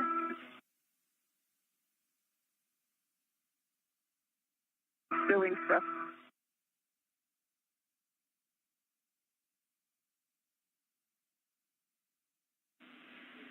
And Suni, we're actually checking with the back now to make sure they're good with the install as well. But that bag ret is going to be the ret that's on the spare planar reflector now is going to be removed from the tether point and then attached to the tape cover to remove the tape cover. Okay.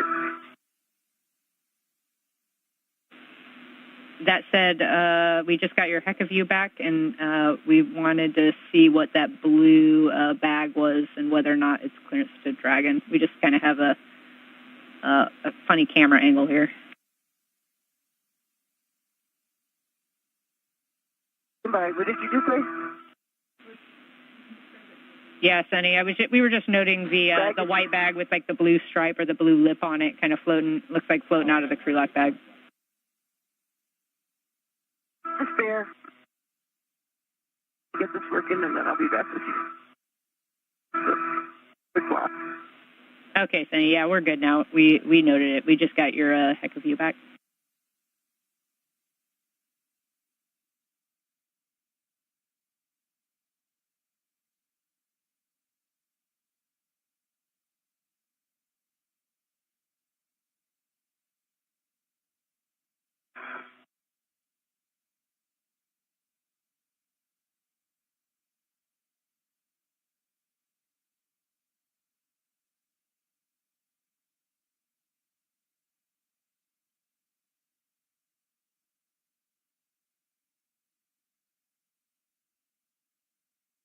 So as you can see it in my HECA, now this doesn't move.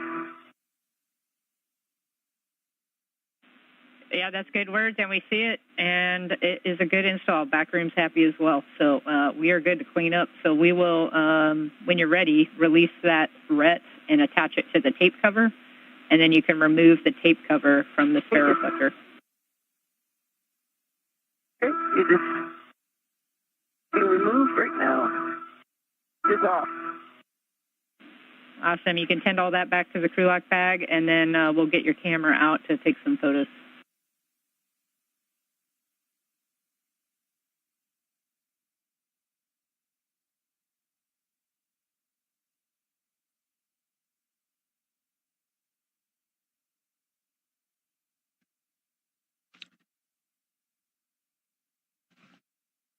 For those just tuning in on NASA Plus, you're watching live coverage of U.S. EVA 91, currently being performed by NASA astronaut and commander of Expedition 72, Suni Williams, and NASA astronaut Nick Hague. Just moments ago, you heard great words from both the ground teams here in Mission Control Houston at the International Space Station Flight Control Room and astronaut Suni Williams on the successful installation of the replacement of the planar reflector. The original was contaminated, and it has since been unbolted and replaced with a new unit, in which you see from the viewpoint of an external camera aboard the International Space Station of Suni Williams now taking pictures of the work site and that completed process.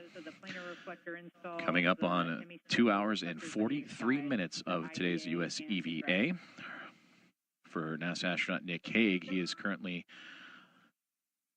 working on a relocation of a C2V2 cable after completing his most recent work, which was placing patches for portions of the damaged NICER experiment, the X-ray telescope aboard the International Space Station, and now has translated or moved to a position on the truss of the orbiting laboratory to relocate the Common Communications for Visiting Vehicles cable, C2V2, to allow for greater access to what will be the Alpha Magnetic Spectrometer, in which both he and Suni Williams are scheduled to come back together and work on for today's EVA tasks.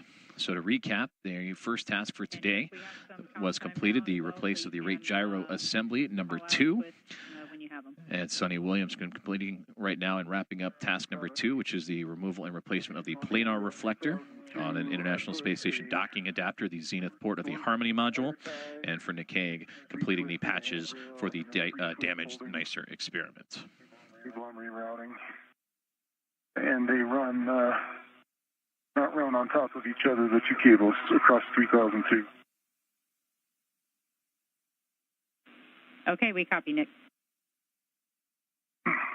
At the base of the C2V2 stanchion on the 2 new wire ties that I released, the cable that was on top, once I released the cable underneath, I put 3 twists to restrain the cable that was on top, so it will now be on the bottom. Okay.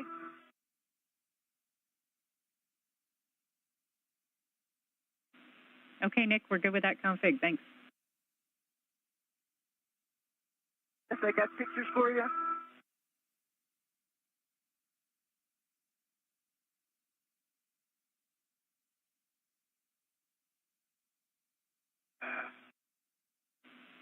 Copy, Sunny. We're good with those photos. We can get a glove and hap check one more time from you, just looking for any contamination or discoloration on your gloves.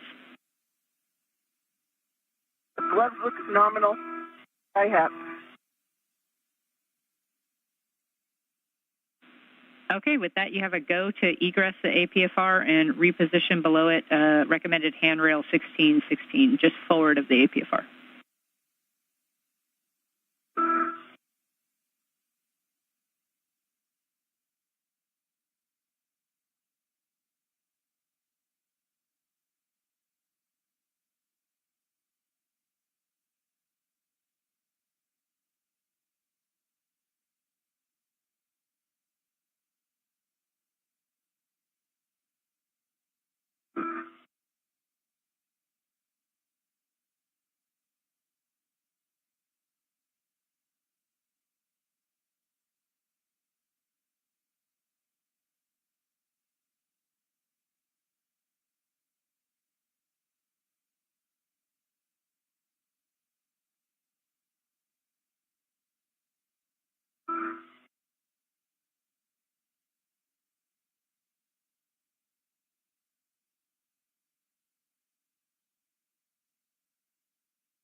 Okay, I'm back on 1616. Copy, Sunny. At this point, we'll take a inventory of your crew lock bag, and you can put it in the HECA if you can.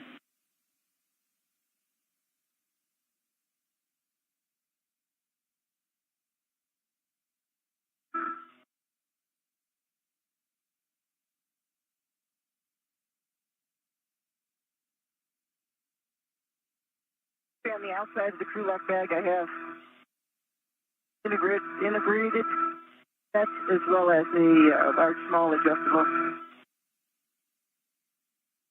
I open everything up so you can see it. You want to just look through with the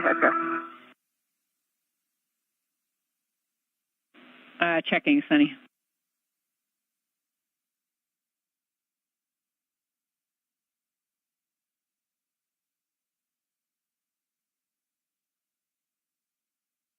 The only things I took out was a wipe that had the spare in it, and that empty spare wipe is here. I have the other wipe that has the old one. The only other thing that I took out was the ratchet. The ratchet in the palm wheel, 2 inches right where my finger is.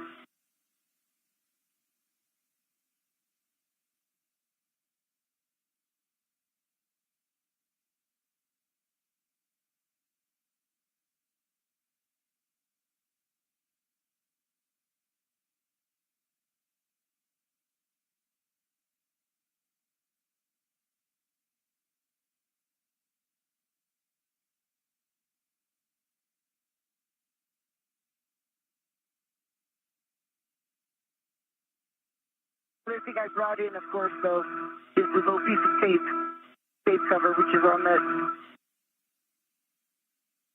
which has the new reflector on it.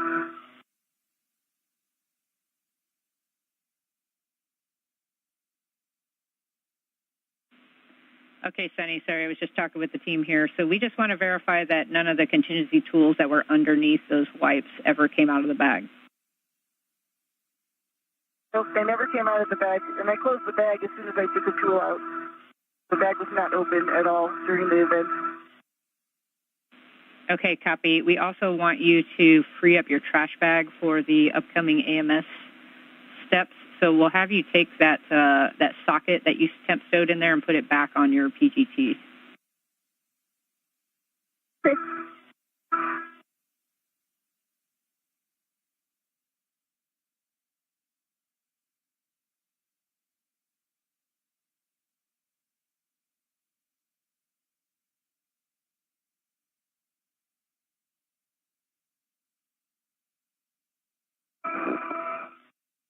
Okay, Jeff.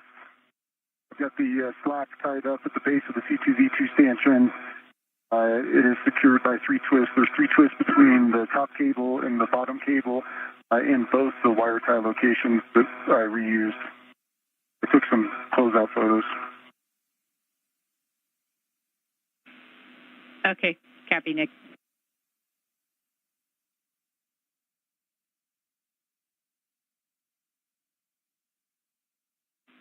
We were just taking a look at your HECA view. We're just taking a look at your HECA view, Nick, and it looks like the C2V2 cables look good to us, so we can move on to some AMS setup. You're going to go back and retrieve crew lock bag from that handrail, and then we'll get you translating to the AMS support worksite. Okay, more. 6-inch wobble is on my PGT test.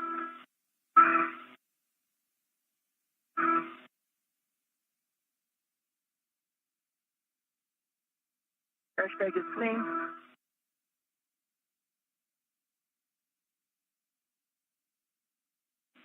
And we copy, Sunny, that your stock is back on the PGT. We're just verifying that we are good for you to start heading out.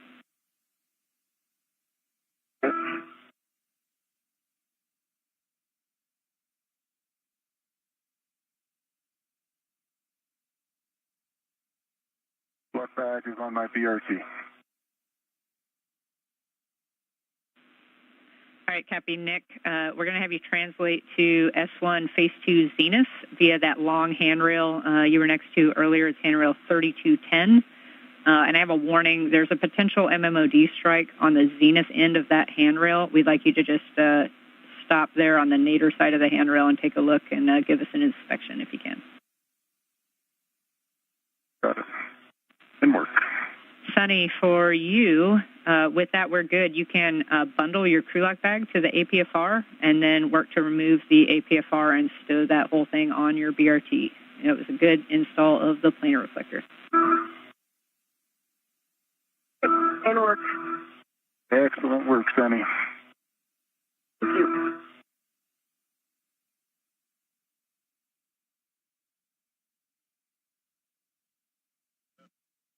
Great communications there between NASA astronauts Suni Williams and Nick Hague out on U.S. EVA Walk 91 in relay with communications to the ground crew here at the International Space Station Flight Control Room, as Suni has completed the install of the planar reflector on the Zenith, excuse me, close to the Zenith port of the Harmony module. Okay, and we can actually see now wrapping up her workspace, whereas for NASA astronaut Nick Hague, recently just completed the readjustment of a C2V2 cable that will allow for the Alpha Magnetic Spectrometer to have easier access for both he and Suni Williams here in just a few moments as a part of their planned EVA tasks for the day. Just a little over 2 hours and 53 minutes into today's planned spacewalk that has now included the successful removal and replacement of the planar reflector as mentioned on the International Space Station docking adapter Harmony module, the replacement of the rate gyro assembly number 2, and patches for the damaged NICER X-ray telescope experiment. And future crew away from that spot. So that's you can continue translating the AMS support worksite, and then we'll stow the crew lock bag there and just obviously avoid the Zenith side of that handrail. Got it. Just BRT crew lock bag bundled out of the lift on my BRT.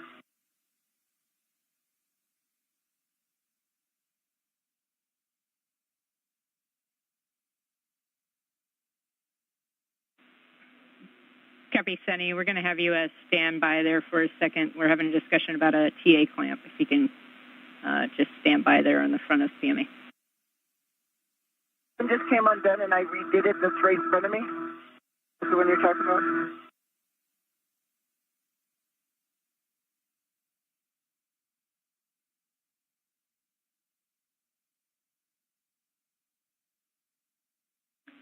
And Sunny, there was another TA clamp up and to the right of that right handrail that was kind of in your HECA view earlier. That looked like it was loose or disconnected.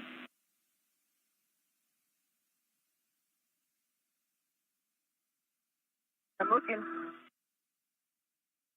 One over here.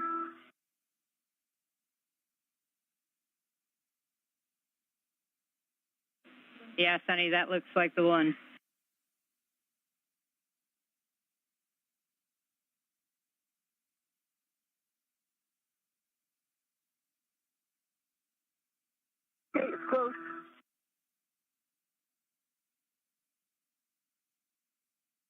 Anything else? I'm looking to. And Nick, we want to go ahead and power off your HECA for a little bit just for thermal constraints. Okay, HECA's coming off. Green light is out.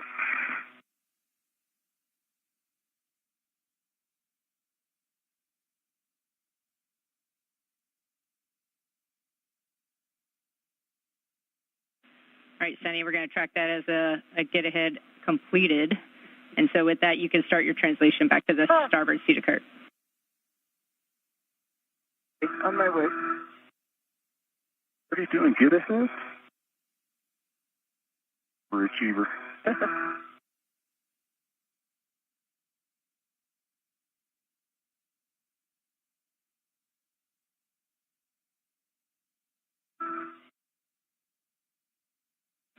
And Sunny, I have a verify step while you're moving. Just verify that your tethers clear the CBM pedals and other PMA hardware as you're transitioning back inboard. And then you also have that green hook location on the lab that you want to pick up.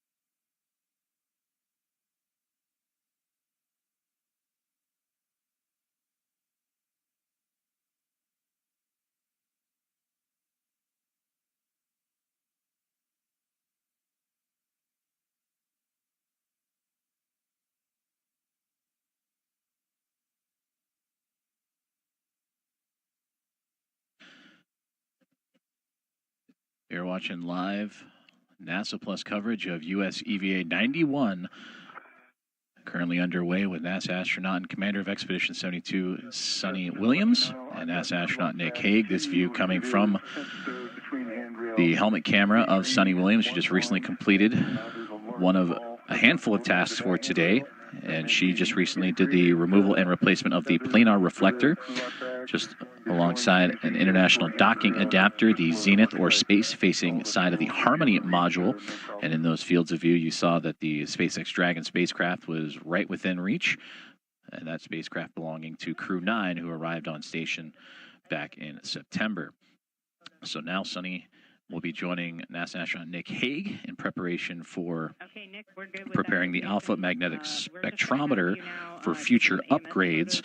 And what they will do once they arrive to that payload, it's a particle physics detector that looks for dark matter and antimatter and missing matter from a module attached just to the outside of the International Space Station. And this is the first of several planned upgrades for this spectrometer, and that'll include upgrading the additional radiators for heat rejection and a silicone tracker layer that will also significantly increase the data acceptance of the Alpha Magnetic Spectrometer, or AMS, as you're hearing over the communications between the two astronauts and the ground teams here inside the International Space Station Flight Control Room. Now 2 hours and 59 minutes into today's EVA.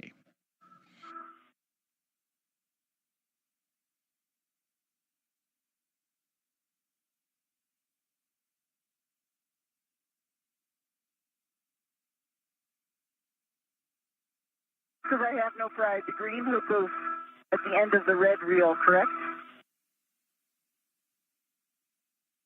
Green hook goes, yes, to your red reel. Making sure. Yeah. And that's A-firm, Sunny. Good check. Okay, green hook is on the red reel. Copy, green hook.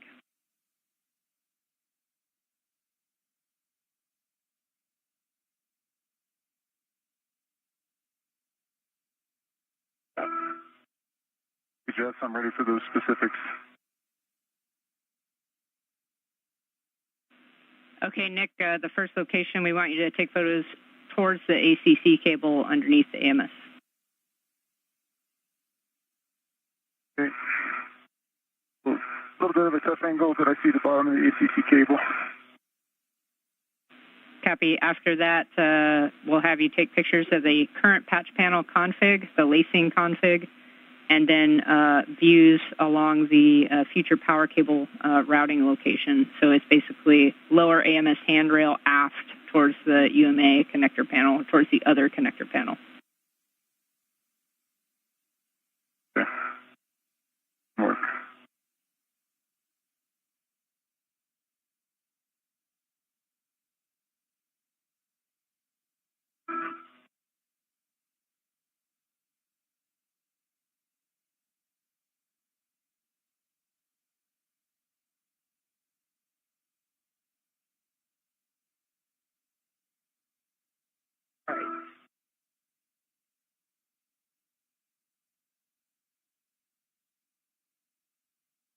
Yes, I'm at the C the cart.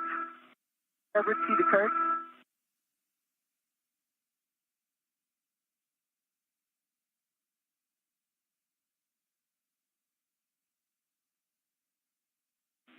All right, copy, Sunny. Since we couldn't get the APFR out of that WIFX earlier, we're actually going to have you install the APFR that you have into WIF 4, and it'll be a clocking of 3. Yep. Say again about the blocking? 3. 3? Yeah, A-firm 3. And do you want different settings, though? A-firm, the full settings, 3, Papa Papa Fox 6. 3 Papa Papa Fox 6. Adjust photos. Complete. Copy, Nick. Photos complete, and when you get a chance, you can turn your HECA back on now.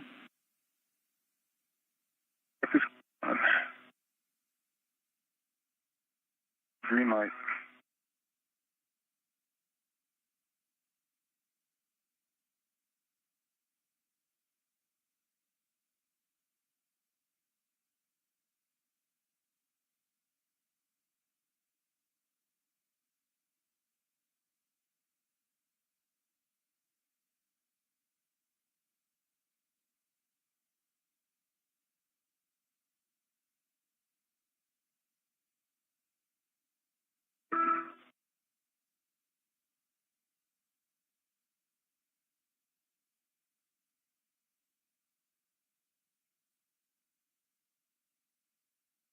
Jess, I'm thinking about timing. You want me to translate over so that we rally for my ingress, or want me to try to start cutting the lacing cords?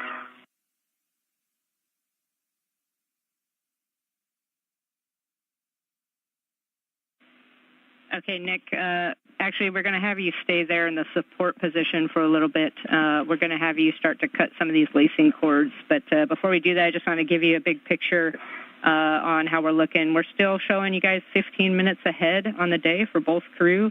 EV1 MEDOX is greater than 6:30 right now, so we're in a good state. So going in game plan is we're going to get Sunny, the APFR cleaned up and the crew lock bag stowed again, and then we'll get her out to the work site. And then, Nick, we'll have you start to cut these lacing cords. And then as Sunny starts moving out towards you, we'll get you up into ingress position. Okay, sounds good. So, Nick, for you, we'll have you, I have a BRT location, a handrail 3211, if you would like it. Otherwise, you're just going to put yourself in a good support position to be able to cut those lacing cords, and you'll retrieve the dyno cutters and have access to your trash bag before we start. Copy that. And my BRT is down to 3211. There is a cable that is run across it, but there's enough slack so you can get the BRT under it without pinching the cable. It makes for a good position. Okay, good words. Thanks.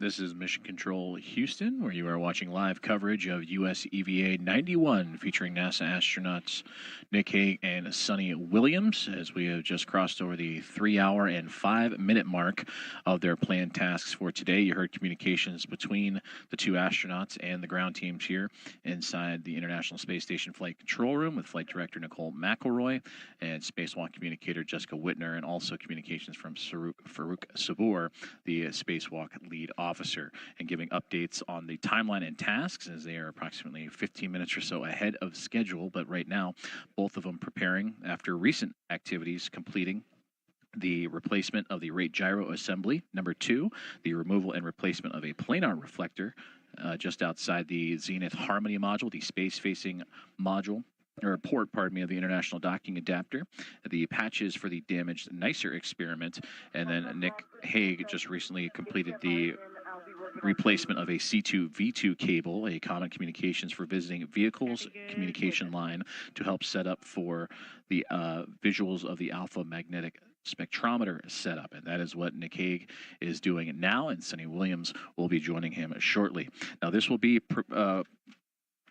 tasks that will preview and ultimately set up future EVAs for the ultimate upgrade that will consist of additional radiators for the Alpha Magnetic Spectrometer to dissipate heat, as well as a silicon tracker layer that will significantly increase the data acceptance and what the spectrometer can receive on the data side. So these will be preparatory tasks of that spectrometer setup, and no current upgrades for both Williams and Hague on this current task.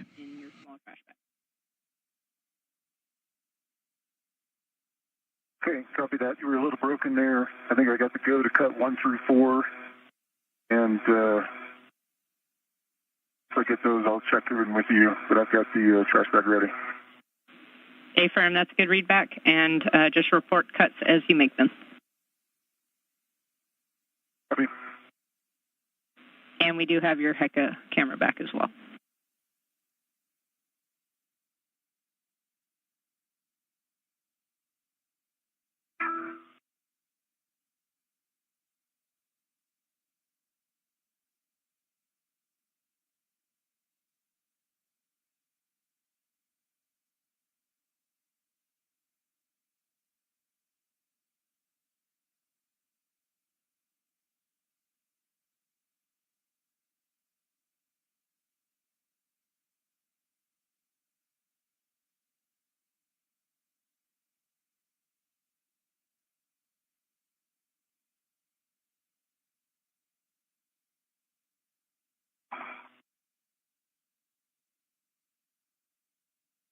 This one is cut in the trash bag.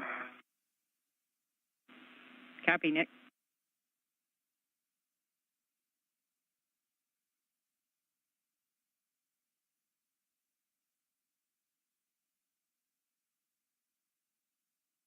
These 2 cut in the trash bag. Copy, number 2 cut.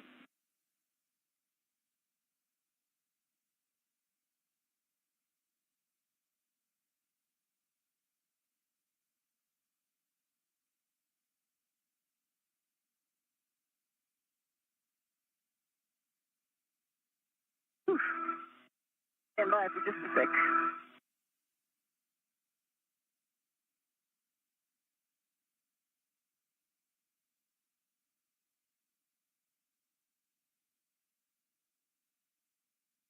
Three is cut.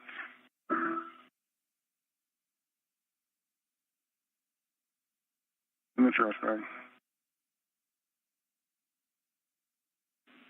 Copy, Nick, number 3 cut, and you can go all the way through 5 and 6 if you can reach them. Okay. Got 3 Papa Fox 11.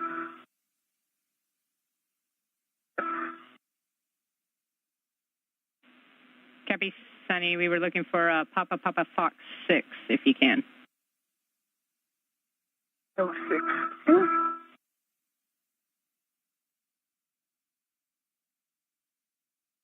these 4 cuts.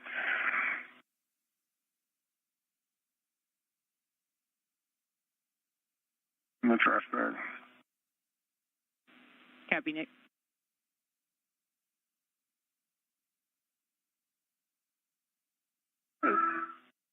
Papa Papa Fox 6.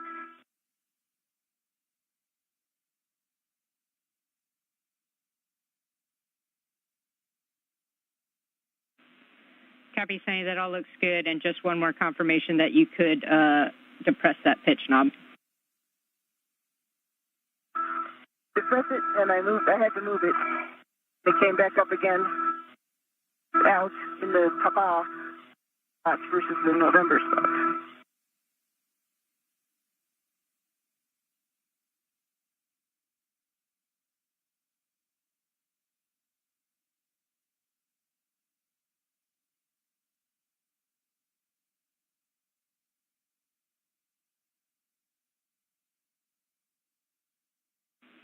I have my crew lock bag, 2 tethers on me, not on my VRT, but it's on me,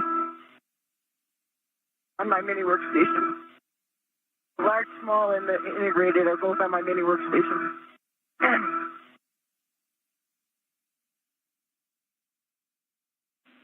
Okay, copy, Sunny. We're going to have you, you can start your translation when you're ready.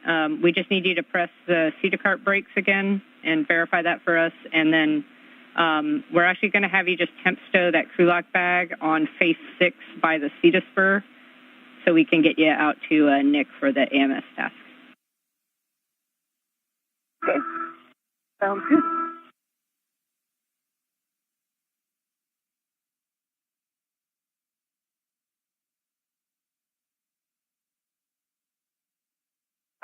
All right, the brakes are board of me, I think, right now.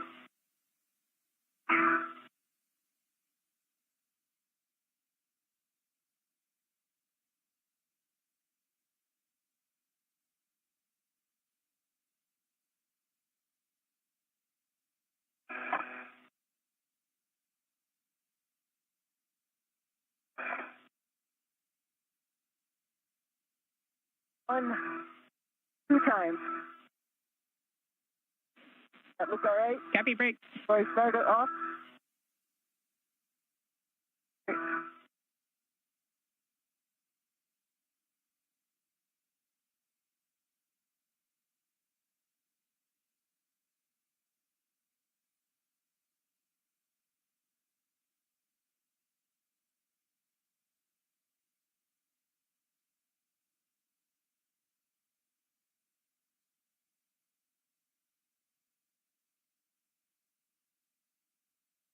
I think we'll be going back that way. All right, 2 pumps. You're looking at a live view inside the International Space Station Flight Control Room for continued coverage of U.S. EVA 91, featuring NASA astronauts Suni Williams and Nick Hague as they continue to work down their checklist of tasks that have already had quite a bit checked off, including the replacement of the rate gyro assembly. Number 2, the removal and replacement of a planar reflector for communications for visiting vehicles, patches to a damaged portions of the NICER X-ray telescope, and now preparing for preparatory tasks for future EVAs on the Alpha Magnetic Spectrometer and upgrades in those future EVAs for that AMS.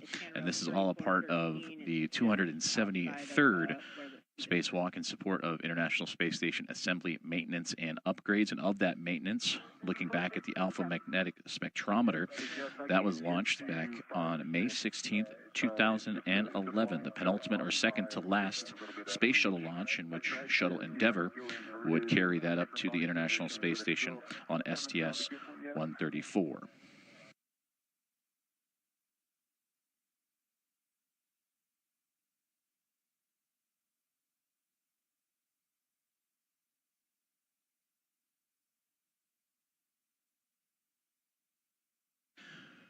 Okay, we copy Nick 5 and 6. That was kind of expected based on that position. So with that, we're just going to hold now until we get you guys ingress into the truss and Sunny out there. So can I get a glove and hap check from you? And then you can also stow those tools again.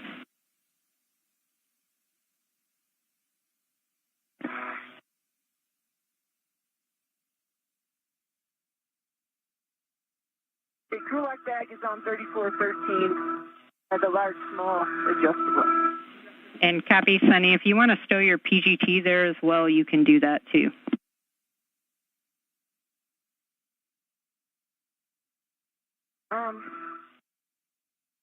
No, you don't have your PGT on, do you, Nick? I do not. You don't need another one, though. We don't have PGT the rest of the... Yeah. Even so they get ahead. So is it hard to get in there with the PGT on, or is it okay? Let me ask that question. Over here with the PGT on? Yeah.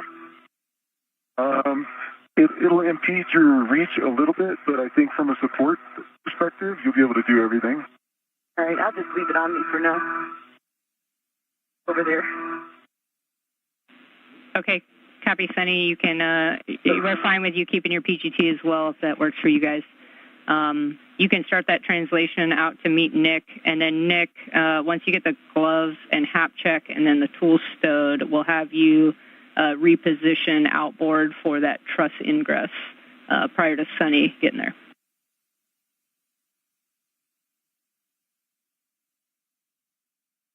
Okay, copy.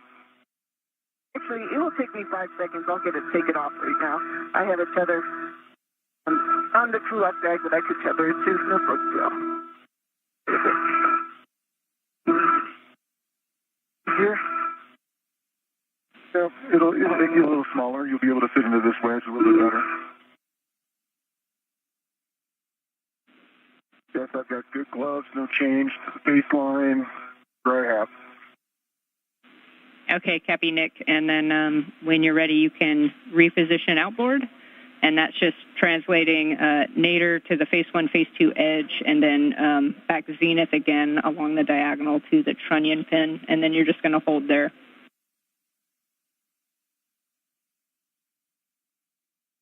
Okay. And again, for both of you, we're looking good on time, so you can take your time as needed and take some photos. Okay. And Jeff, on handrail 3208, it's a short one, right on the phase 1, phase 2 interface. There's a couple small MMOD strikes per millimeter or so on the end.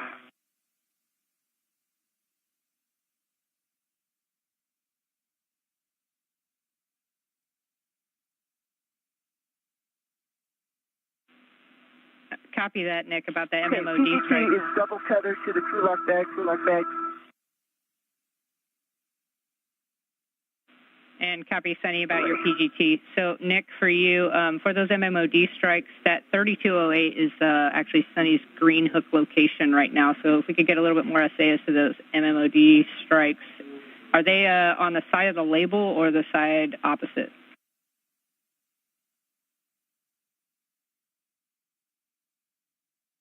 Side of the label or side opposite? I'll translate back, put eyes on it.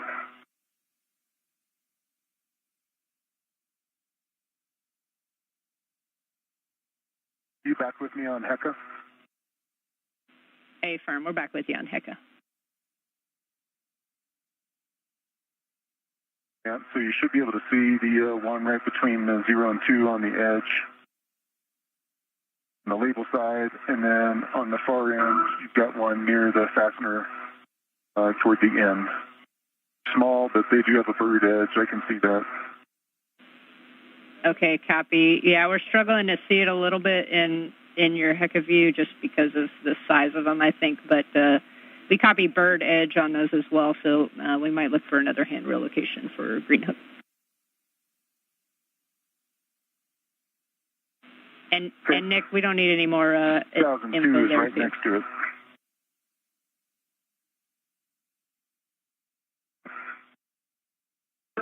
How am I getting up there? There's a diagonal here with a handrail just in front of me, and then you'll be able to move up to the top and then back inboard.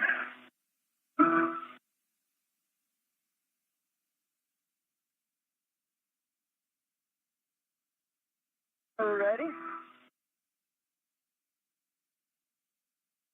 Am I putting my green hook? If you go back inboard to the edge of this bay,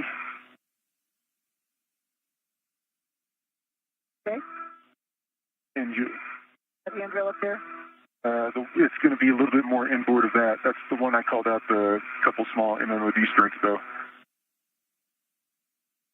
And Nick, Sunny, we do think 3208. you can do. Yeah, and you can see those little spots.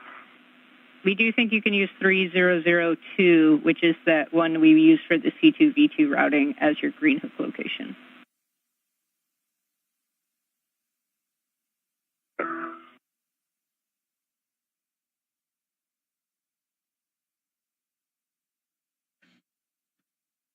You're hearing live commentary from NASA astronauts Nick Hague and Suni Williams, who are currently underway for U.S. EVA number 91, just over 3 hours and 20 minutes in, the two of them moving into position for another task on today's checklist, and that is preparatory work of the Alpha Magnetic Spectrometer. And what they're looking at will be plans of potential future upgrades to the Alpha Magnetic Spectrometer. And again, preparatory tasks, no upgrades on this particular EVA, as they look to have additional radiators for heat rejection and a silicone tracker layer that'll increase the data acceptance of the Alpha Magnetic Spectrometer. And all this a part of the International Space Station Assembly, Maintenance, and Upgrades, the 273rd spacewalk in support of those tasks. Not the handrail per se, but the little piece. There's a bunch of wire ties on this blind glass here.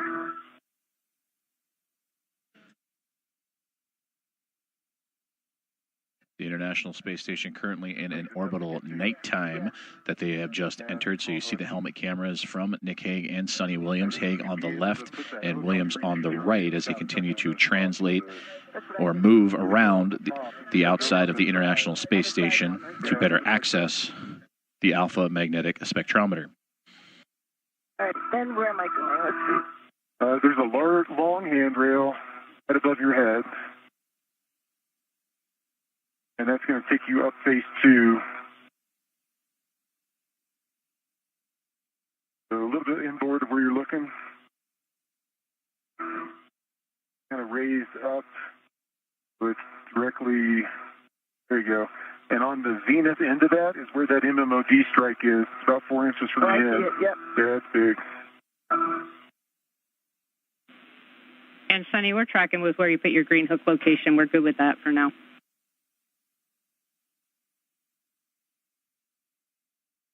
I see the crew lock back here.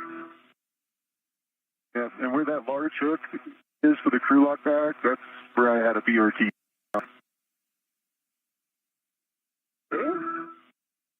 You're off the work right there for them. Yeah.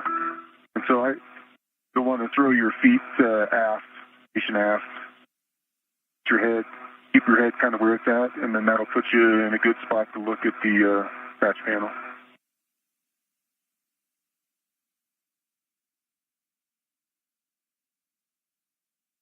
All right, getting oriented. Hold on. No problem. Settled, and then I'll start backing in for the ingress. Yeah, no rush at all from our side. And I just have a caution to read. Do not kick the radiator beam launch lock or the OBSS to prevent damage.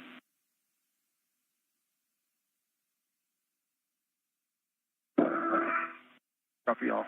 Copy.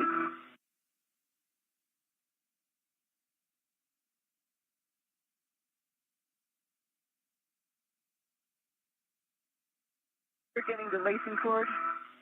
Cut the first 4. It's up here. Yeah. I'm looking too far back. Okay.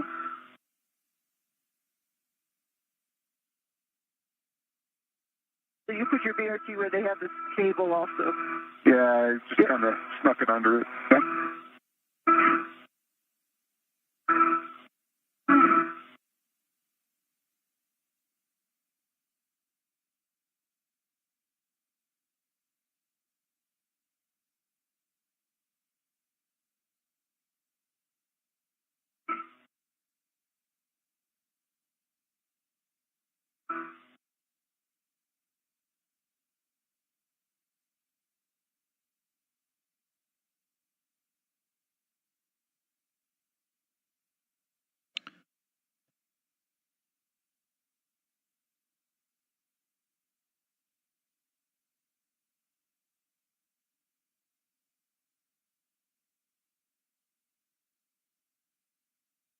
Paddles out, BRT's on.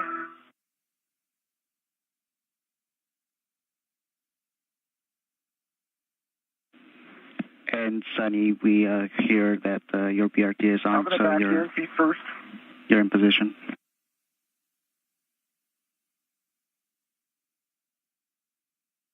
Okay. I'm going to start backing in leg first. Okay. And then I'm looking to ingress that spot in between us. And Nick, before you do that, Suni, could you identify the ACC cable?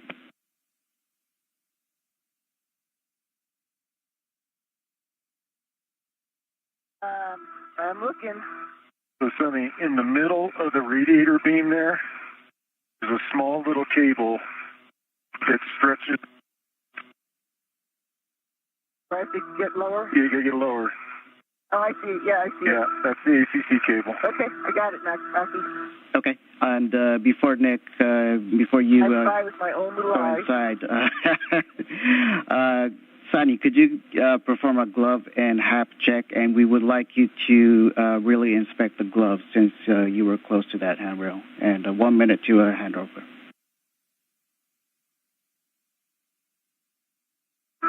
My gloves actually look all nominal. It's dry.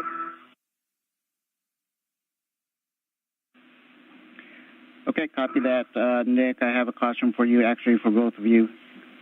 Do not contact the AMS ACC cable. Maintain clearance at all times. Do not inadvertently load any AMS cables. And avoid loading NZGLs between handrail 3002 and 3003.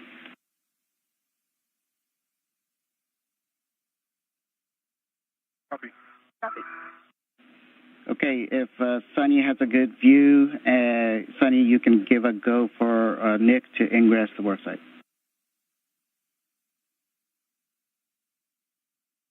Did you have a go?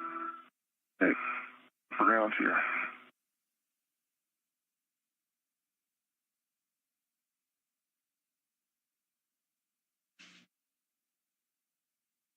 Great views and communication between NASA astronauts Nick Hague and Suni Williams during US AVA 91, currently underway and about to hit the 3-hour and 28-minute mark. Temporary loss of signal with the ground teams here in Mission Control Houston in the International Space Station Flight Control Room, which you are seeing live views of that and awaiting that signal to return.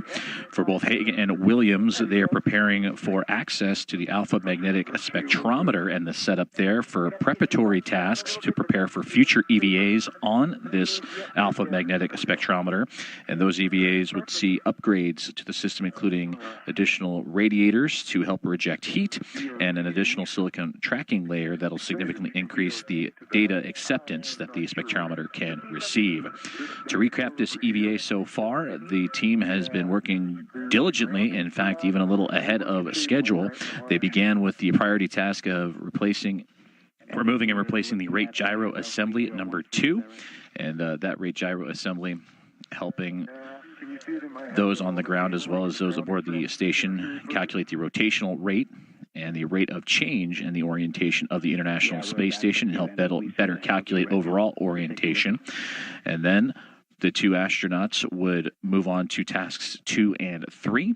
For Suni Williams, she would complete the removal and replacement of a planar reflector used for communications and visiting vehicles just outside the international docking adapter on the Zenith port of the Harmony module. That's the space-facing port currently occupied by the Crew 9 SpaceX Dragon spacecraft.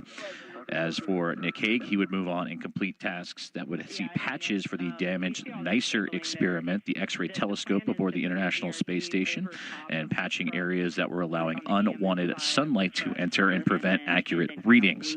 Since then, the two have since rejoined together just outside the Alpha Magnetic Spectrometer with a couple of cable relocations of the common communications for visiting vehicles setup, and are now looking to survey the worksite and look for that preparatory tasking around the Alpha Magnetic Spectrometer and what it can look like for future EVAs for those upgrades.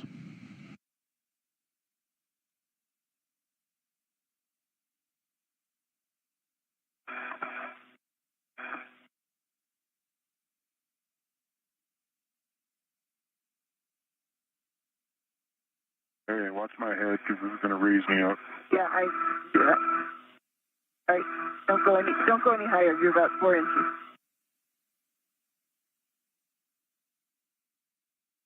Don't go any higher. Go lower. Go lower now. And tighten it up.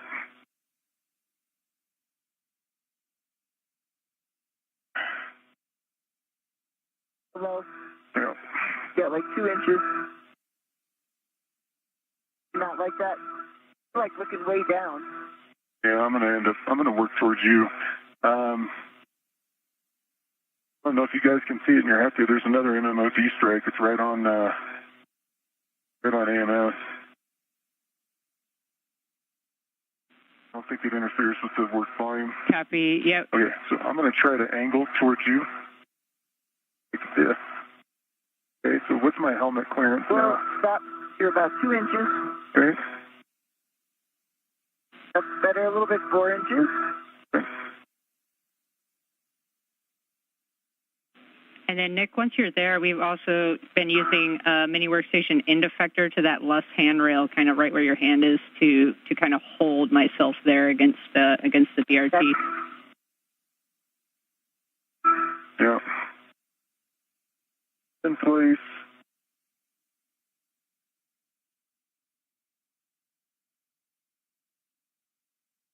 When you come this way, you're away from that cable. Yeah. You're more away. Trying to get away from it.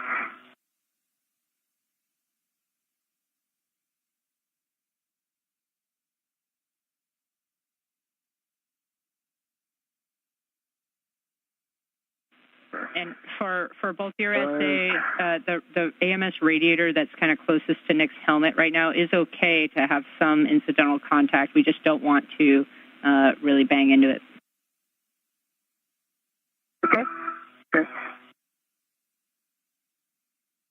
All right. Those dyno cutters. Dyno cutters? Are what we're after next.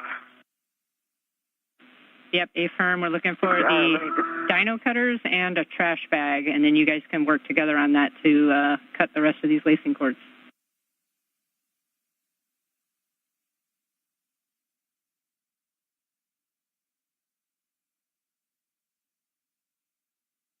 And Sunny, while you're getting that out, I do have a warning for both of you. There's a sharp edge hazard, so exercise caution and refrain from touching the exposed metal and edge of the AMS patch panel itself. So it's once it's exposed, the metal edge is sharp, and then avoid zip tie sharp edges once we get to that point.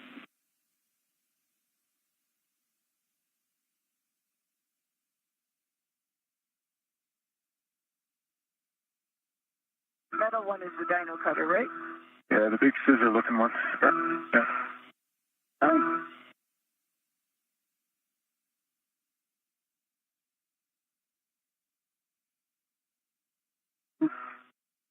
Sorry. All good.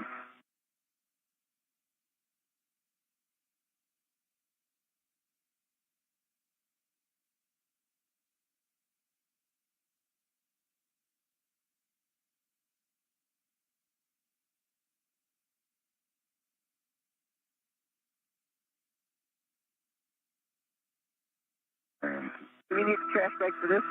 yeah, these will pull out threads. I got.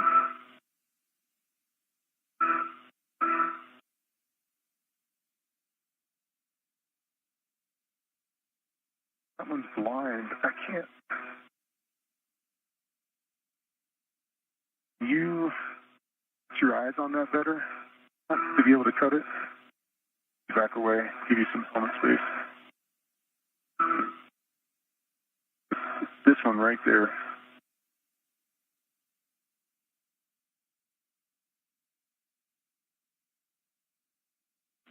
And Nick, Sunny, we know some of these are kind of blind reaches since and they are the same when we did them in the pool. So you might just have to feel around for it with the dyno cutters.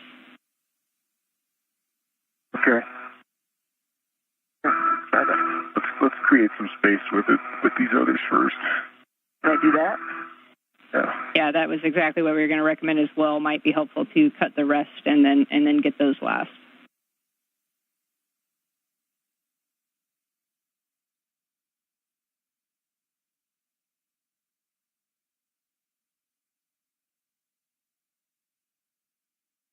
Trying to get my trash bag out. Hold on.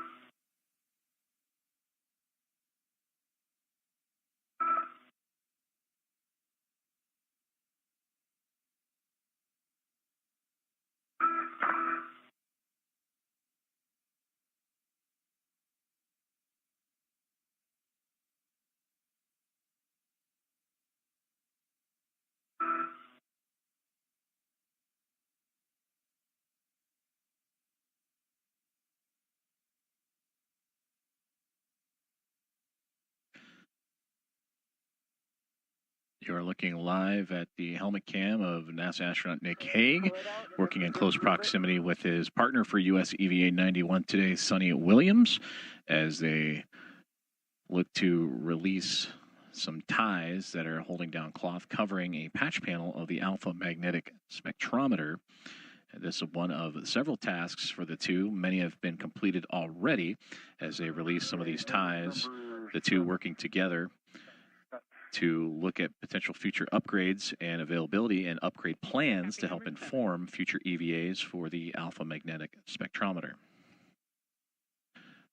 Now 3 hours and 36 minutes into today's EVA, and all plans and all tasks have been moving along nominally and as scheduled, as Nick Hague and Suni Williams continue to operate on this International Space Station upgrade and task, and preparing for future upgrades of the AMS, or Alpha Magnetic Spectrometer.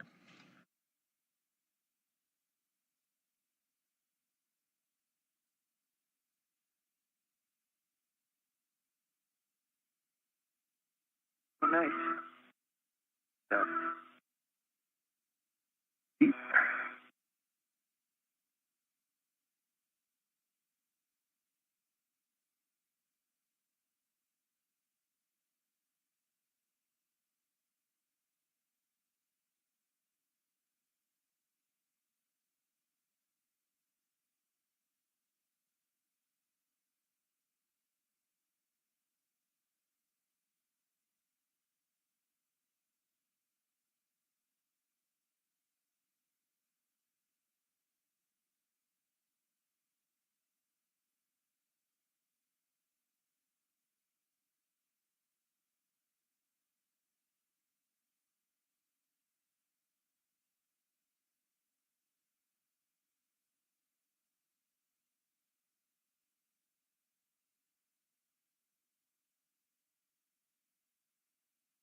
I think there's two pieces there.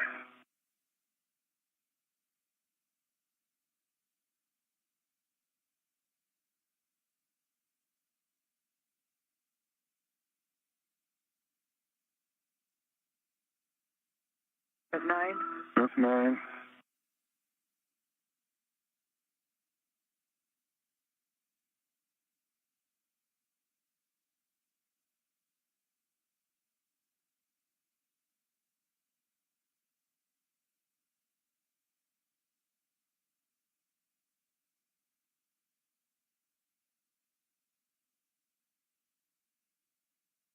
Eyes on my helmet. That? I have to keep eyes on my helmet so I don't drift up too high.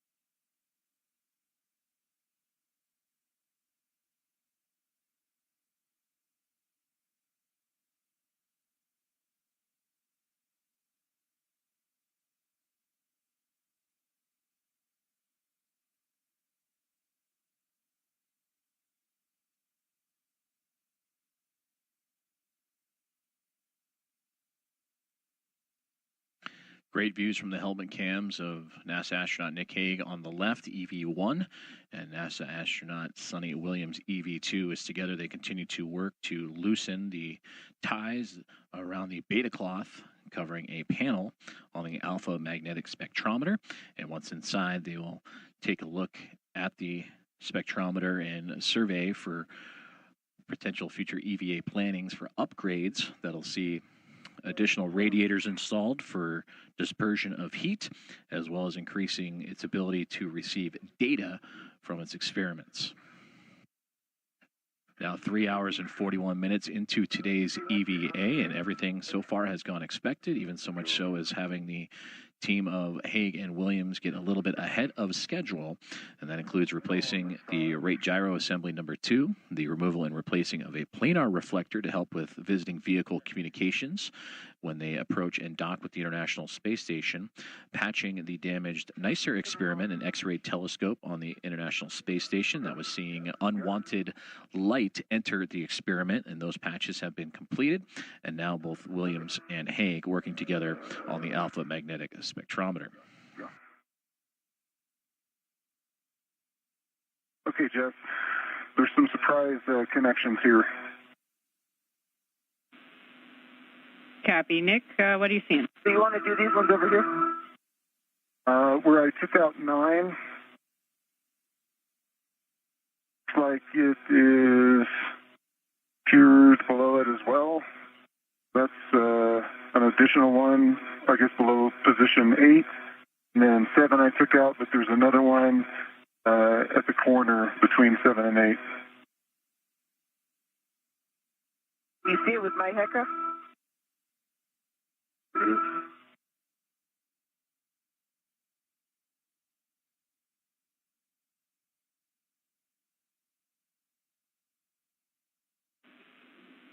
And Nick, just to confirm, obviously that little square patch of beta cloth, we're not trying to take off, just the joint between the two. Yep, exactly what you're pointing out.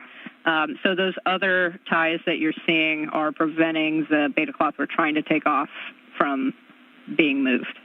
Affirmative. Copy. Affirmative. Okay, well, if they are preventing it, you have a go to cut those as well. Okay. Ended up cutting the beta cloth on that one, so there's no, the lace is still there, but it's not holding anything, and the lace is still together. Copy, understood, and we are fine with that config.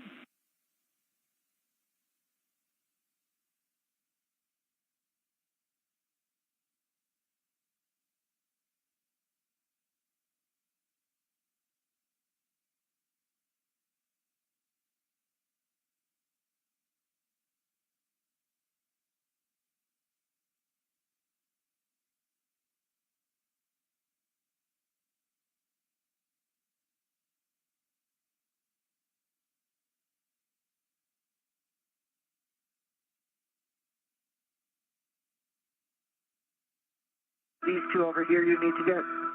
Yeah, I'm trying to get this piece that's right here. Piece.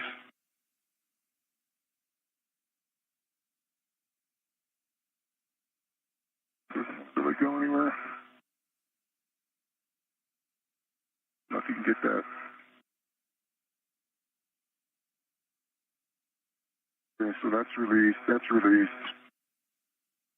And unfold all that beta cloth. I need to get this one.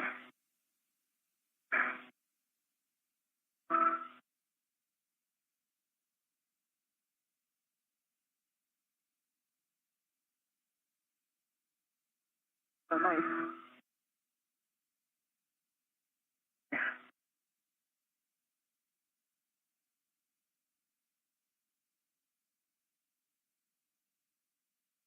It's flying.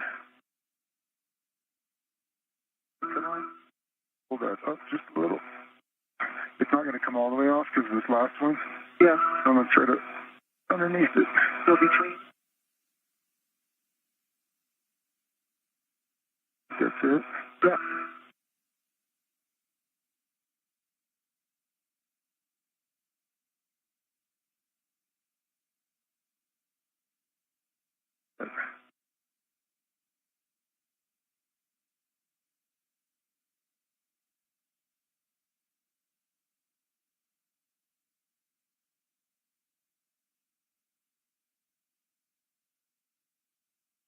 You're on the clock. Okay. Higher.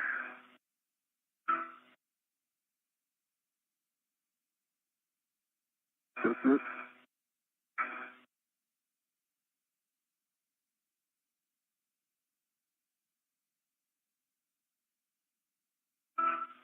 Off.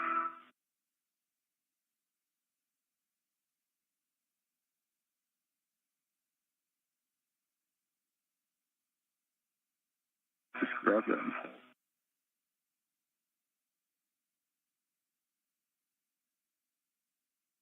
Oh, yeah.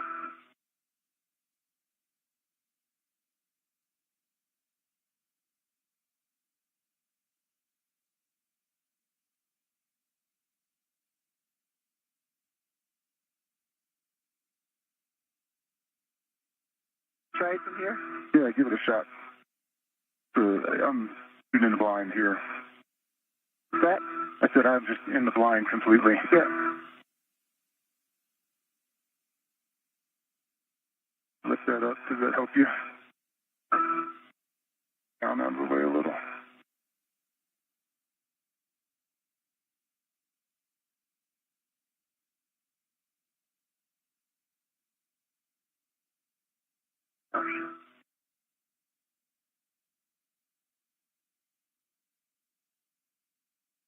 So please dim off.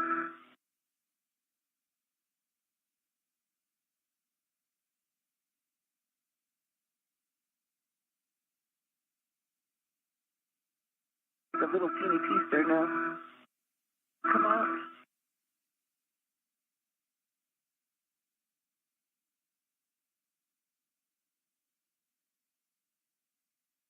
Up.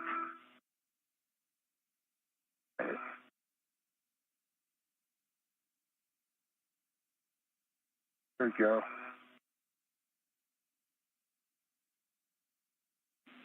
Nice work. We were all cheering you guys on down here. Teamwork. Okay. I don't know if that knot will come out. I think there's one more on the back side. It kind of ties the whole thing together. It is, that's nice. Yeah.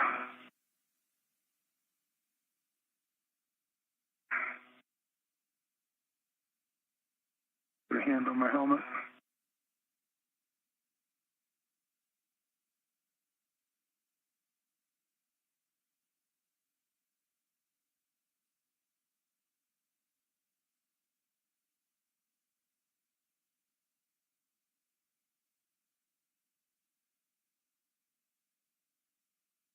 Yeah.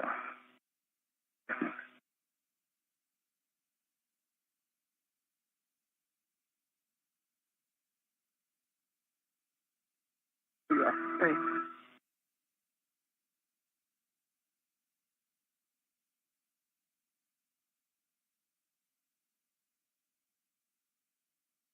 Mercury.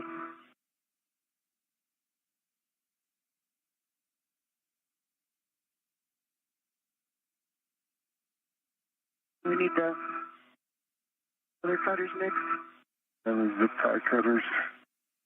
Got these up. Awesome. We're tracking now that the beta cloth is free. So, yep, next step is going to be the zip tie cutters.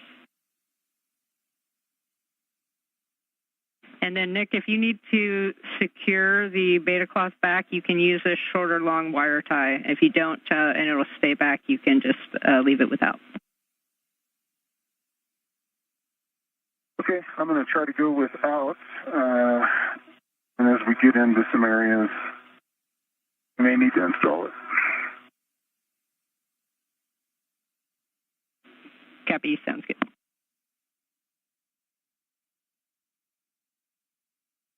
Okay. Now, how do we want to grab this? Yeah. And where am I at? We want to do those three right there, right? Yeah, there is one below, but that's got some orange wire in it. It's not the white wire, patch panel wire. I think I want to get that. So, Jess, I'm going to try to put it in the Hecka. I think it's only this one, and that one, these three. That one. Yeah. This one puts two bundles together, and this separates the bundles. Yep. Can you guys see the wire tie config? Yeah, A-Farm, Nick, and Sunny, what you guys just pointed to, those three blue zip ties are the ones that you want to cut. Good. All right, when you cut with that, is it going to stick to that thing? It does. It captures it.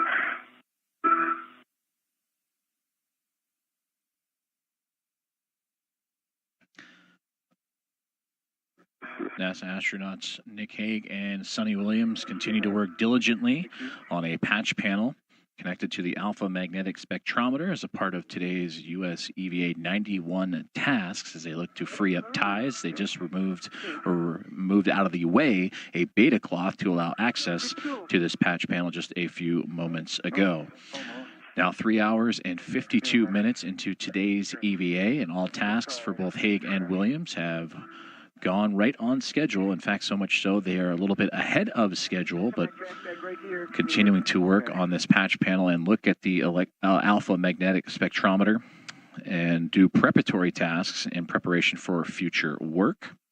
And that includes pulling back the beta cloth as mentioned, and then we'll be testing access to various connectors within the Alpha Magnetic Spectrometer, and that'll inform future upgrades that allow for both more data and higher accuracy measurements, as well as greater dispersion of heat as exposed to sunlight. The International Space Station is currently wrapping up a time period of orbital nighttime. They'll be entering daytime here in the next few moments as both Nick Hague and Suni Williams continue to diligently work together and showcase teamwork on this task for the AMS.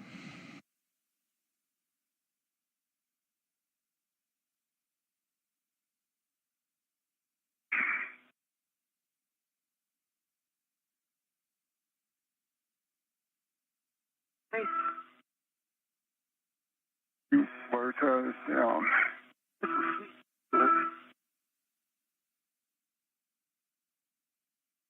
Crash bag. Okay. That.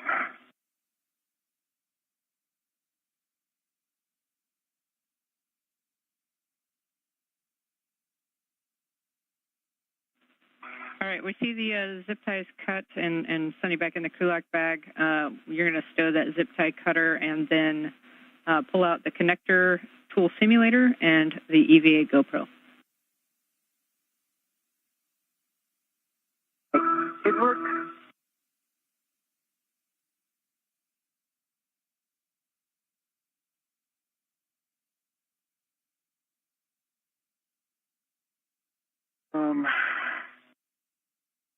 Just for your awareness, in terms of being able to see the patch panel, I can read the numbers on column 1, 2 rows on column 2, and get most of the 4th and 5th columns.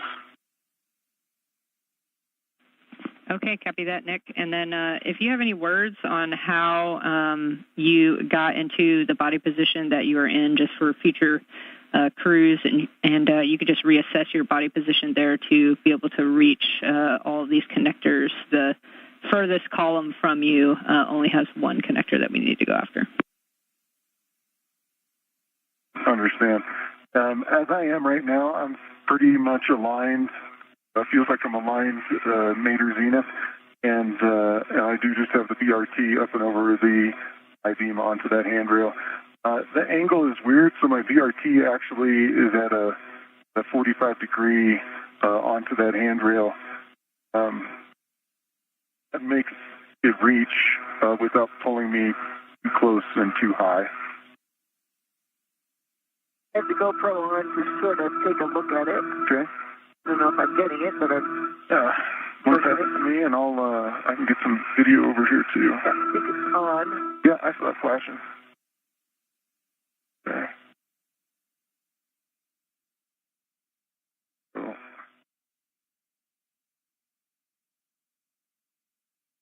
All the connections look good. We did to the beta cloth.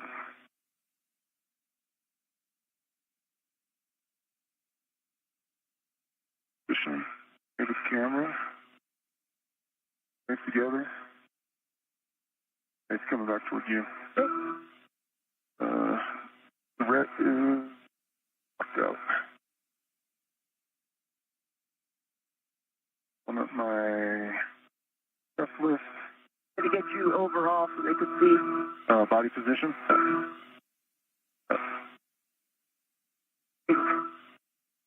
And make sure you can get my clearance in like this position, my clearance above me.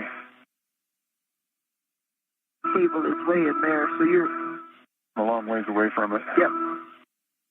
And I can see daylight between my helmet and radiator beam just in my shadow. Yep. I keep taking GoPro while you're doing this? Yeah, let's do it. Okay, so I'm going to go in with the connector tool. And hey, Nick, before we do that, we were just talking on the ground. We're looking at where the beta cloth is, kind of on the edge of the patch panel there, on that furthest column from you. And we just want to make sure, is that beta cloth going to interfere with being able to put the connector tool on one of the connectors in that column, like perpendicular to the panel? If it is, we can pull one of the other lacing cords to try to move that further away. Yeah, if I'm looking at the cheat sheet here, all the things that are, the one I'm going after, the Echo 1 Bravo 1, you should be able to get to. The beta cloth will move out of the way. There's compliance. There's a lot of compliance in the beta cloth. If you were trying to do that far one, I guess it'd be row 1, column 6. That might be more difficult, and we'd have to cut more. We can cut more if you want. We're here. Okay, Nick, just stand by. We're going to talk it over. We might want you to cut a little bit more. Okay. Hang it out. Will that little piece come off? Yes. That first tie. Oh, this one right here? No, what happened was the beta cloth cut. Oh. And they released the one that was below it, and this one is. I'm going to turn this off for a second. Okay. And Nick, Suni, we do have a request. We'd like you to make it to where we can access all of the connectors on a future EVA. So that beta cloth, if we need to cut one more lacing cord, let's do that now. Okay. We'll give it a go. Thanks. Not a problem. Coming off.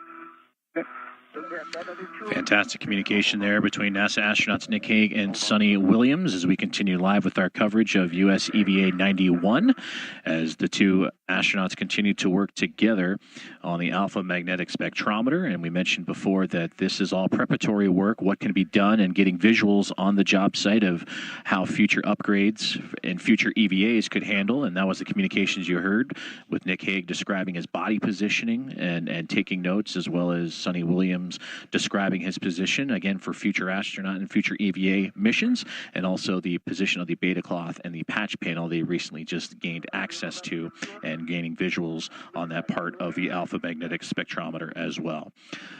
Approaching in about 30 seconds the 4-hour mark of today's EVA, as all tasks so far have been progressing along swimmingly for both Nick Hague and Suni Williams, including the removal and replacement of a rate gyro assembly that allows rotational rate data of the International Space Station to be collected and to better calculate the overall orientation, the removal and replacement of a planar reflector on the International Docking Adapter, the Zenith port of the Harmony module. That's the port that faces space and is currently occupied by a SpaceX Dragon spacecraft for Crew 9, and that is a part of the communications for visiting vehicles.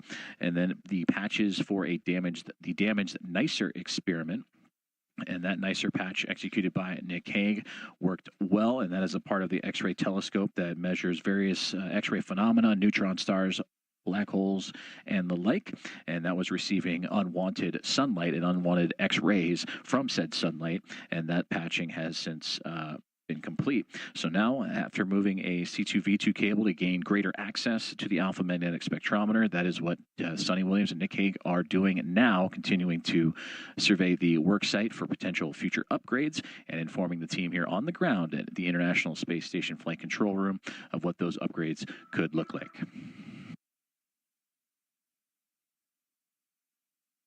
I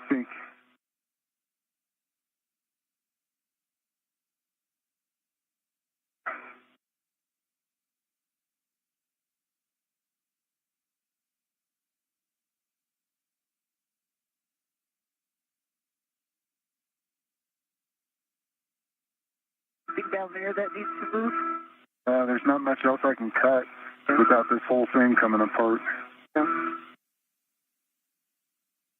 Oh, that's good, like that. That's perfect. Only one that might be problematic is that corner.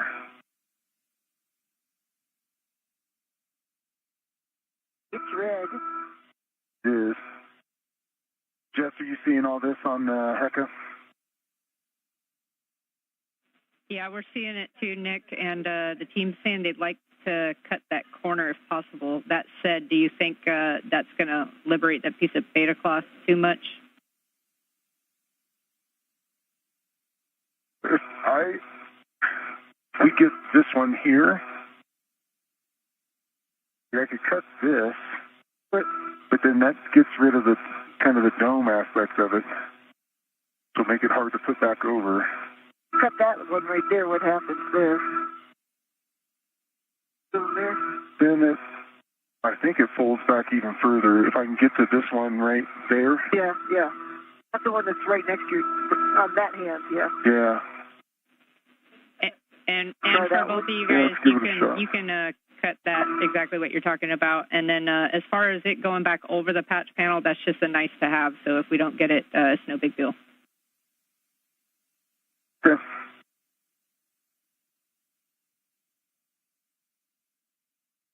You see it from your angle if I put it on there? Yeah, I can see it. No, that was low, right there, yep.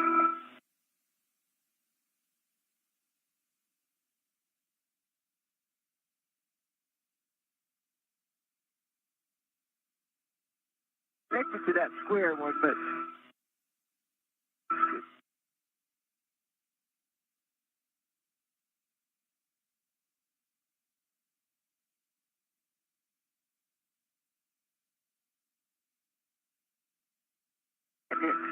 right between those two. Tell me when I'm on it. No,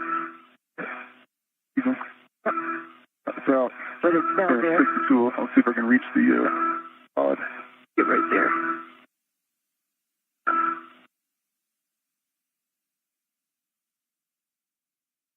Nicely done.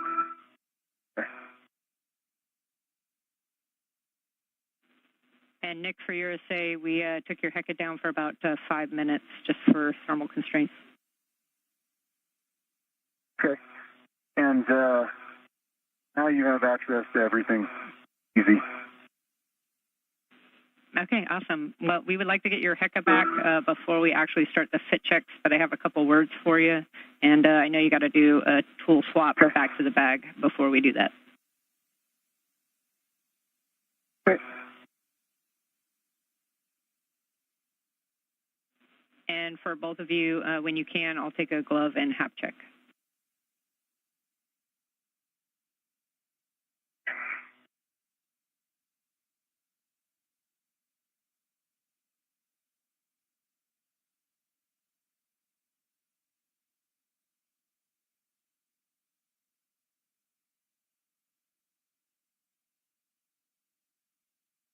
No changes to the gloves.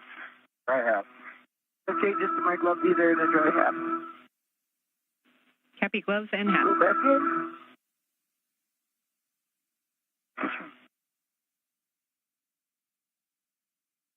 That tool.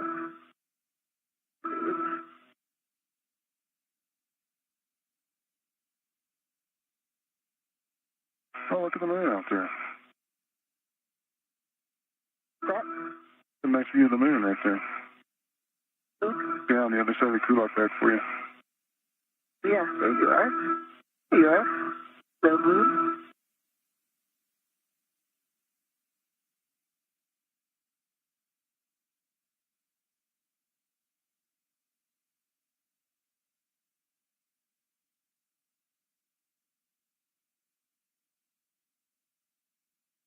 Pictures. Camera.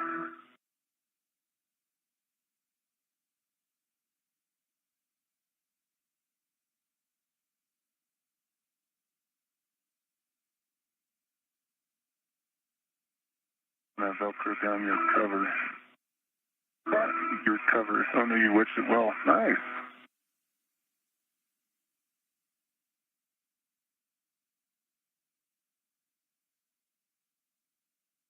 Okay.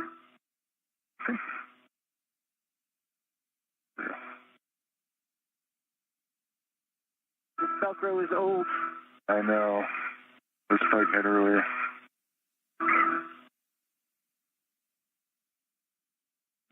And Sunny, while you have the camera out, we would love some pictures of Nick's body position in the truss.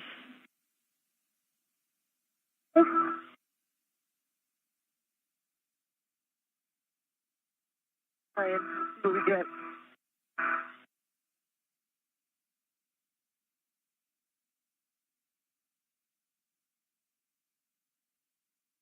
My little hole here.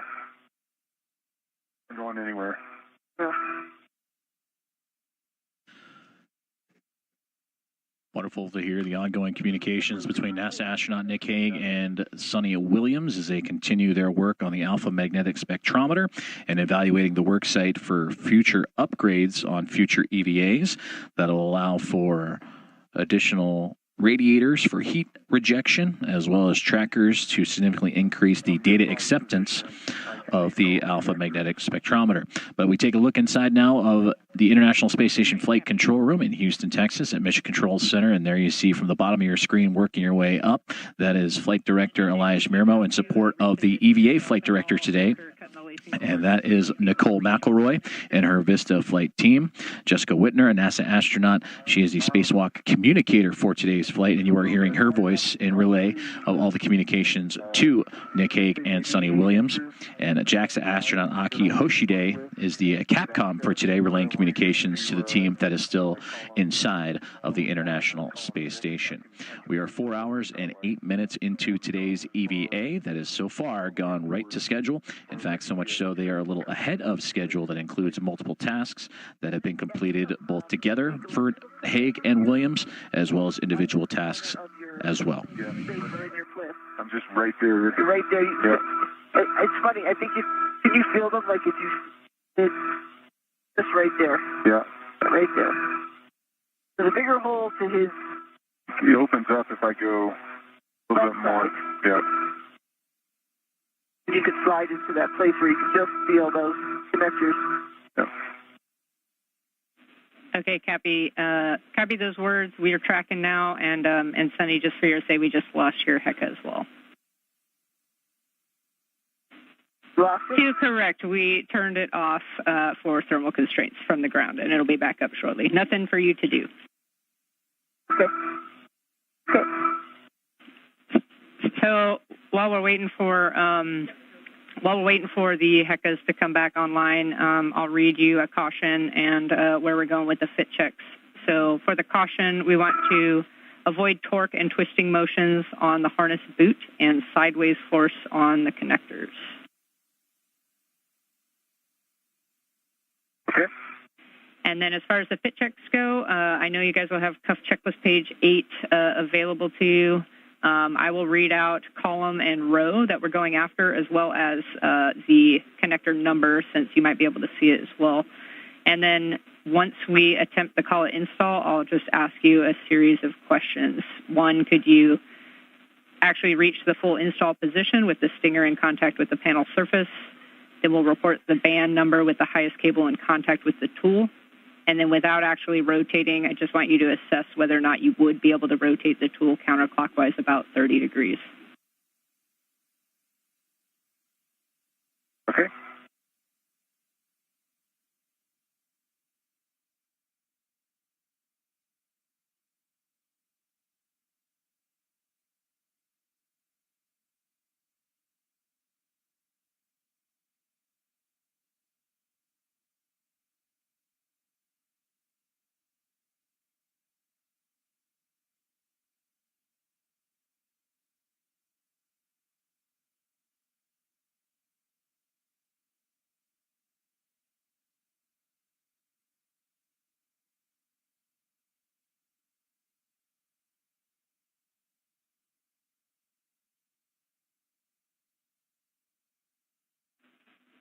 All right, Nick, we have your HECA back. So when you're ready, we can start the fit check. Okay, ready. All right, first and foremost, we're going after column 1, row 2, and it's connector number 7. I'm on row 2, connector 7. I can see the label. Copy. Okay, so this is down. Trying to get my head in here to see a little bit. I can turn. Have plenty of room to turn. I can rotate it this way. You see a little bit better.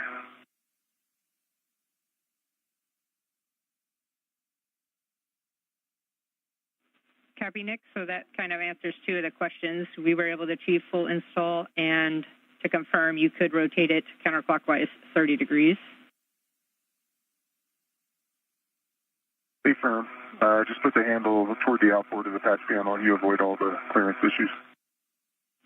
Copy. And then maybe from Suni's position, if she has a better vantage point, if you could report the band number of the highest cable in contact with the tool.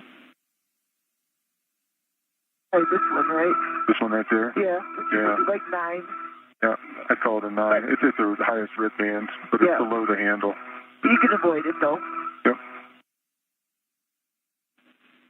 You know, I think you could probably rotate this 360 degrees and avoid all of the cables that run to this side of the patch panel. The other side of the patch panel, stick it up maybe an inches higher. All those cables.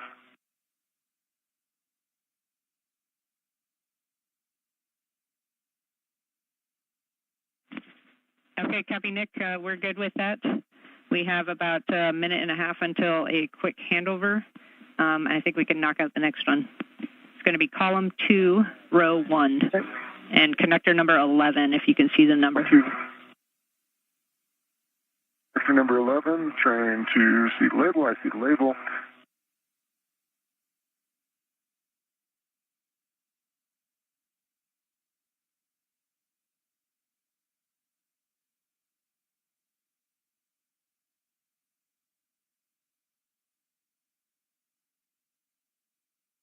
I'm down on it. You use that outward spot, you could rotate, right? Yeah, I can rotate this 170 degrees counterclockwise. I can't see what band it is close to. From here. It's the same one, I think. Yeah. As you rotate around. Probably a height of 9. Okay, copy. Height of 9. That one. That answers that connector's questions. Any other foreseen challenges mating that one? Nope. It's a little bit of a reach compared to the other one just because it's further away. But it's not difficult. Okay, copy. We got 15 minutes to hand over, so I'll be with you again shortly. But we're good with that connector. Okay. I mean 15 seconds, my bad. What is up? I just thought you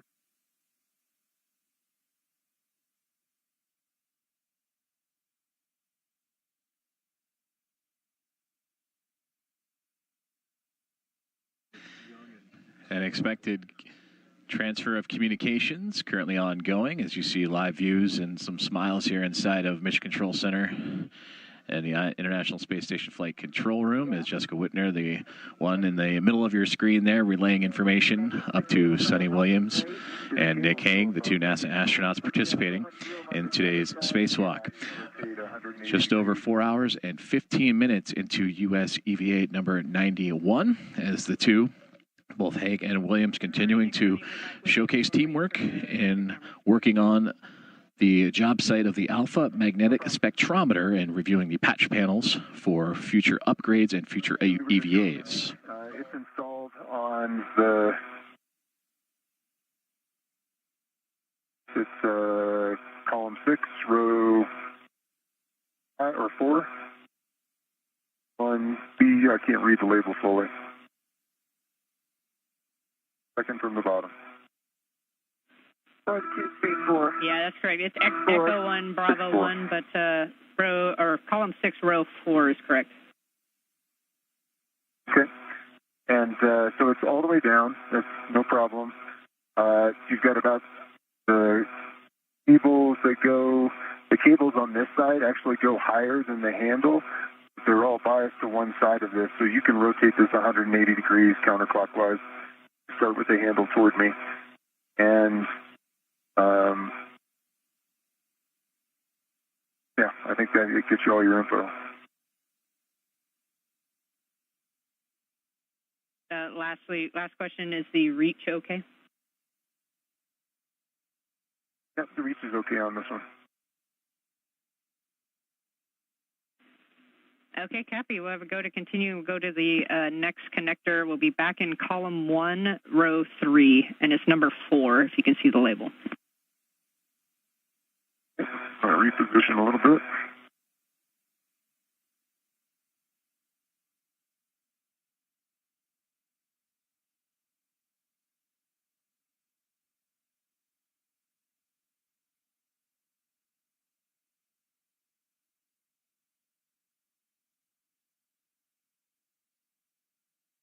All right.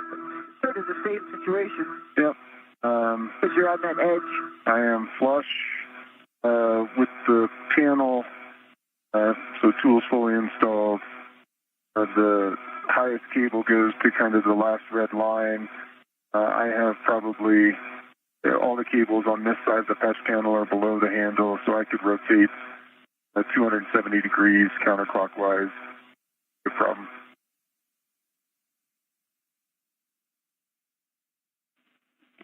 Okay, copy. That's all we needed for that one. So we'll move on to column 3, row 2, and it's going to be number 9. 9. So it's in the middle. This one will be a little more sporty. We go like this.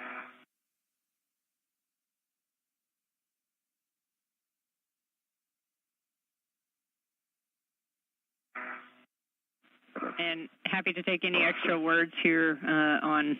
We know it's going to be a little bit of a tricky one to get in between those cables. Okay, so now I'm down on it. It's a little bit of a blind access.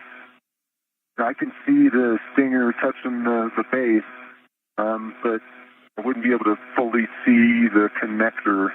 I can see it from this Can side. you see it from there? Yeah, I can see you're on it. I can see the two ends where the little gap is from this view. So this one, you'd want somebody to look at it. Okay. And also, your initial position was not orthogonal. It was a little tilted, but now you've got it back more orthogonal, which is good. Yep. And then there's the cables on the zenith side of the patch panel are all above the handle. So but everything on the nadir side is below the handle. Those highest ones go to the last red stripe.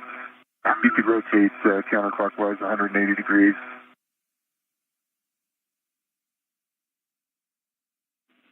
Okay, copy all, Nick. The next connector after this one is going to be 1 row down in the same column. So column 3, row 3, connector number 6. Might be a little bit more tricky than that one.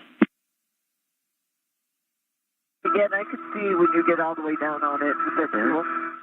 The gap is. That feels perpendicular. Yep, that looks orthogonal. Yep. Okay. A little more blind on my side for this location, but I think all the same data that goes up to the last red stripe, I could do 180 degrees counterclockwise, and it's fully installed.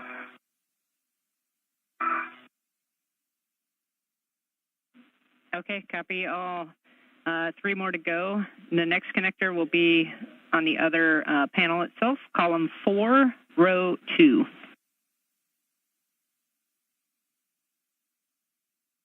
Row 2. 0 TB. That's correct.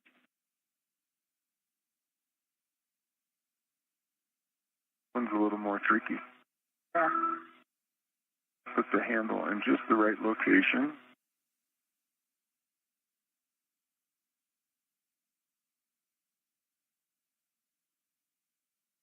It's good it's still outside. Hard for you to see, I bet. It's really hard to see. And I could move around and I could get like half of it. Yeah, I can't see the whole thing. I can see the stinger touching the bottom. Yeah, I can see half of the connector head. same here. I can tell that I'm on it. Yeah. It's 180 degrees of rotation counterclockwise. There's at least 4 or 5 cables on the zenith side of the patch panel that are higher than the handle of the tool by about an inch or a half inch, I think. They're almost an inch. Yeah. Need an inch more clearance to be able to go all the way around. Yeah, if you want a Yep. taller tool. Yep. I think the real one is a little bit longer. Hey, got everything you need there, Jeff? Okay, we copy all. We're tracking down here. So next connector is going to be column 4, row 4.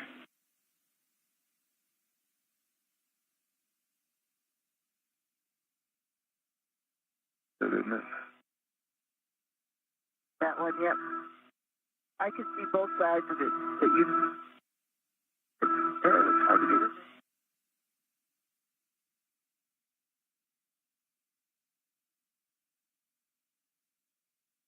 I can't go straight in because of the cables. Could go in sideways a little and then down.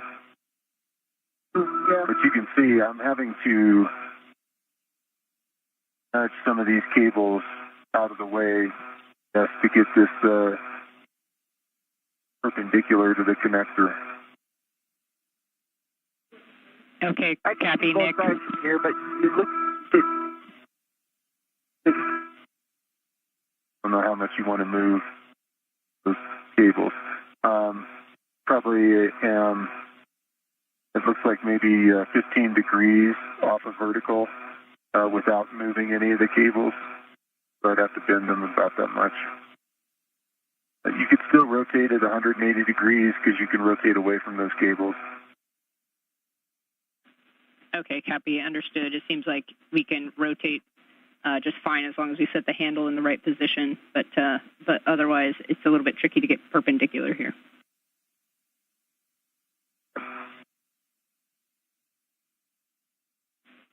All right, with that one, the last connector we want to check today is column 4, row 5.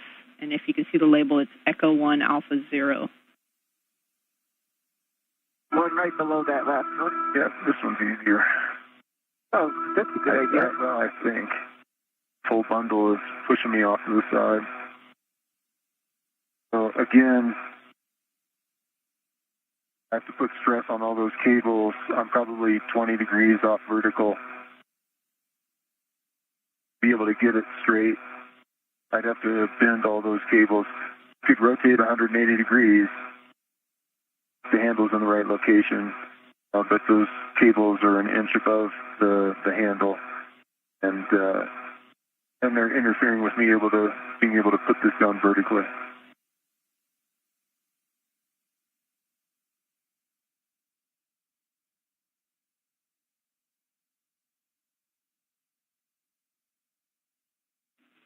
Okay, copy all, Nick. And you can pull that tool off that connector, and we're just going to have you stand by while the team discusses it here.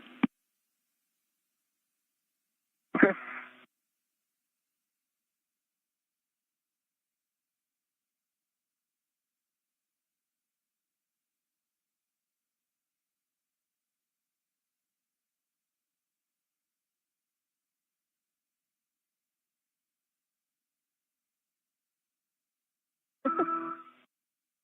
Yeah.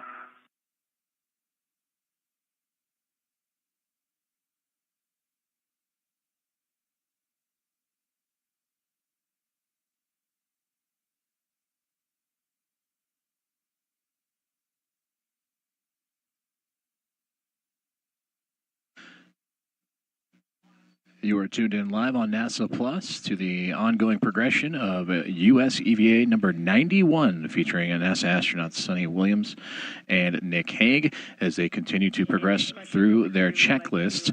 We are now 4 hours and 26 minutes into today's EVA that has seen them replace the rate gyro assembly number 2, remove and replace a planar reflector for communications for visiting vehicles outside the zenith port of the Harmony module, the space-facing port. Also installing patches for the damaged NICER experiment, the X-ray telescope that was allowing unwanted sunlight into its sensitive instrumentations inside. So those patches have since been complete. And now both Williams and Hague working together to take a look at the Alpha Magnetic Spectrometer and the worksite, taking diligent notes of body positionings, tool configurations, and more surrounding a patch panel for future upgrades on future EVAs. They continue to work as diligent and have been working as a team all throughout the day, or in teamwork all throughout the day. For Nick Hague, his 4th spacewalk. For Suni Williams, this is her 8th spacewalk in support of International Space Station assembly, maintenance, and upgrades. I'll get from this angle.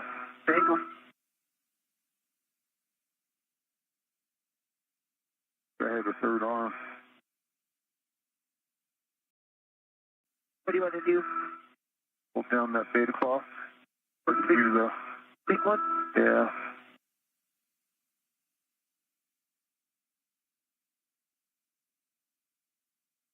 Well, that's good.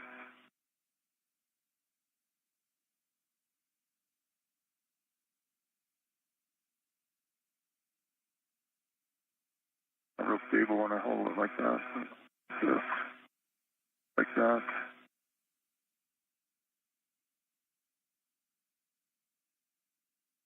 Here's my perspective. That's what you can.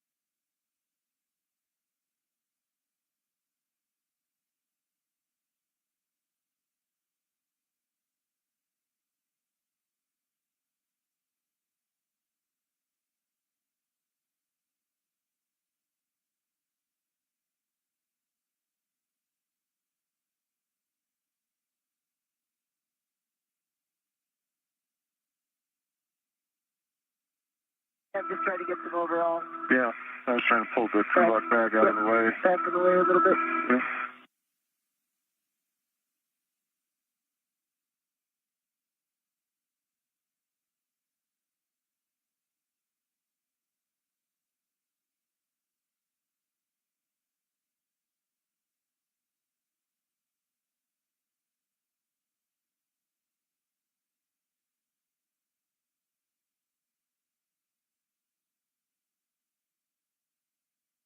Cool. Good.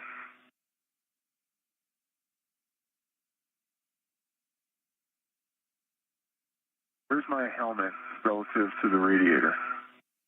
So you're probably about 6 inches back, and you're like half of your helmet is above. You know what I mean?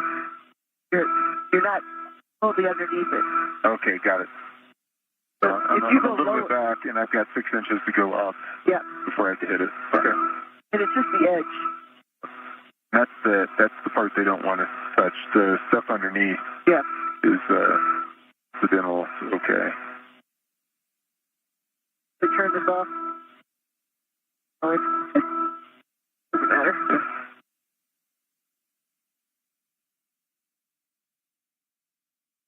Maybe the button push.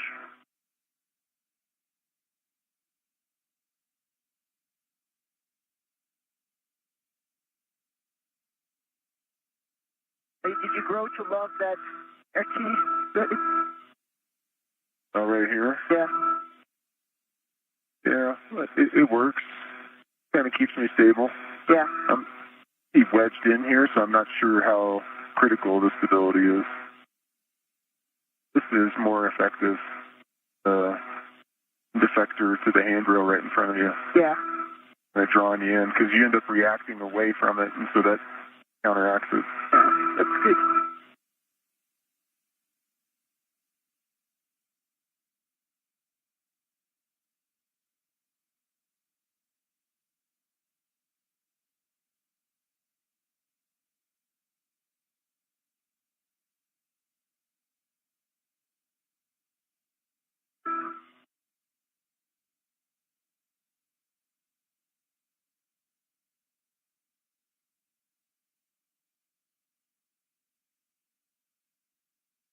Do you have a wire tie to put around the whole thing? If you use a big one? Yeah. Please. Just one of ours? Yeah, it's just one of ours. We'll go around the cable bundle here. Yep. Try to hold it down.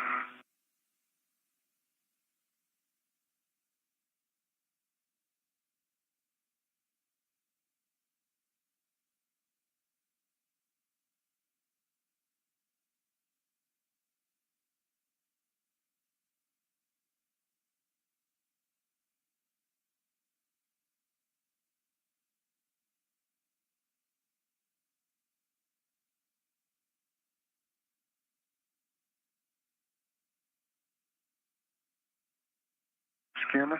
Yeah. Sure. You get some pictures? Yeah. Yes.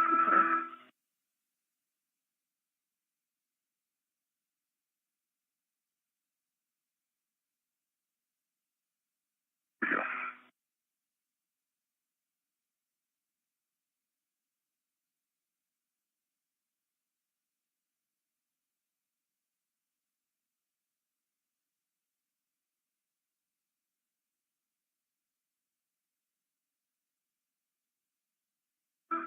In your head.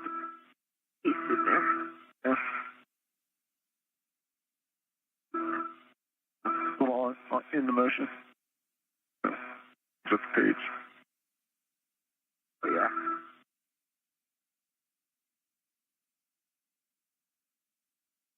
So close to you.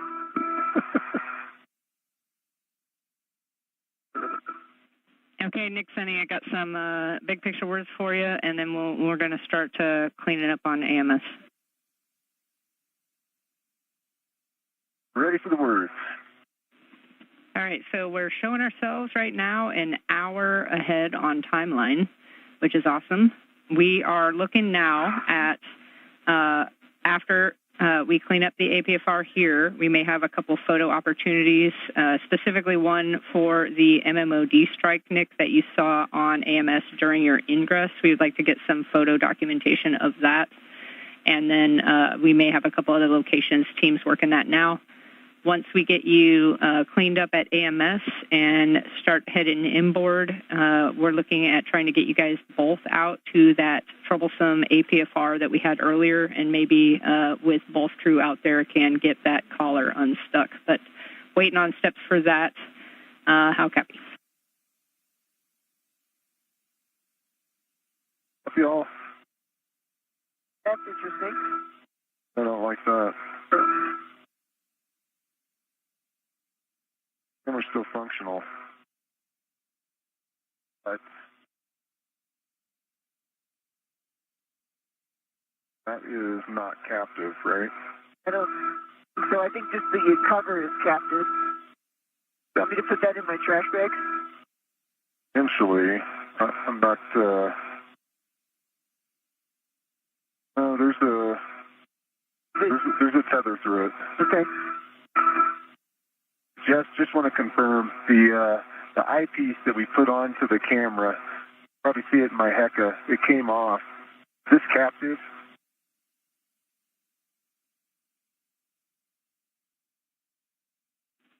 Affirm, Nick. It is captive to the MLI. Okay. I'm not going to worry about that. Captive to the MLI. It must have a little tether point on it that connects to that. Yeah, I see the little tether point, and then the MLI's got captive to the other one. Yeah, okay. That still works. Won't be able to tell what I'm shooting, but it still works. Okay, so should we start putting tools away inside the crew lock bag? Is that what I'm hearing? Yes, you ready for us to clean up crew lock bag?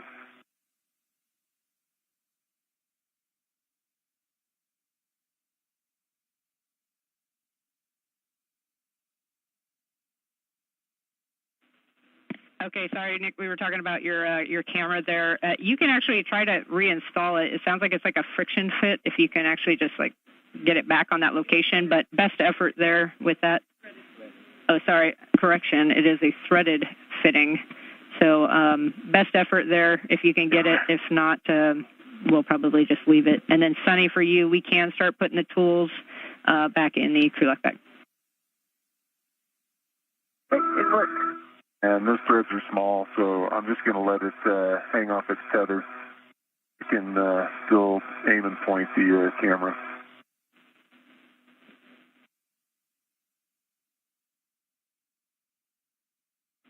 Okay, Nick, and I'm being told if we can't get that piece back on, we just want you to actually stow it in the crew lock bag.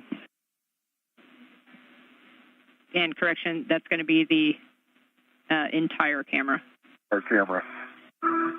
Okay. Oh, really? Yeah. And Sunny, while you're working the crew lock bag ops, when it makes sense, we'll take an inventory of that crew lock bag as well. Okay, I see 3 thermal blankets. I see the small locking electrical connector tool. See the ANS simulator tool. Oh shoot, what are these things called? The dino cutters? That other thing. The big lance. Lancer. The Lancer? Yeah, that's it. Lancer. The GoPro. Side. Put that on the side.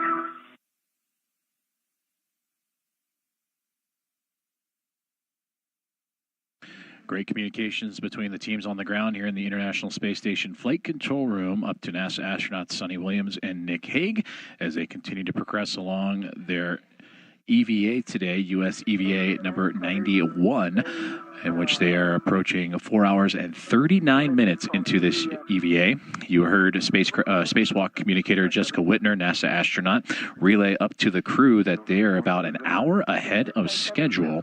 So they have additional tasks that are available for the astronauts to perform, one being additional photography and work around the Alpha Magnetic Spectrometer, which is the task they are currently working on at the moment, in which they were looking at patch panels and beta claws, removing ties, and essentially looking over the job site and taking inventory of what can be done for future upgrades of the Alpha Magnetic Spectrometer.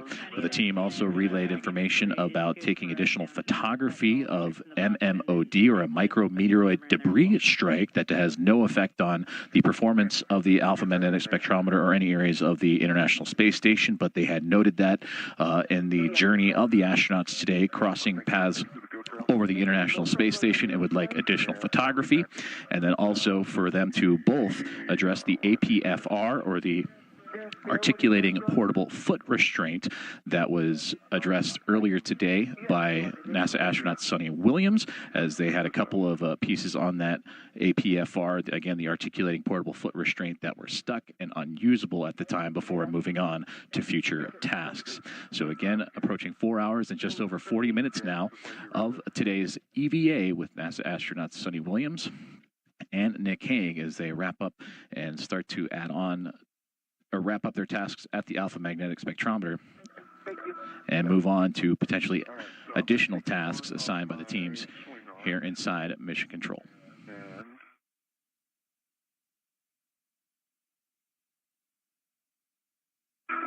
Okay, so that's going to go inside the bag.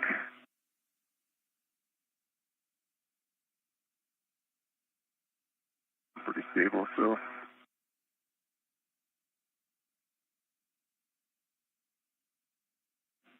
And while you guys both are working bag ops, we still would like photos of that MMOD strike, Nick, that you saw earlier on AMS. And I know we're about to put your camera in that bag.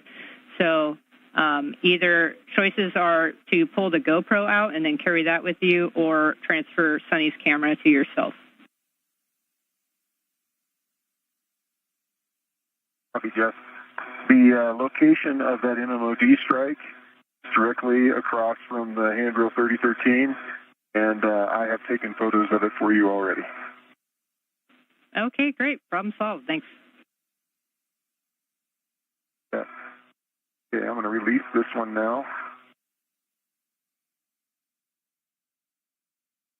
That's the packing. Ooh, it's a packing issue now.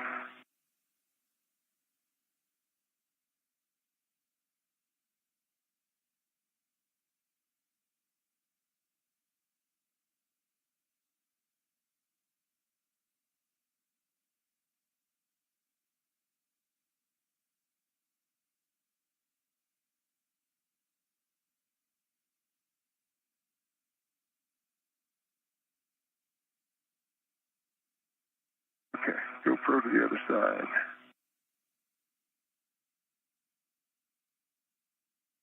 Let's flip that red real quick. Yeah.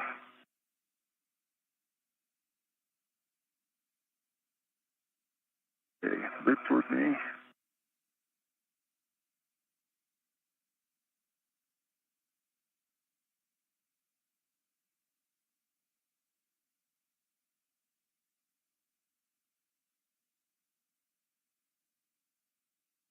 Hey, straws in there.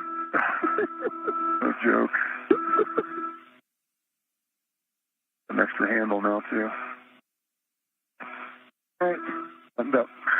Let me grab that one up. Let me unhook. You want me to unhook this one right here? It'll be on that large small? Yep. Okay. Okay. And Nick, before we leave your work site, we want you to attempt to close that beta cloth and see if you can secure it with a short wire tie. Yep. Yep. Take one off my BRT. And I'm taking this crew lock back, is that right? Yep, you've got the crew lock back.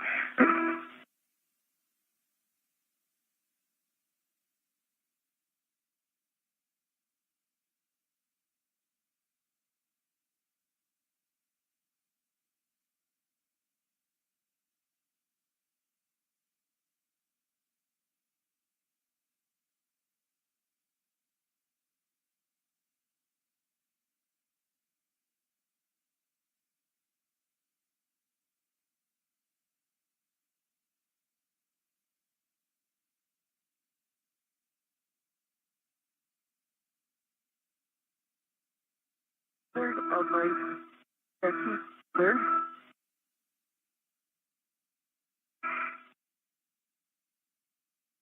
And Jess, you want me to use a short or a long? Whichever one works, Nick.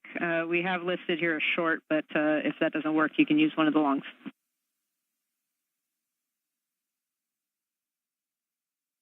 The idea is just go around the cable bundle itself. Correct? Yeah, A-firm. We're showing a short wire tie around the cable bundle.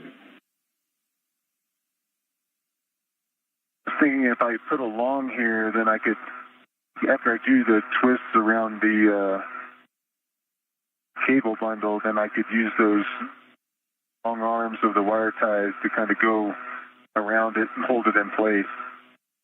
And it might be beneficial when you come back to work on these connectors. You could use that long wire tie to hold back the beta cloth.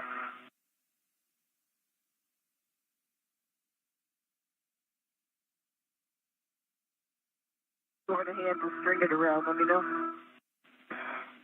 Okay, we copy Nick about the long wire tie being able to maybe hold back the beta cloth, and you have a go to do that if you would like. Work.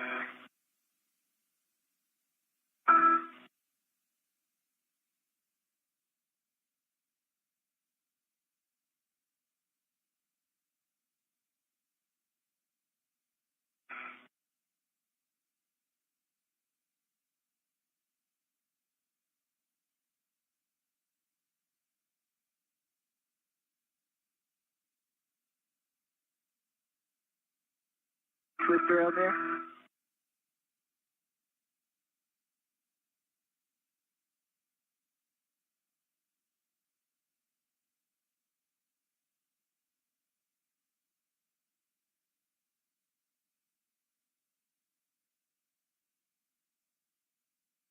Let's see what I can do there.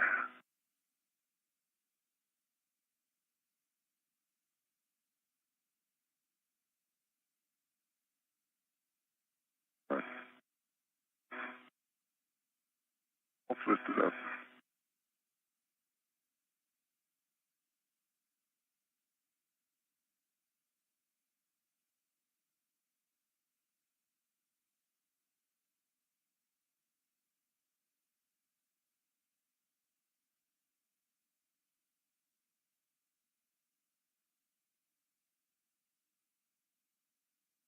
Let's go fish this back through. If I hold this down like this. So do you want to fish it through underneath? Yeah, if we go underneath, But I don't try to pinch down.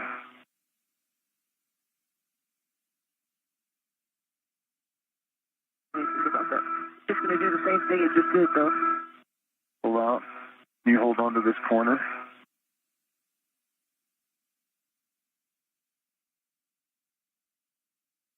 Yeah, I can grab that end. If you grab the corner and pull it through the little... That hole? Yeah. Okay. And I'll pull it tight.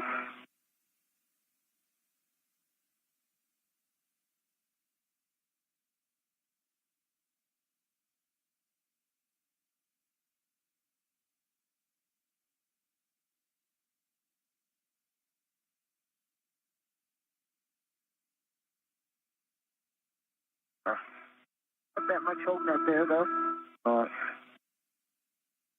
Can we do something over here? And Nick and Sunny, that looks good to us. It's really best effort with the beta cloth. Okay. Holding it there.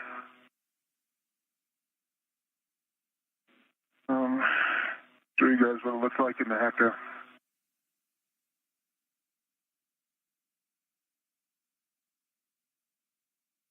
Yeah, we see it in the Hague. That is all good. We're about 1 minute to handover, and if we can get glove and hap checks from both of you. Okay.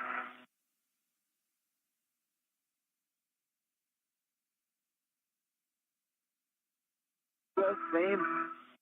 Keep it dry. That's right. Gloves are no change.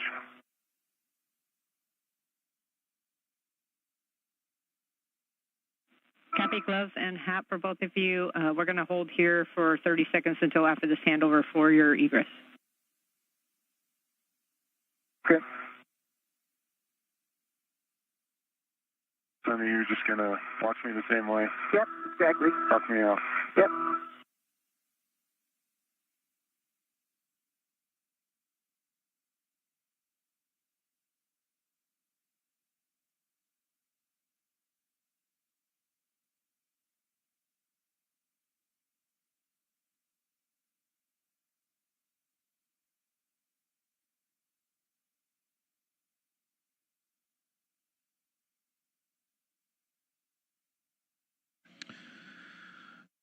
You are following along live with our coverage on NASA Plus of U.S. EVA number 91, featuring NASA astronauts Nick Hague and Suni Williams.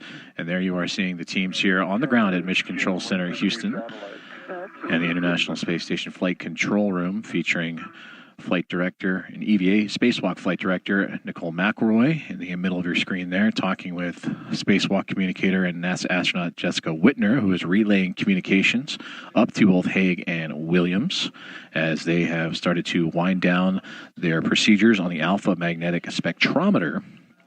And that is a part of one of a handful of tasks that those two have completed so far today, so much so that they had reported earlier that they're nearly an hour ahead of schedule, but there are additional tasks that they can assign both Hague and Williams to participate in before the closure of today's EVA. Of those tasks, they have removed and replaced a rate gyro assembly, the number 2 unit. That was the priority task number 1 that they started with. They also removed and replaced a planar reflector used for communication stations for visiting vehicles that were in transit to the International Space Station for docking and relaying rate of closure communications. Also patches for the damaged NICER experiment, the Neutron Star Interior Composition Explorer, and of course now working together and patching up their workspace of the Alpha Magnetic Spectrometer, preparatory tasks for future EVAs to upgrade the AMS or Alpha Magnetic Spectrometer. You're going to end up picking up the NICER caddy and putting it on your swing arm, and then Suni is going to take the crew lock bag back on her BRT, and then you'll both pick up your green hooks, and then what we're looking for you to do is actually head out to the starboard CETA cart together. Suni is going to lead, and then we'll work some APFR troubleshooting there before we head back to the airlock.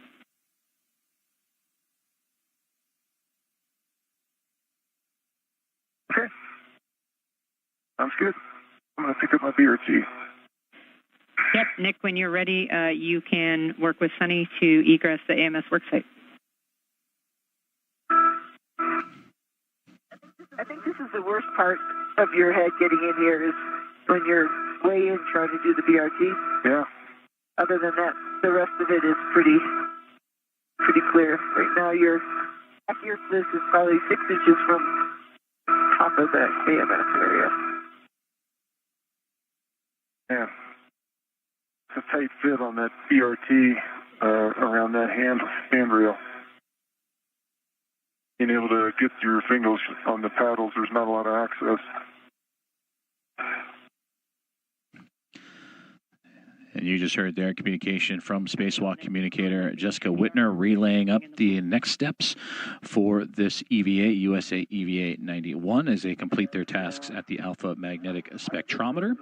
And now they will together return to the airlock to drop off some tools and equipment before together making their way to the APFR, the articulating portable foot restraint that had a couple components stuck earlier today at the beginning of the EVA, but did not play a role or a factor in the removal and replacement of the rate gyro assembly. So this will be a get-ahead task for the two crew members that are participating now, what is going to be 4 minutes and 54 seconds into the EVA, the fourth in the career of NASA astronaut Nick Hague and the eighth for Suni Williams.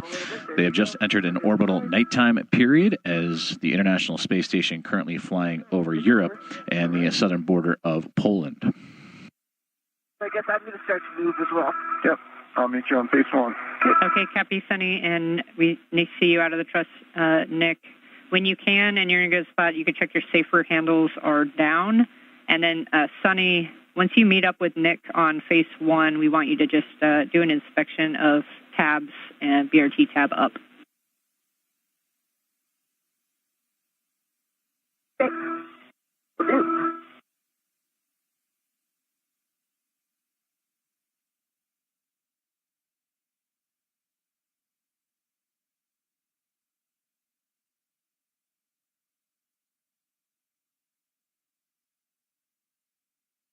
Right.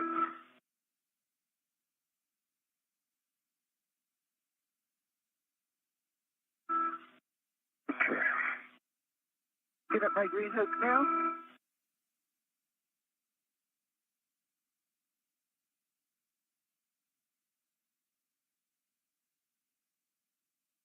The hook is connected to the red reel.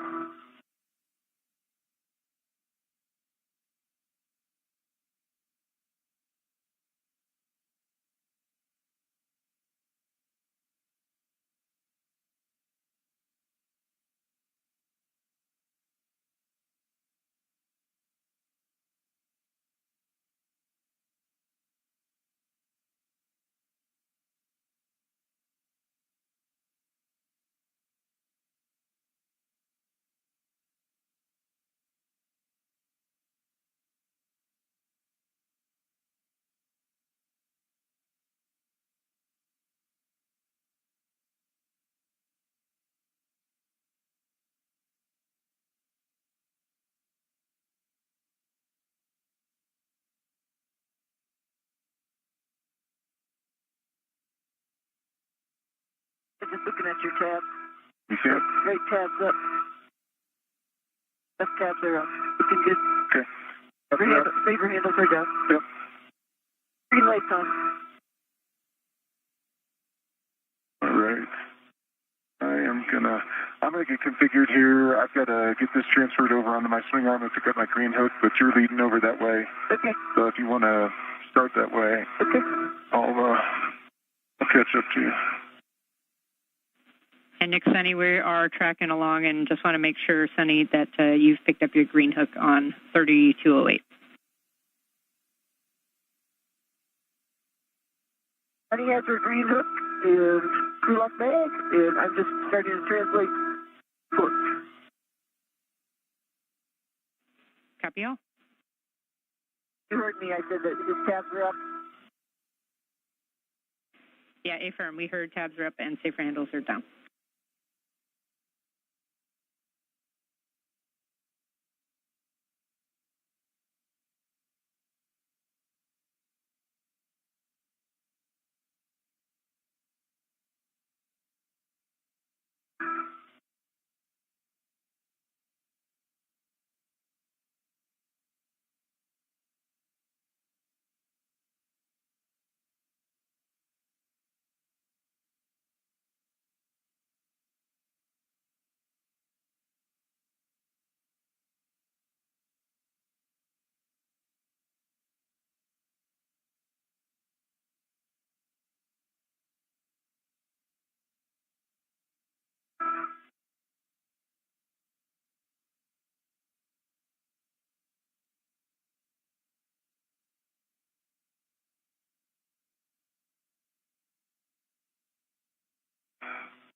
Hey, I'm at the Cedar Spur. Copy, Sunny.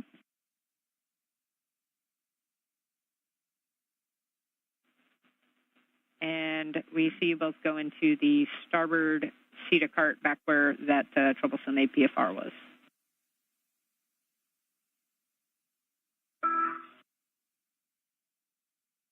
And for SA, we're going to leave that crew lock bag number 1 is still down there on face 6, Sunny, that you put there earlier.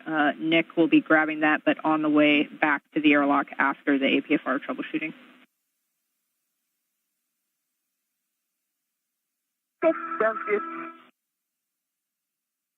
Mr. Caddy is on my swing arm. Not my green hook. Copy, Nick.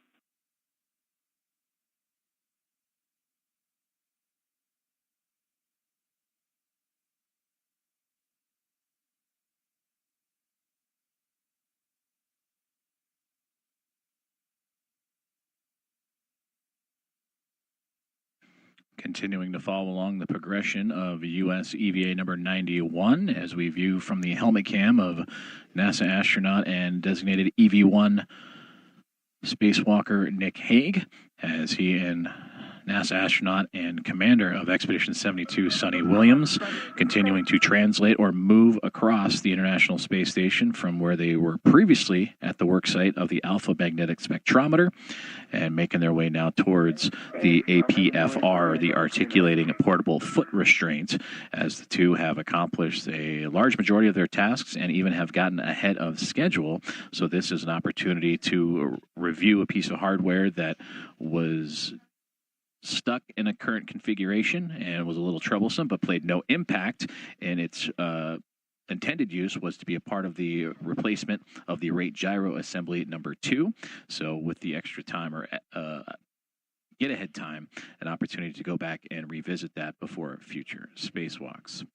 Coming up, in fact, we just passed the 5-hour mark of today's EVA for both Hague and Williams, racking up additional totals of their spacewalking career for Suni Williams. This is her 8th, came into today with 50 hours and 40 minutes of time. And for Nick Hague, in his 4th spacewalk today, 19 hours and 56 minutes of time. And again, now just elapsing the 5 hour and 1 minute mark of U.S. EVA 91. Yeah, you can ret to the APFR and try to actuate that collar back to the black on white position to see if you can get it to unlocked. But really, we want you guys both to work together on that and just try to keep the WIFX in a nice stable position while we're doing that, see if that helps at all. And then if neither of those things help, then we'll look to troubleshoot using an AET over the locking collar itself, and I have some steps for that.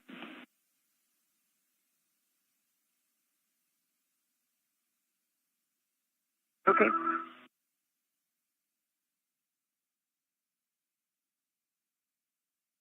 I'm going to wait till Nick gets here. I'm ready to it.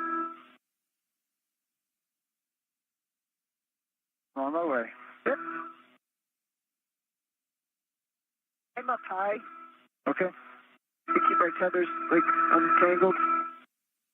Okay, I'm just passing your crew lock pad. And Suni, if we can have you power cycle your HECA again, so just off, wait 30 seconds, back on.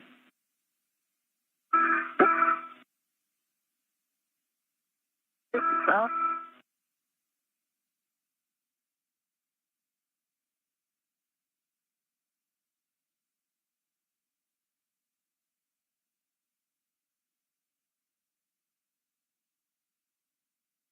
Okay, I see your safety tether now.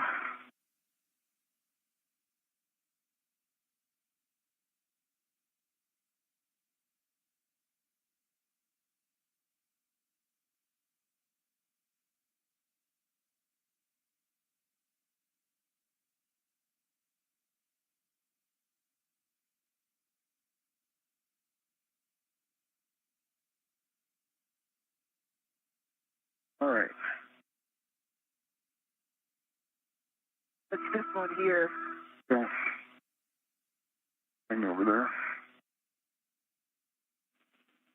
All right, for both of you, now that you're both out there, again, we're just going to try to use both hands to get that locking collar open to the full black on white position. And if we're successful at any point in these steps getting that APFR off, we're going to have one crew member hold the APFR. We're basically going to do a swap with the one that Suni put into WIF 4. And so we'll work that real time. Okay. We're trying to get it out of this whip extender. Yeah. Okay.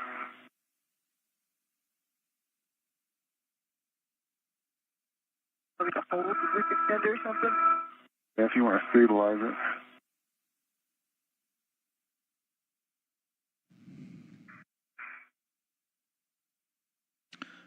The two NASA astronauts have reached their next task for today's EVA, and that is the articulating portable foot restraint that they're looking to get unstuck, if you will, from what they experienced earlier in the EVA, but played no factor in their completing tasks. But with the available time, both Suni Williams and Nick Hague, NASA astronauts, working in tandem to free up this portable foot restraint.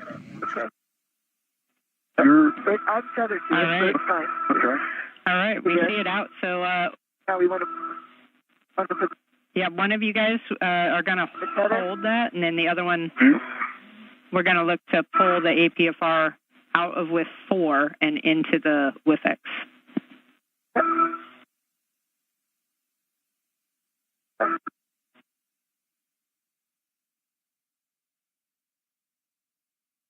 And right on cue, getting reports of a good release of that articulating portable foot restraint as Suni Williams and Nick Hague continue to work together.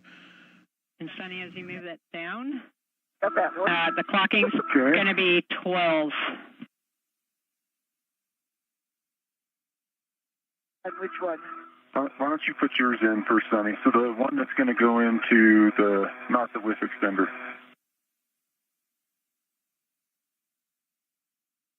One that's not the whip extender is 12. Is that right, Jeff? Okay, so the one that's going into WIF 4, not the WIFX, is going to have a clocking of 3.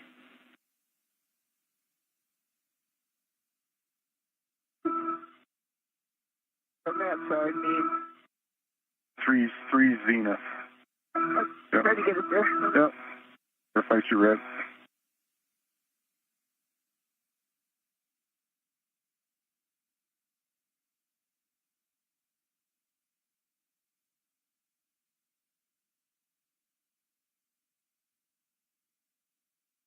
There you go. Right there's the red clocking. You can push in.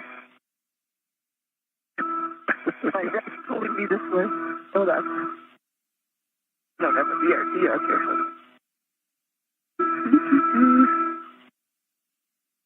Come on. Bumping into you.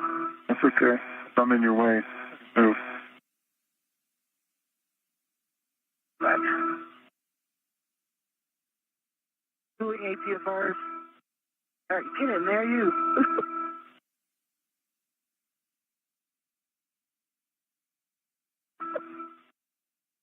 Let me get a better handle on this thing. Good grease pig.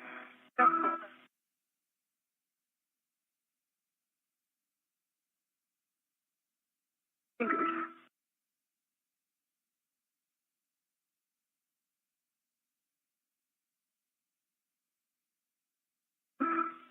It's up there.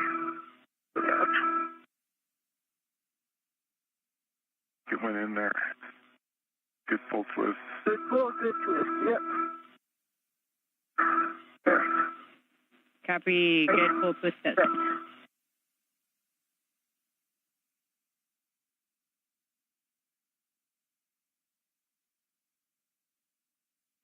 And then, Sunny, if it's not already, if you can just verify that that's Papa Fox 6 in with 4. I can see Papa. I see 6. And Fox 6.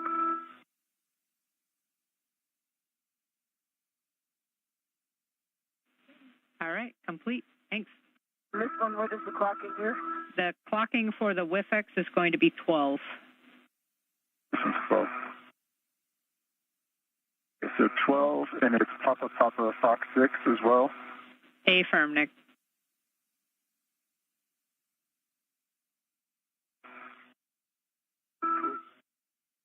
Okay. I'm towards you a little bit more. Yep. There we go. Right there. Okay. I'm going to twist and pull. Hit us in. Back on board. Okay. Thank you. Got it.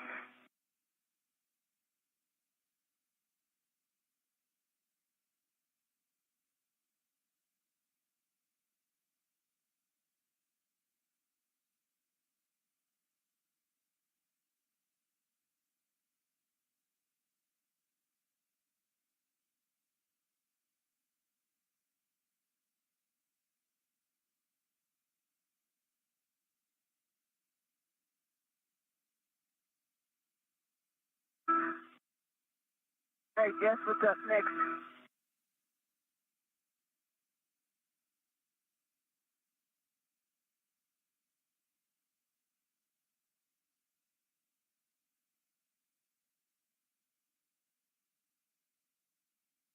We're right here. We could pop over the back and one of us could check out that APFR.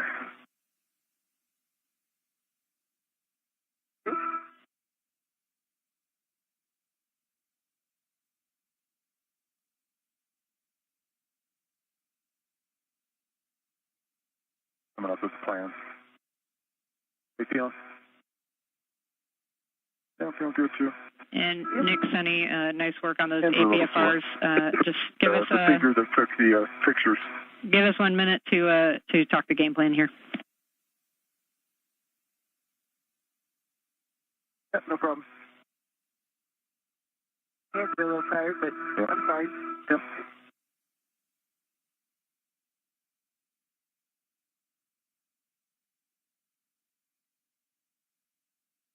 Tuning all the nights.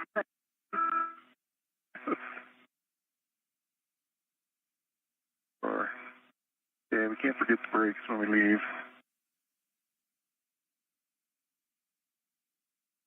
Right there? Yeah. Both sides? We just have to tap this side as we're leaving. That? Have to tap this side. Yeah. You go first. All right, Nick, Sunny, I got some big picture for you when you're ready. I'll lead us back. We are ready. All right, Nick, you had it right. You're going to be leading back to the airlock. Big picture, we're going to head back to the airlock and stow the bags. Nick, you're going to pick up that crew lock bag 1 and stow that on your BRT, or you can tend it if you just want to tend it down the Cetusburg, either way. And then we're going to clean up. We're going to put all the bags and tools back in the airlock secured. And then we'd like to hear your thoughts because we do still have some time available. We're about still, say, 45 minutes or so up on time. So thoughts on doing the ammonia line imagery task. And with regards to APFR, the Z1 would be the APFR that we'd look to go for.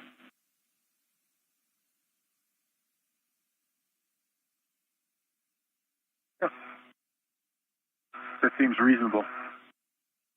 Everything buttoned back into the airlock. Yeah. And then Bingo. Let's see how much time we've got left and go from there. Okay. Okay. Yep, that sounds good to us. So Okay. let's get I'll you guys lead moving. away. And then real quick, can we get one more confirm? I don't know, think we heard black on black and full twist with the pitch knob on that last APFR.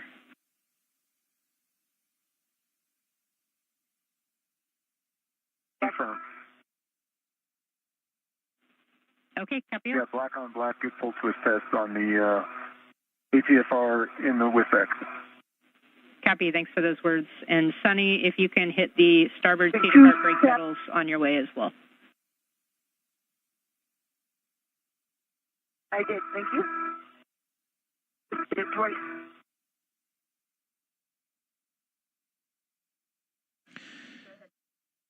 You heard good words there from Spacewalk communicator Jessica Whitner relaying up to the crew of Nick Hague and Suni Williams out on U.S. EVA number 91 of additional tasks assigned to the two of them as they translate across the International Space Station, as they have gotten ahead of their time frame, still about 45 minutes or so ahead of their scheduled tasks, which included 4 key ones that they have since completed, as they are now 5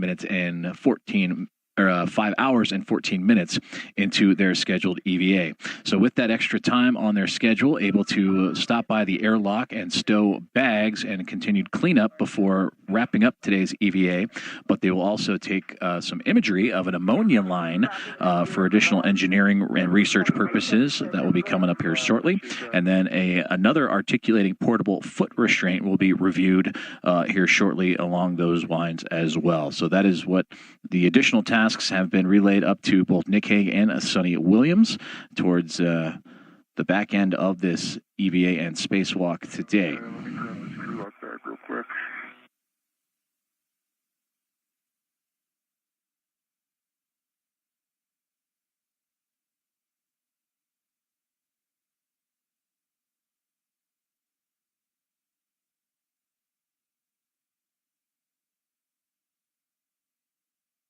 I've got a rat on the crew lock bag, and I'm just going to tend it as I go back.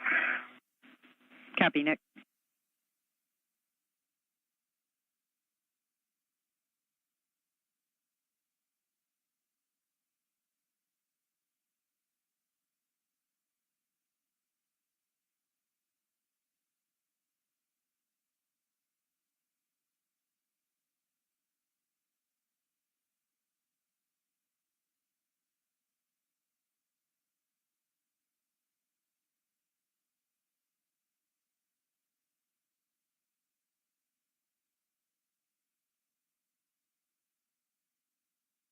Tell me when you're down low.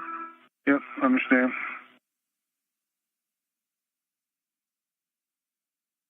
Until I get to the lock toolbox, and then I'll be out of your way. Okay.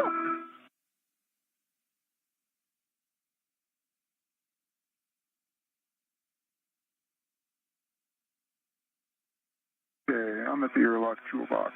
Okay, coming that way.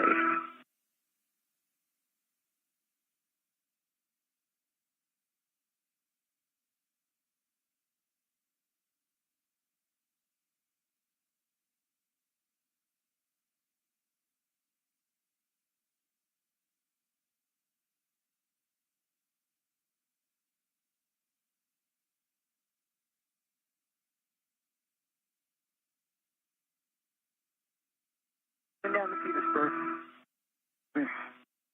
Jeff, I'm at the airlock. Good to open thermal cover. Affirm, Nick. Astronaut Nick Hague has arrived to the Cover's open. airlock, the crew lock, as a part of the Quest airlock, in which they will drop off. And you heard communications from the teams here at Mission Control in Houston in the International Space Station Flight Control Room to stow baggage and tools before moving on to some get-ahead tasks, which will include additional imagery or taking photos of an ammonia line, as well as potential APFR evaluations, that is an articulating portable foot restraint, before the close of today's EVA. Now 5 hours and 17 minutes into today's spacewalk for NASA astronauts Nick Hague and Suni Williams. Everything has been going swimmingly, so much so that they have been moved ahead of schedule.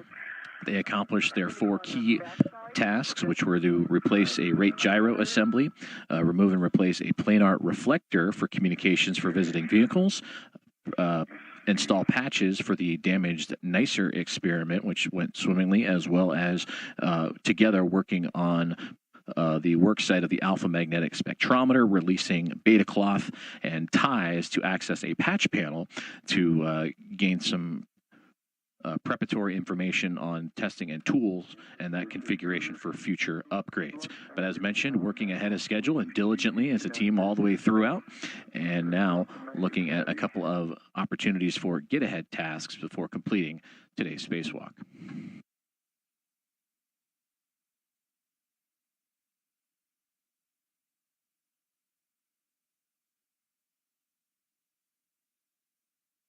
A crew lock bag coming in detached.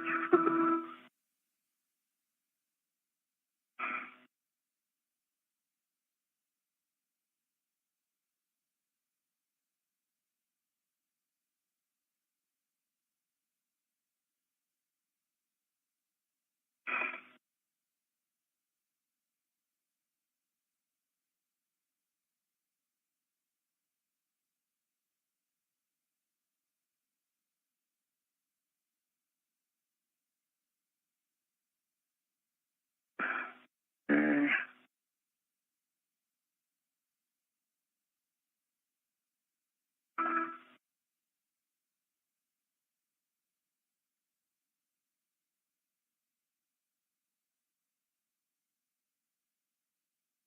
Extra caddy is stowed, still on my swing arm. You got the crew lock bag? I give you that one? Yeah, I can take care of it. Now, get the book.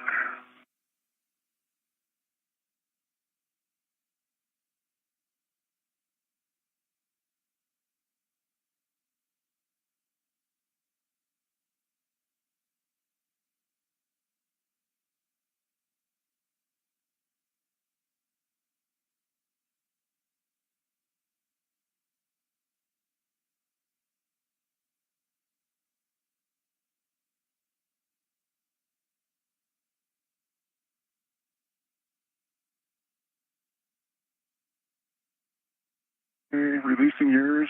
Yep. Coming back towards you. Okay. Thank you. Okay, all that stuff is down.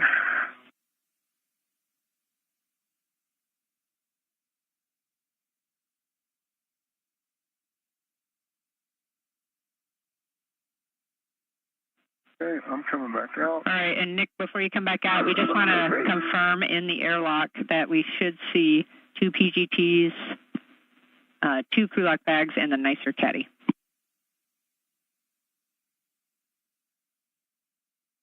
And a large ORU bag. Correct. First, the large ORU bag. Thank you for correcting us.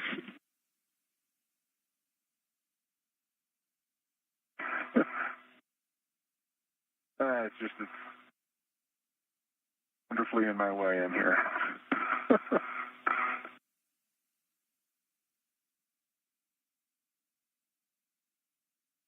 Okay.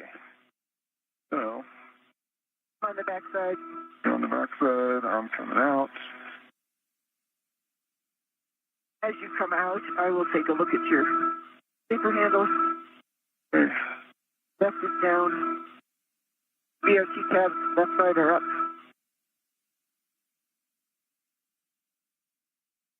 Your handle on your right side is down. BRT tab on your right is up.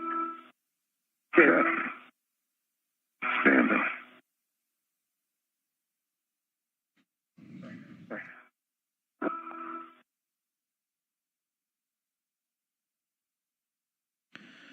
Great visuals there of NASA astronaut Nick Hague stopping by the Quest airlock.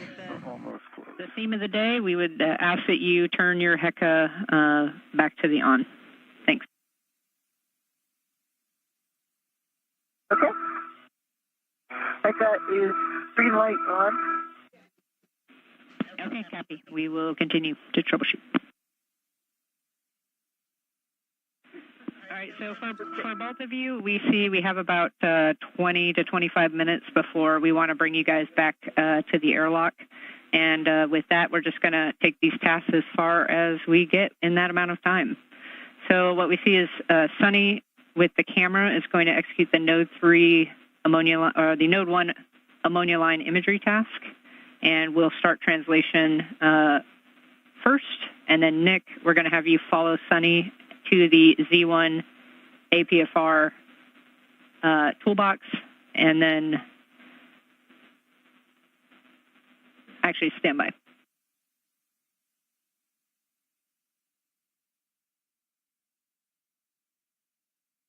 This way, right? So, Up and over, out. up and over and down. Yep. We start translating, Jeff? Okay. We just wanted to confirm the tether config was correct. So we do see, Suni, you translating first out to Node 1 to take the ammonia line imagery, and then Nick following, and then splitting off at Node 1 up to the Z1 APFR for an APFR eval.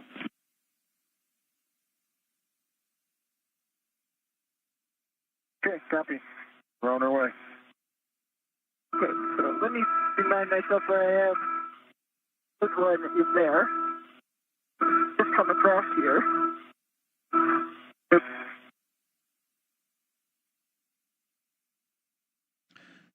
Great communication there between Jessica Whitner, the Spacewalk communicator, here on the ground in Mission Control in Houston in the International Space Station Flight Control Room, relaying the get-ahead tasks. And you heard that there was a little bit of time left on this EVA number 91 for NASA astronauts Suni Williams and Nick Hague, and divvying up the tasks as they have stopped off at the Quest airlock and the crew lock to drop off various bags of equipment and tools, and then now translating or moving around the International Space Station, in which Suni Williams will then take imagery of an ammonia line, and together while moving off, they will split off, you heard, and Nick Hague will... And for both your SA, we don't have good views right now, so you can continue to keep us apprised and let me know if you need any directions along the way.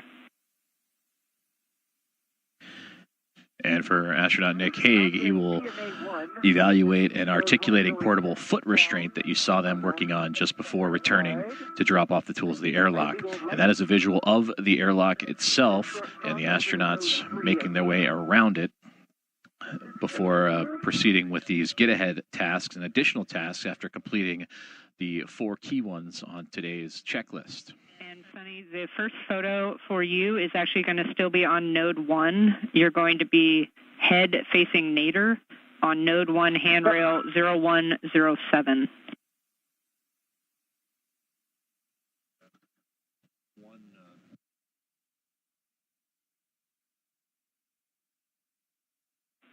And then I have a caution. I have a caution for you. There'll be no loads or translation into the fluid lines, MLI gap spanners holding the MLI in place, and Cygnus thrusters are a no-go for kick loads.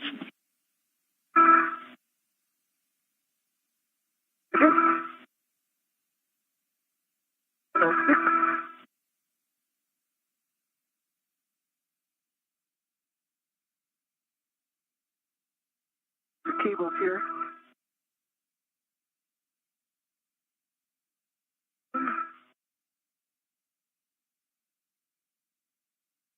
Jess, I'm at the E1 APFR for the eval. Okay, copy, Nick. While I give Suni some words, you can activate the pitch, roll, and yaw pedals just one direction and back to its original location and verify that those work.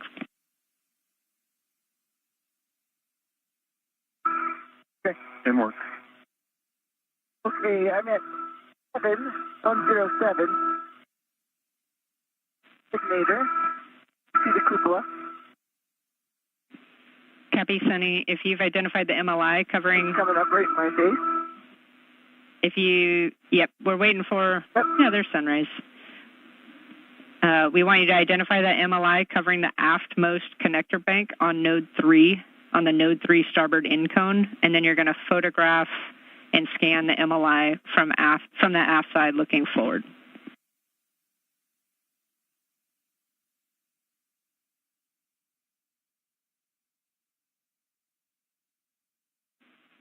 And Suni, for you, we're really just looking for a box pattern, like overlapping box pattern, so we can put all the pictures together later.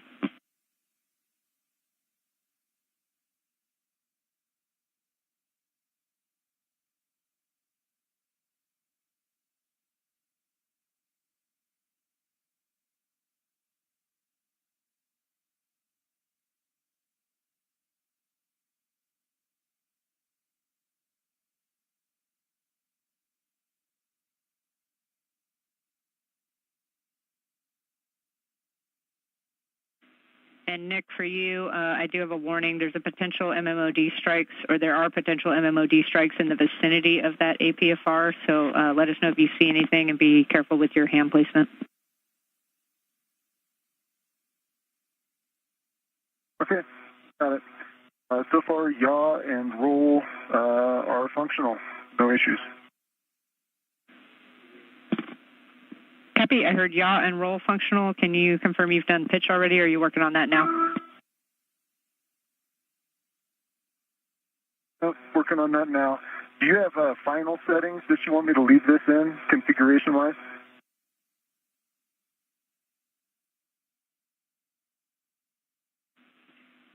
Yeah, Nick, we just want it to be back in the position that it was when you showed up. So if you move it out to check, just put it right back where it was.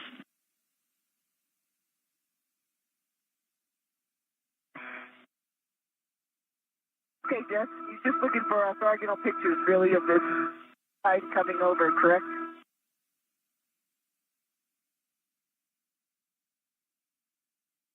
Anyway, the sun sort of moved a little bit.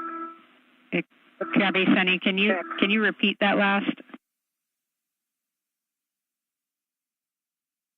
Okay, I'm just taking orthogonal pictures, like between, for example, the Cygnus petals and these lines, correct? So you can see the distance between the two? Yeah, affirm. If you're capturing Cygnus and the connector bank on node 3 and the cables in between that, then you are hitting that area of interest. Okay, very good. What's next?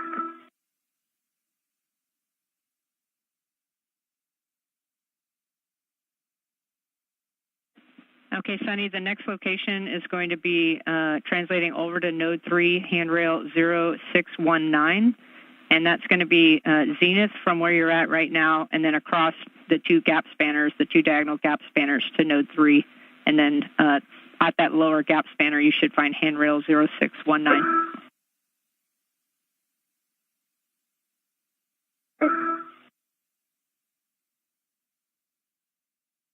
Just the pitch knob is functional, no issues. It works like it's brand new.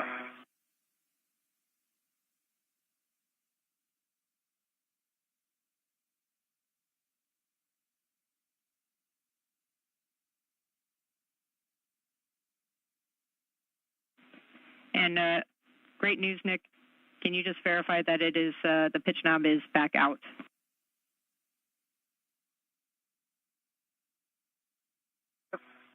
Springs right back out.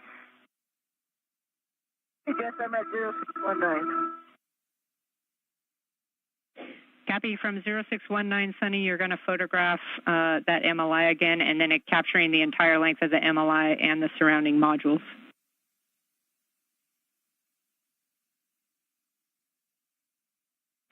Now, for both of you, we're 2 minutes to handover, and we might have some Radicom here for the next 5 minutes or so after that, but I'll ask you to repeat if I don't hear it.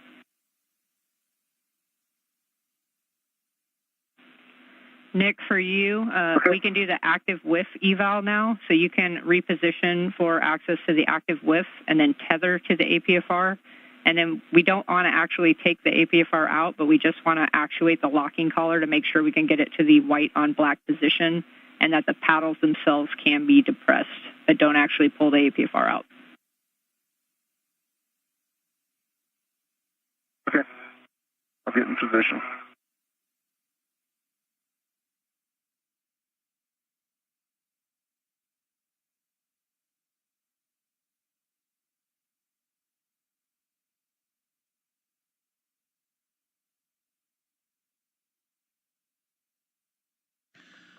Five hours and 32 minutes into today's spacewalk featuring NASA astronauts Suni Williams and Nick Hague, as the two of them have cruised through their tasks, no issues, everything working swimmingly, and now operating on some additional tasks that have been assigned by the team here on the ground in the International Space Station Flight Control Room.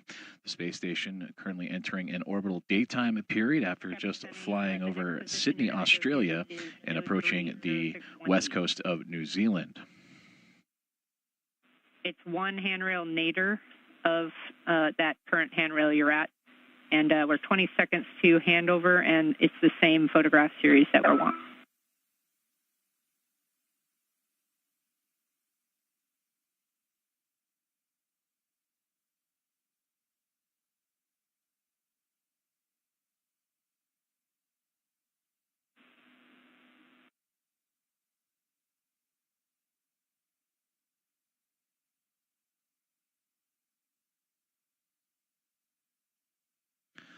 Now looking at a live view inside of the International Space Station Flight Control Room, where Spacewalk Flight Director Nicole McElroy in the middle of your screen, being joined on support by Flight Director Elias Mirmo. For McElroy and her Vista flight team, they have been walking through every step of today's EVA that got officially underway at 7:01 a.m. Central Time. Jessica Whitner immediately to McElroy's right-hand side, the Spacewalk communicator, and Aki Hoshide, the Capcom, the JAXA astronaut for today's EVA as well. As we mentioned, about 5 hours and 34 minutes into today's spacewalk, in which Suni Williams and Nick Hague have completed their assigned tasks for the day and are now getting ahead on tasks with the extra time available to them. For Suni Williams, that was the most recent helmet cam view that you saw that had her holding a camera. She is taking imagery or photos of an ammonia line on the Unity module of the International Space Station. And Nick Hague, you heard communications of him talking about yaw and pitch. He was evaluating and articulating portable foot restraint, an additional foot restraint after having done so on a couple of previous on this EVA as well. So again, the two astronauts ahead of schedule and able to accomplish additional tasks along their EVA procedures today. And then the last thing for this eval is going to be tool stanchion collar eval.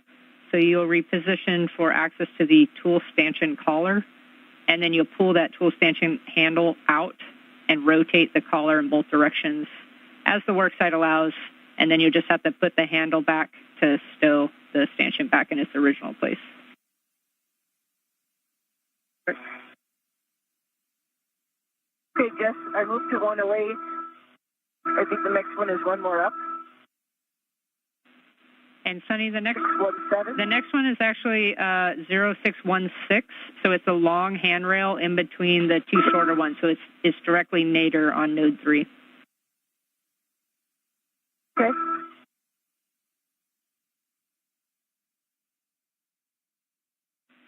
and this position, Suni, is the trickiest one. It's the closest you're going to get to the ammonia line. So just using good BRT like you have to hold that position, and then just looking for the square grid photo technique as you take these photos.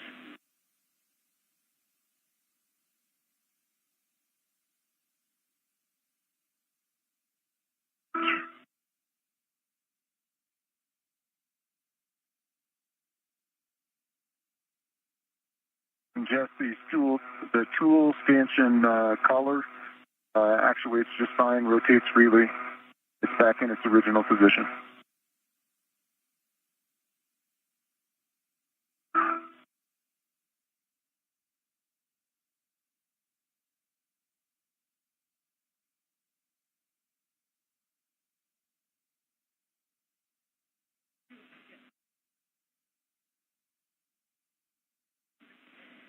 Copy, Nick, on the tool stanchion. So that completes the APFR eval.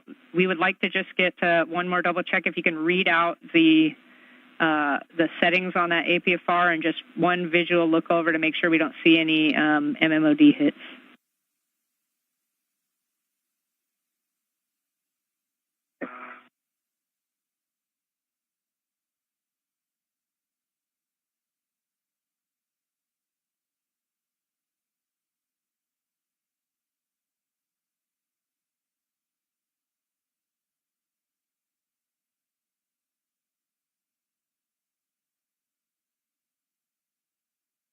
I've got a clocking of 3. Papa. Delta 1.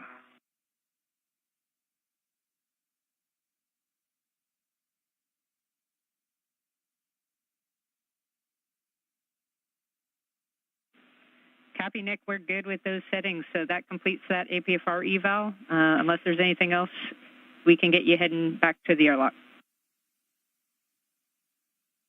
No, it looks in good condition, and I haven't noticed any MMOD strikes on it, so be good to use. Copy all.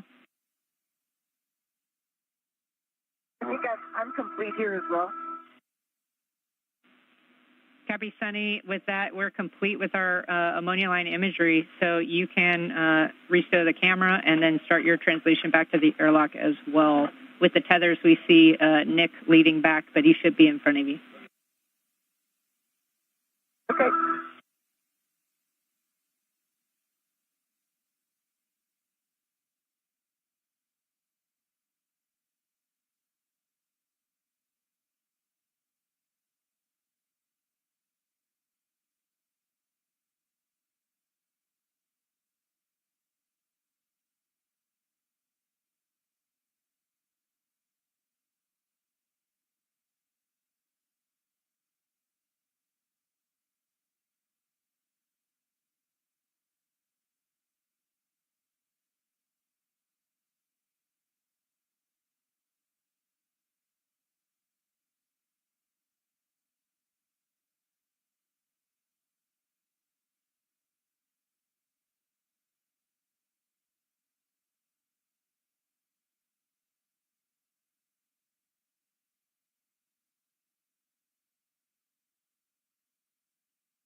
That's me, sorry.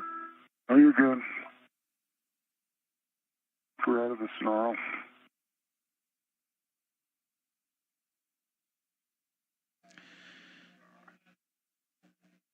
Continuing our live coverage of today's U.S. EVA number 91, as you heard from the ground and spacewalk communicator Jessica Whitner, that the additional tasks assigned for NASA astronaut Nick Hague and Suni Williams have been completed.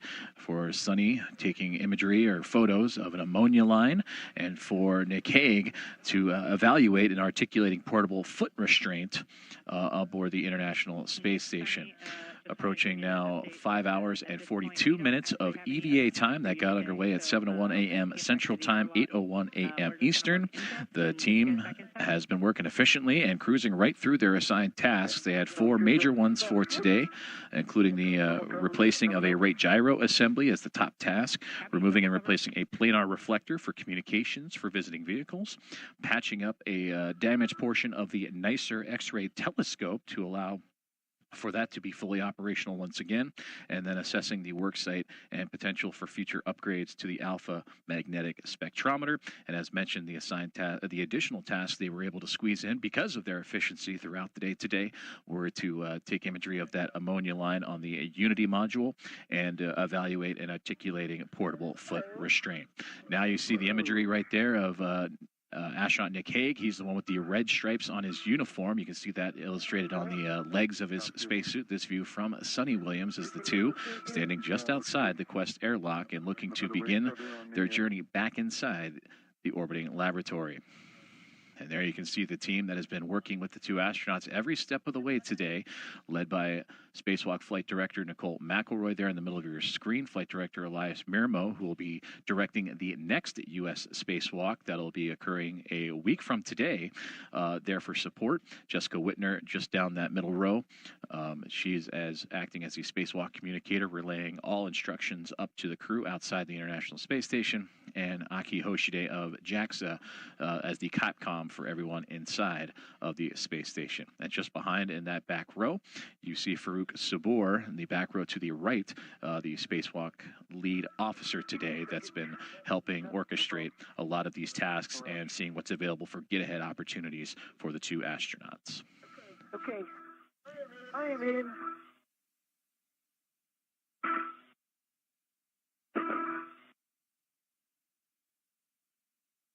Okay.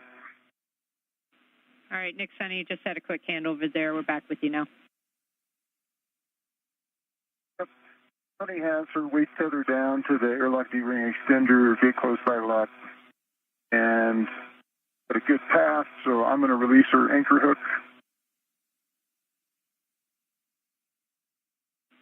Copy all. I'm in, Jeff. And Nick, you do have a go to Your retrieve tether that pack anchor hook. coming in. My tether pack is coming in. Yep. I've got it. Okay. I'm going to do the same thing. I'm going to put my waist tether there.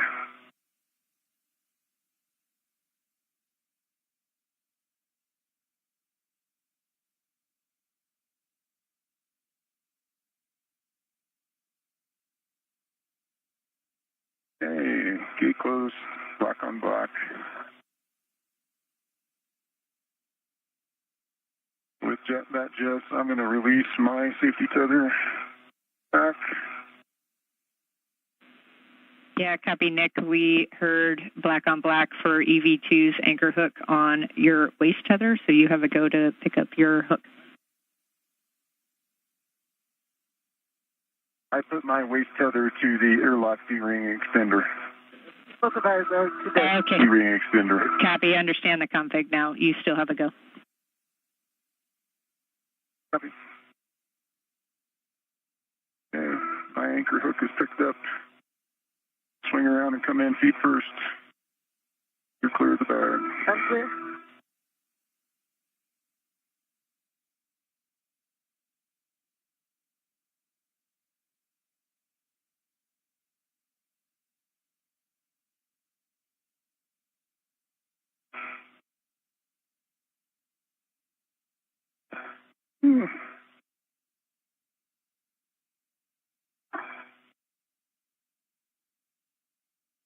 Waist is in.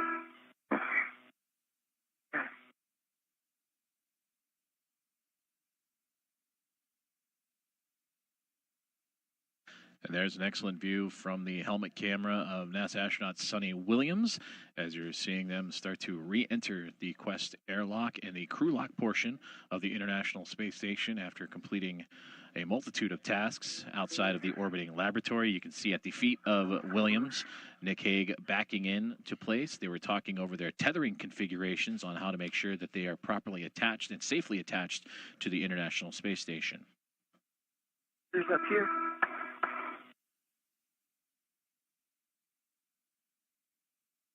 Okay.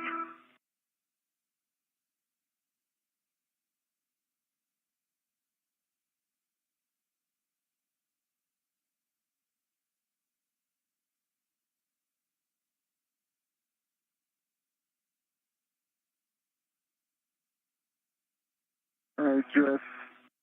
I've got the thermal cover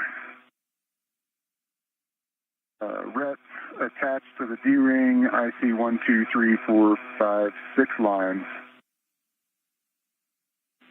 Copy, Nick. And can you just verify that the magnet is engaged?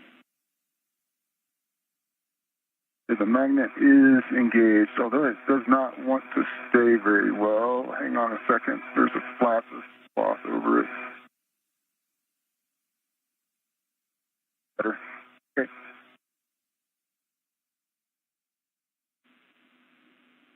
Magnet's engaged. Okay, copy. Can I get both of you to turn off your HECAs? Because it's coming off. Because off. All right. Both of you can remove your SCUs from their stowage pouch and then remove your DCM cover and connect your SCUs. It's yours, by the way. Oh. Right there. Man. Coming from everywhere. Yep. Trying to get the tethers out of there. Give you your... Yeah, no, I appreciate it. Okay. Fine. That's yours? Yeah, fine, but... Here's position.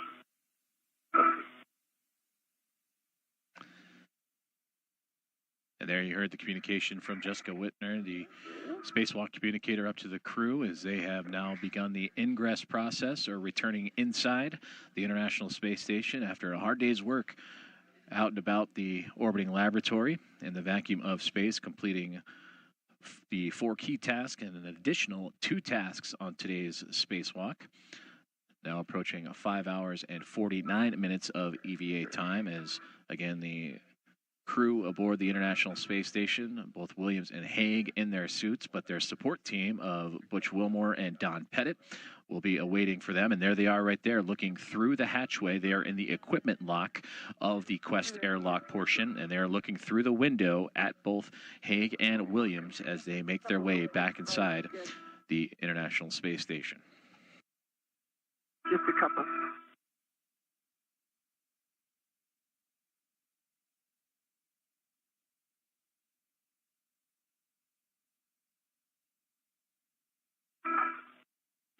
And Sunny, we copy the couple of EV1, SCUs connected and locked. Not much, just a couple. Sounds good. We are not concerned down here, and you can continue.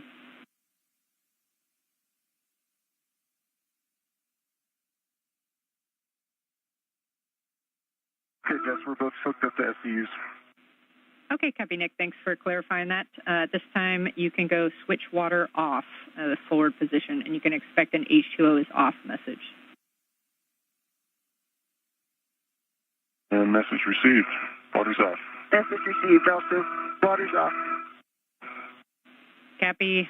Last caution of the procedure, we're not going to close the hatch until the water has been off for 2 minutes, so I'll get back to you.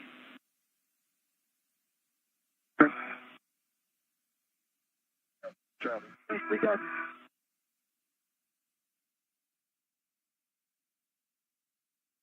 Talk to me about that APFR afterwards. I will. Eat my lunch. System shake violently. There you go.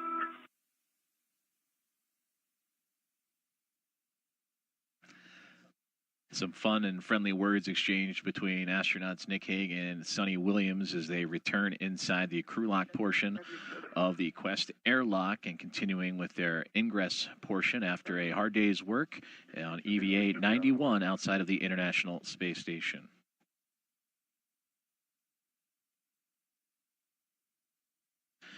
You are seeing the other portion of the Quest airlock, the equipment lock that NASA astronauts Butch Wilmore, who is in the center of the screen, looking through the window of the hatchway and peering in to see what astronauts Nick Hague and Suni Williams are up to, alongside with Don Pettit. They are the IVs, or intervehicular support team, for today's spacewalk. They help the two prepare, get dressed in their spacesuits along with their pre-breathe portion of their preparations before egressing out into the vacuum of space and await for their crewmates to return here in the next little while.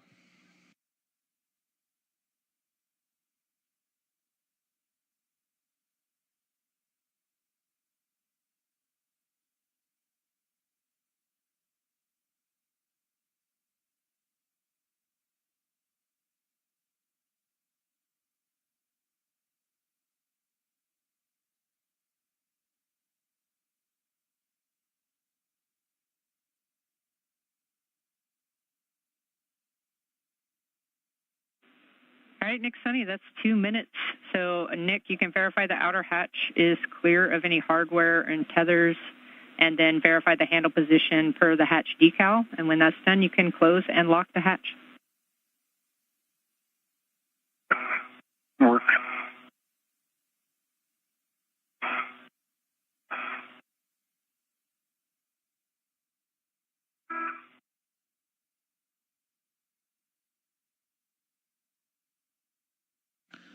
Now just a little over 5 hours and 52 minutes into today's EVA is the crew of Suni Williams and Nick Hague, two astronauts EV1 and EV2, out and about of the International Space Station, completing a multitude of assembly, maintenance, and upgraded tasks, and are now back inside the crew lock and awaiting the next steps of the ingress portion of today's spacewalk, or their return inside of the orbiting laboratory.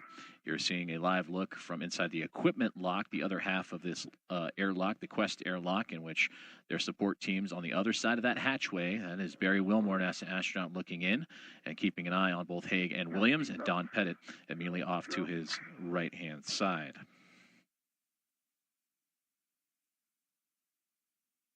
Thanks.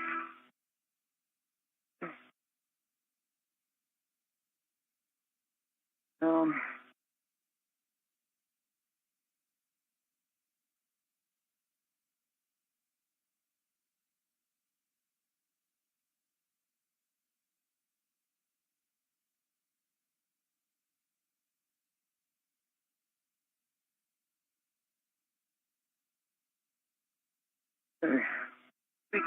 Latched and locked.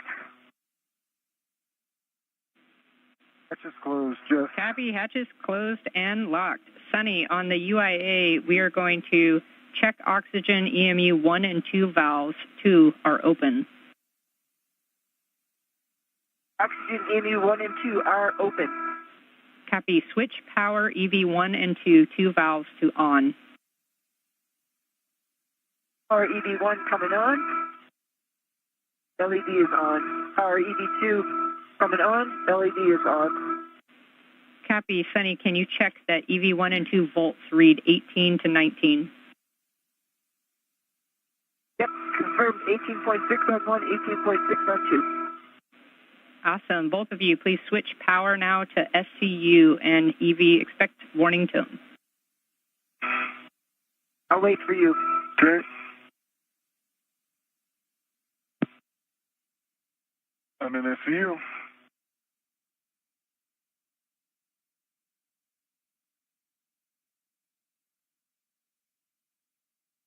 I'll get that back. Hold on.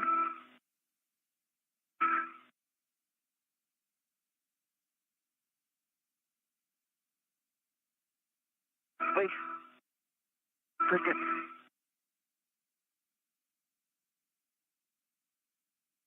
It's the toughest switch through I have to do.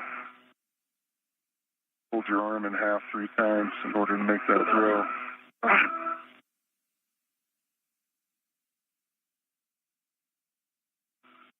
SCU, 82 SCU.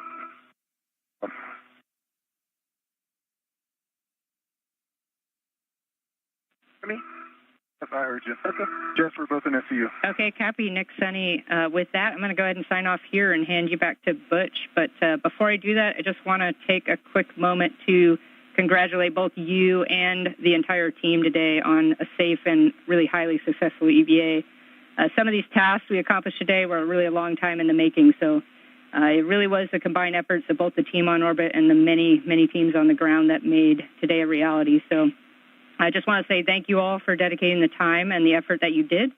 And congrats, Nick and Suni, on the completion of your 4th and 8th EVAs, respectively. Job well done.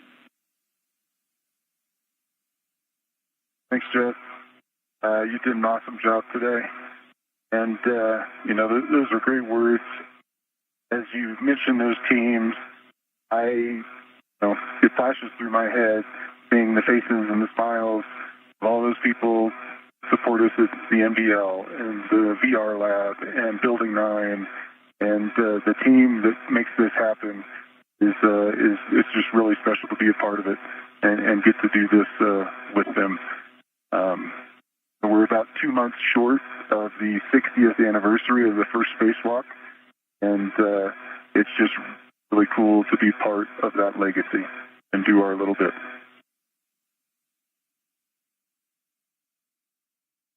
A couple of words also, if you don't mind, Nick. Fire away. You know, this is a huge team, but also our families. Thank you to them. Mr. This, like his sister, particularly on the 60th anniversary of spacewalking. Happy birthday to my husband, Mike. Hey, happy birthday, Mike.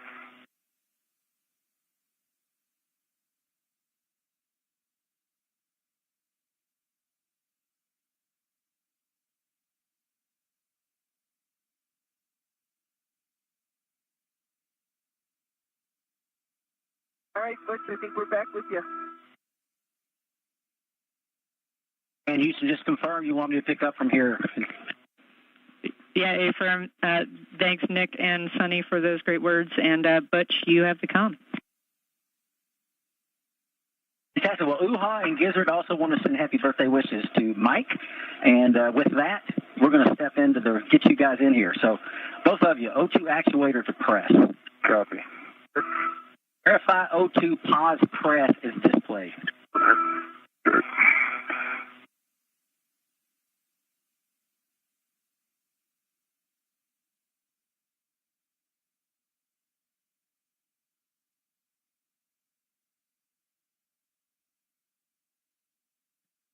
And you just heard from the crew aboard the International Space Station and NASA astronauts Nick Hague and Suni Williams as they are returned to the crew lock with some joyous words of their day today, and truly a team effort from those up aboard the International Space Station and those teams here on the ground.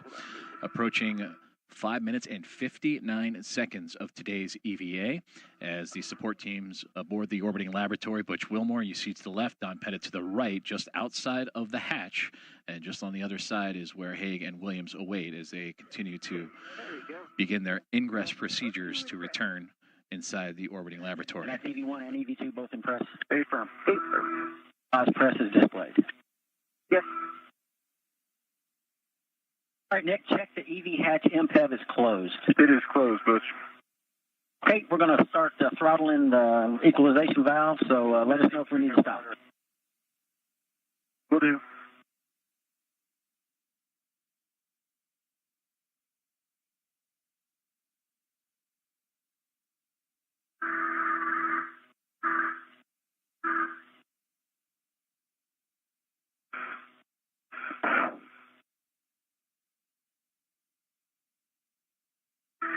The start time is 1900.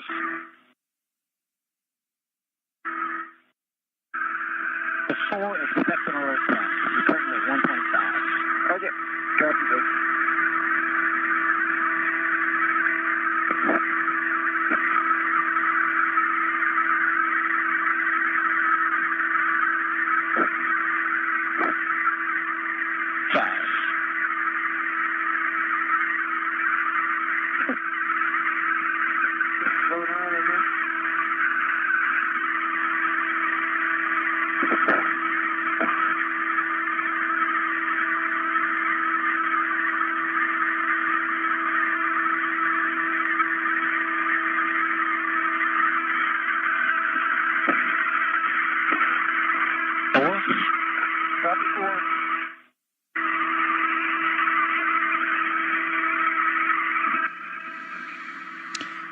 You just heard the call for today's spacewalk that has officially come to a close at 1:01 p.m. Central Time, 2:01 p.m. Eastern Time, and that puts today's EVA at exactly 6 hours long for NASA astronauts Nick Hague and Suni Williams. We'll bring you updated stats in just a couple of moments, but again, that official end time and repressurization of the crew lock began at 1:01 p.m. Central Time at 2:01 p.m. Eastern.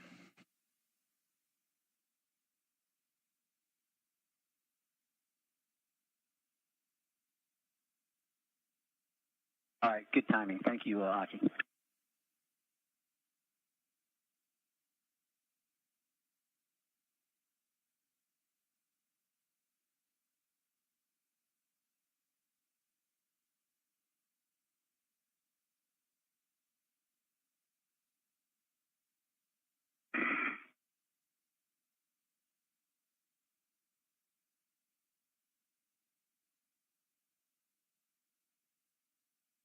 No, I never turned on my glove heaters.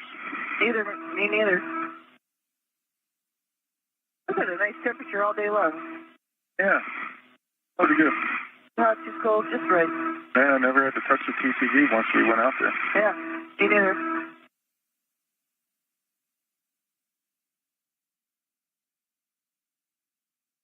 Hey guys, let's check your glove heaters are off. Mine's off. Good for any contamination. No contamination. No contamination. That's nothing on my glove. 4 seconds in our 2-minute wait. Houston, pressure appears to be holding stable. Do you agree? Check him.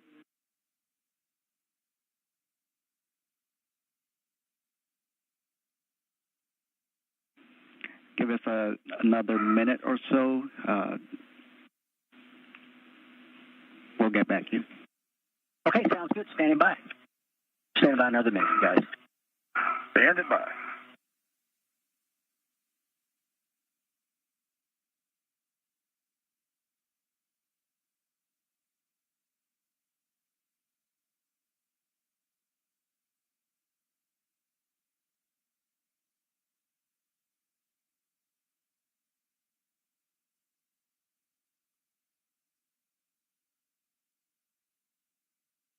Y'all are still feeling good, right?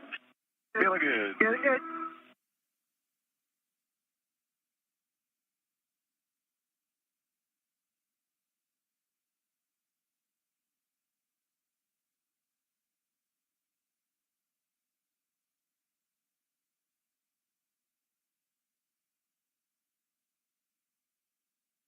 Houston, while we're waiting, just to confirm, before we actually continue to repress, we're going to go O2 actuator to IV and step in. Is that right?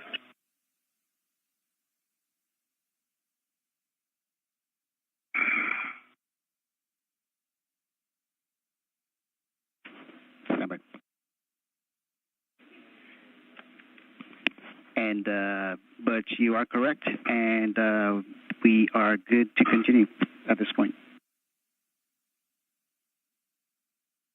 Okay, fantastic. Well, that brings us up to step 10. If both of y'all are feeling well, you go O2 actuator to IV. Let me know when you're there, and then we'll continue the repress.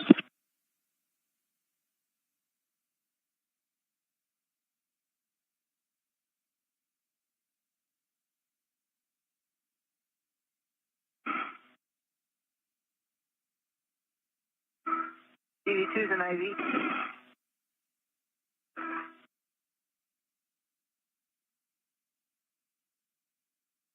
And one's an IV.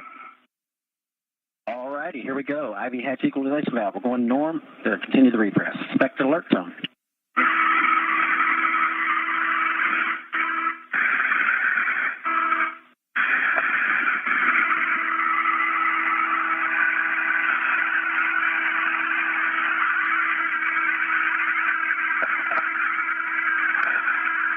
Too fast.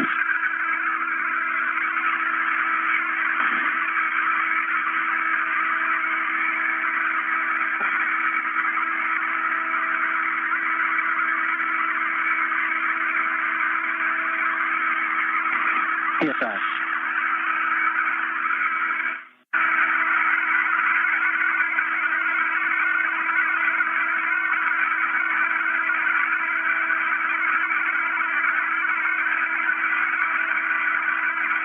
PSI.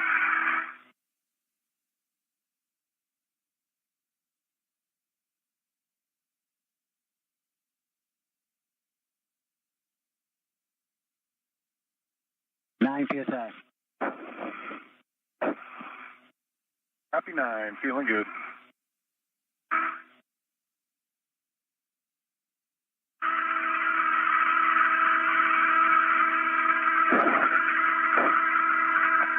And PSI.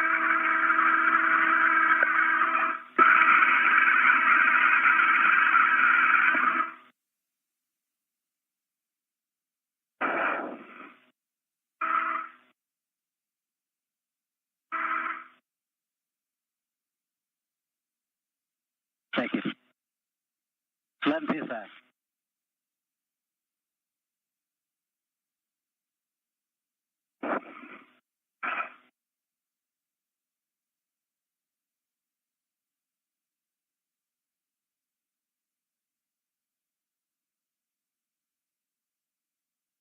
Twelve PSI. I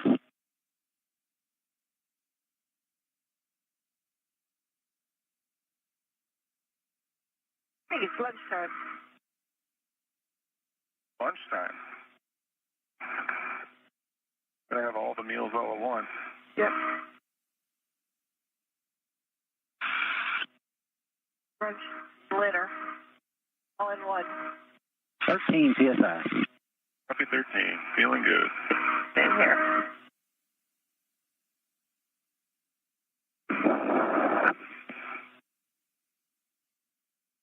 It's breakfast, lunch, and dinner. It's like a blender. Yeah. Blender. Can we undo from the ring extender so they don't I don't think we're going to float away. stuck like a... TDP is 0. You'll expect an alert zone. Okay. Free. Thank you. 14 PSI.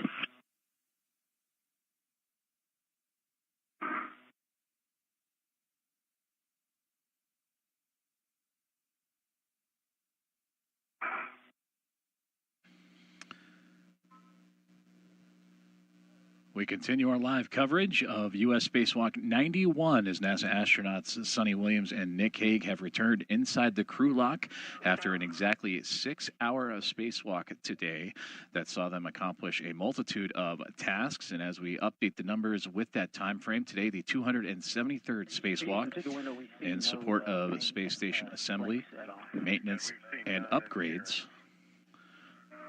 As we hear Butch Wilmore and the internal team inside the International Space Station continuing to monitor the repressurization of the crew lock to bring both Hague and Williams back inside. Today's spacewalk for those two was the first out of station this year and the second spacewalk during Expedition 72. It is the fourth spacewalk of Nick Hague's career, and his new totals now are 25 hours and 56 minutes. The eighth spacewalk of Suni Williams' career, totaling now 56 hours and 40 minutes. And as mentioned, today's spacewalk lasted exactly 6 hours on the button, starting right at 7:01 a.m. Central Time and ending at 1:01 p.m. Central Time. And with that, in total, today, as we mentioned, the 273rd spacewalk in support of assembly, maintenance, and upgrades, and the total time of that approaching 1,729 hours, 13 minutes, or the equivalent of, at the bottom there, 72 days, 1 hour, and 13 minutes of spacewalking time for the International Space Station. And there you see the beautiful views of the hatch opening. Don Pettit and Butch Wilmore ready to welcome back inside the equipment lock Nick Hague and Suni Williams with some happy hugs as they make their way back inside the orbiting laboratory. That is Commander of Expedition 72, Suni Williams, entering in first. And there you see the top of her helmet, and then just past that, you see the feet up above the top of that crew lock belonging to astronaut Nick Hague.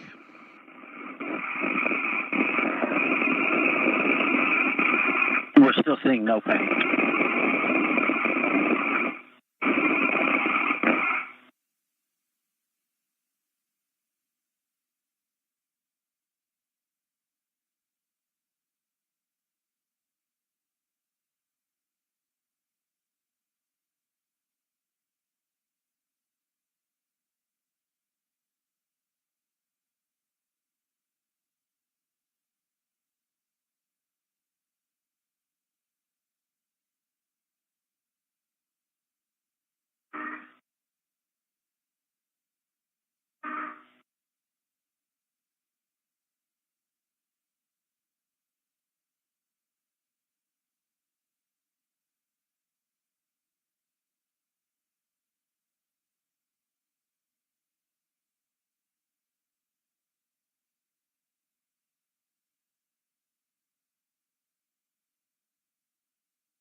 continuing to monitor the ingress of astronauts Suni Williams and Nick Hague as they have returned from outside the International Space Station for U.S. Spacewalk number 91. Suni Williams right there in the foreground, and Hague out in the background. You see his feet floating towards the top of the crew lock as they enter and get assistance from their internal support team of NASA astronauts Don Pettit and Butch Wilmore. Right now they're taking off the safer units on the backside of Williams's uniform. Those are the simplified aid for EVA rescue should they have needed them for additional safety assurance outside of the International Space Station. That provides them stability, thrust, and maneuverability should they become untethered. So as they adjust for Suni, they will make sure that they have everything squared away before reattaching her to the equipment lock.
And you are watching continued coverage here on NASA Plus as EVA 91 starting to wind down as NASA astronaut commander of Expedition 72 Suni Williams has the first one to enter the equipment lock. And her colleagues, NASA astronaut Butch Wilmore on the right side, Don Pettit on the near ground, assisting Williams back up on the rack and inside the equipment lock. And astronaut Nick Hague, who joined Williams for an exactly 6-hour spacewalk today, awaits his turn inside the crew lock just through that lidded framework. You can see his feet and those red stripes so faintly floating before he can make his return inside the International Space Station as well. And again, this was the 8th spacewalk for Williams, the 4th for Nick Hague, bringing up their overall totals for Hague 25 hours and 56 minutes out in the vacuum of space, and for Williams now 56 hours and 40 minutes in support of the International Space Station assembly, maintenance, and upgrades.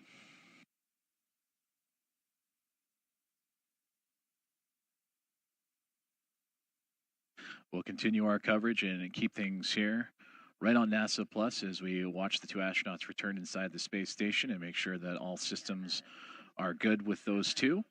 And of course, we'll recap today's events as teamwork on display for both Hague and Williams, the team inside the International Space Station and the teams here inside the International Space Station Flight Control Room, and many more on the ground supporting today's EVA that saw the accomplishment of 4 key tasks as well as 2 additional tasks, thanks to the efficiency of all those involved during today's spacewalk.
And there you saw the removal of the safer unit on the backside of the spacesuit of Nick Hague. Hague on the right with the red stripes towards the top of that backpack-like structure of his suit, and Suni Williams just across the way of the equipment lock inside of the Quest airlock of the International Space Station.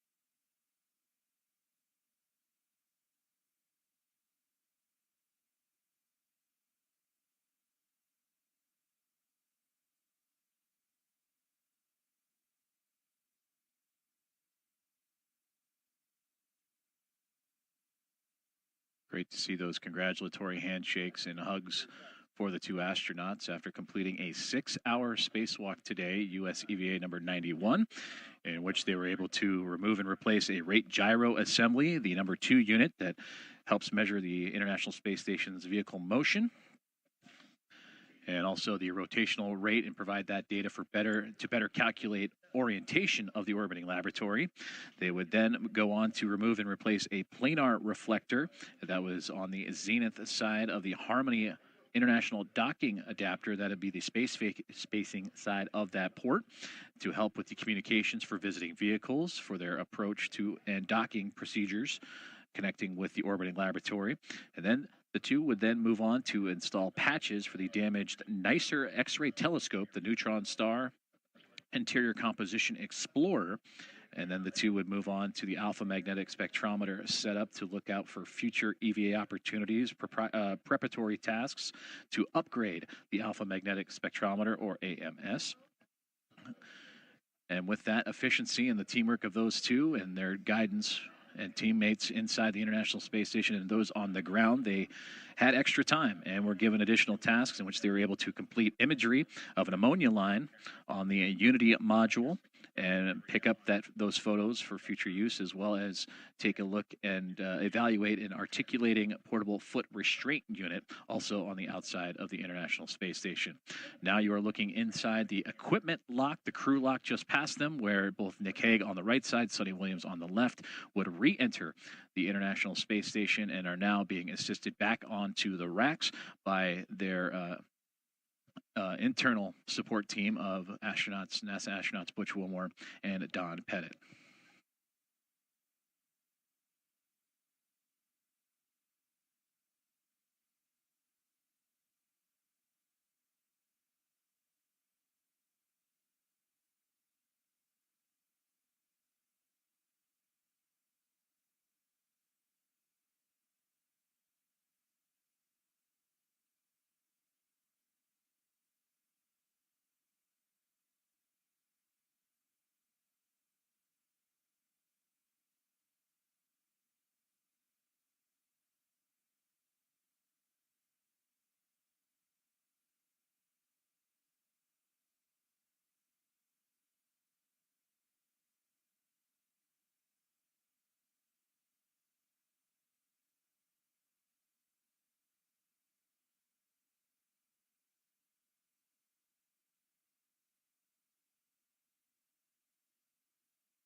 Houston, do you want pictures of the gloves while they're pressurized? Stand by.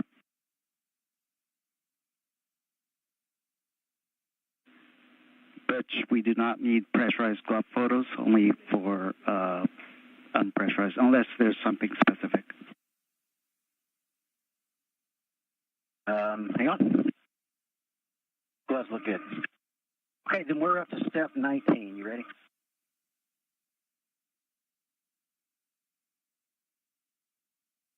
We are go, step 19.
You're looking live inside of the International Space Station Flight Control Room as we have a temporary handover of communications with the International Space Station between satellites as the U.S. EVA Spacewalk and Flight Director Nicole McElroy keeping eye on NASA astronauts Nick Hague and Suni Williams, who have completed a 6-hour spacewalk and have since returned inside of the International Space Station with assistance from Butch Wilmore and Don Pettit, who are assisting them in the removal of their gloves and helmets. And we will keep coverage here on NASA Plus until that removal and take a look ahead at what's to come and future U.S. spacewalks. The next one just a week from now.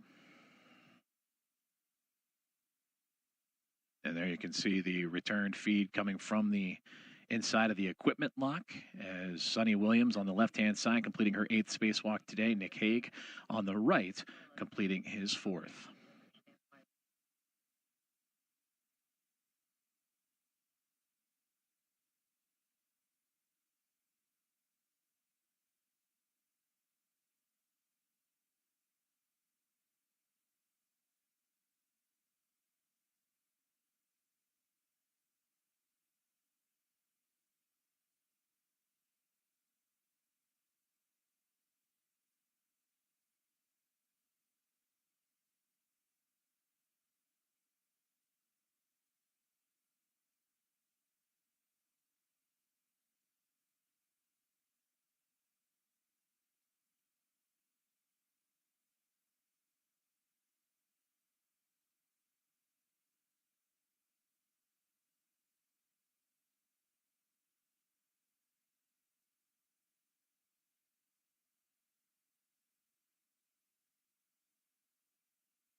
Alex Houston. Don, if you can see it on your right, if you look below, downwards, there was a battery pack that was floating downwards.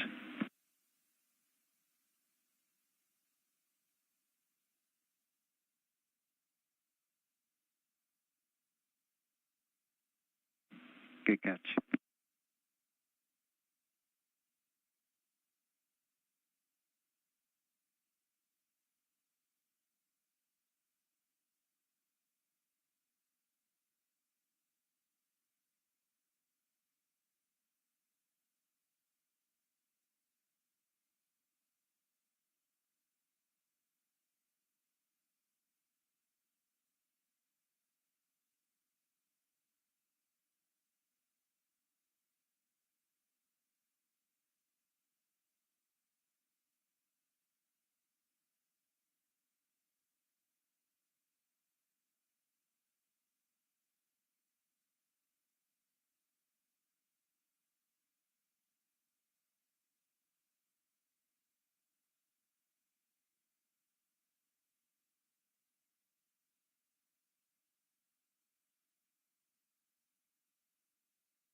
This is Mission Control Houston. As you can see from inside the Quest airlock, the helmets and gloves have been removed from NASA astronauts Suni Williams and Nick Hague after completing a 6-hour spacewalk, U.S. Spacewalk 91, completing a multitude of tasks in support of the International Space Station assembly, maintenance, and upgrades. That'll conclude our coverage for today's EVA, but taking a look ahead at what's to come for future EVAs, the next one, U.S. Spacewalk EVA 92, will be a week from now, Thursday, January 23rd, and starting at 6:45 a.m. Eastern Time. That'll be 5:45 a.m. Central Time. And again, that'll do it for our coverage today. Thank you so much for tuning in and staying with us for this 6-hour EVA, a successful one and a good day to go for a walk outside for NASA astronauts Suni Williams and Nick Hague. And you can follow along with all the latest updates on NASA.gov. This is Mission Control Houston.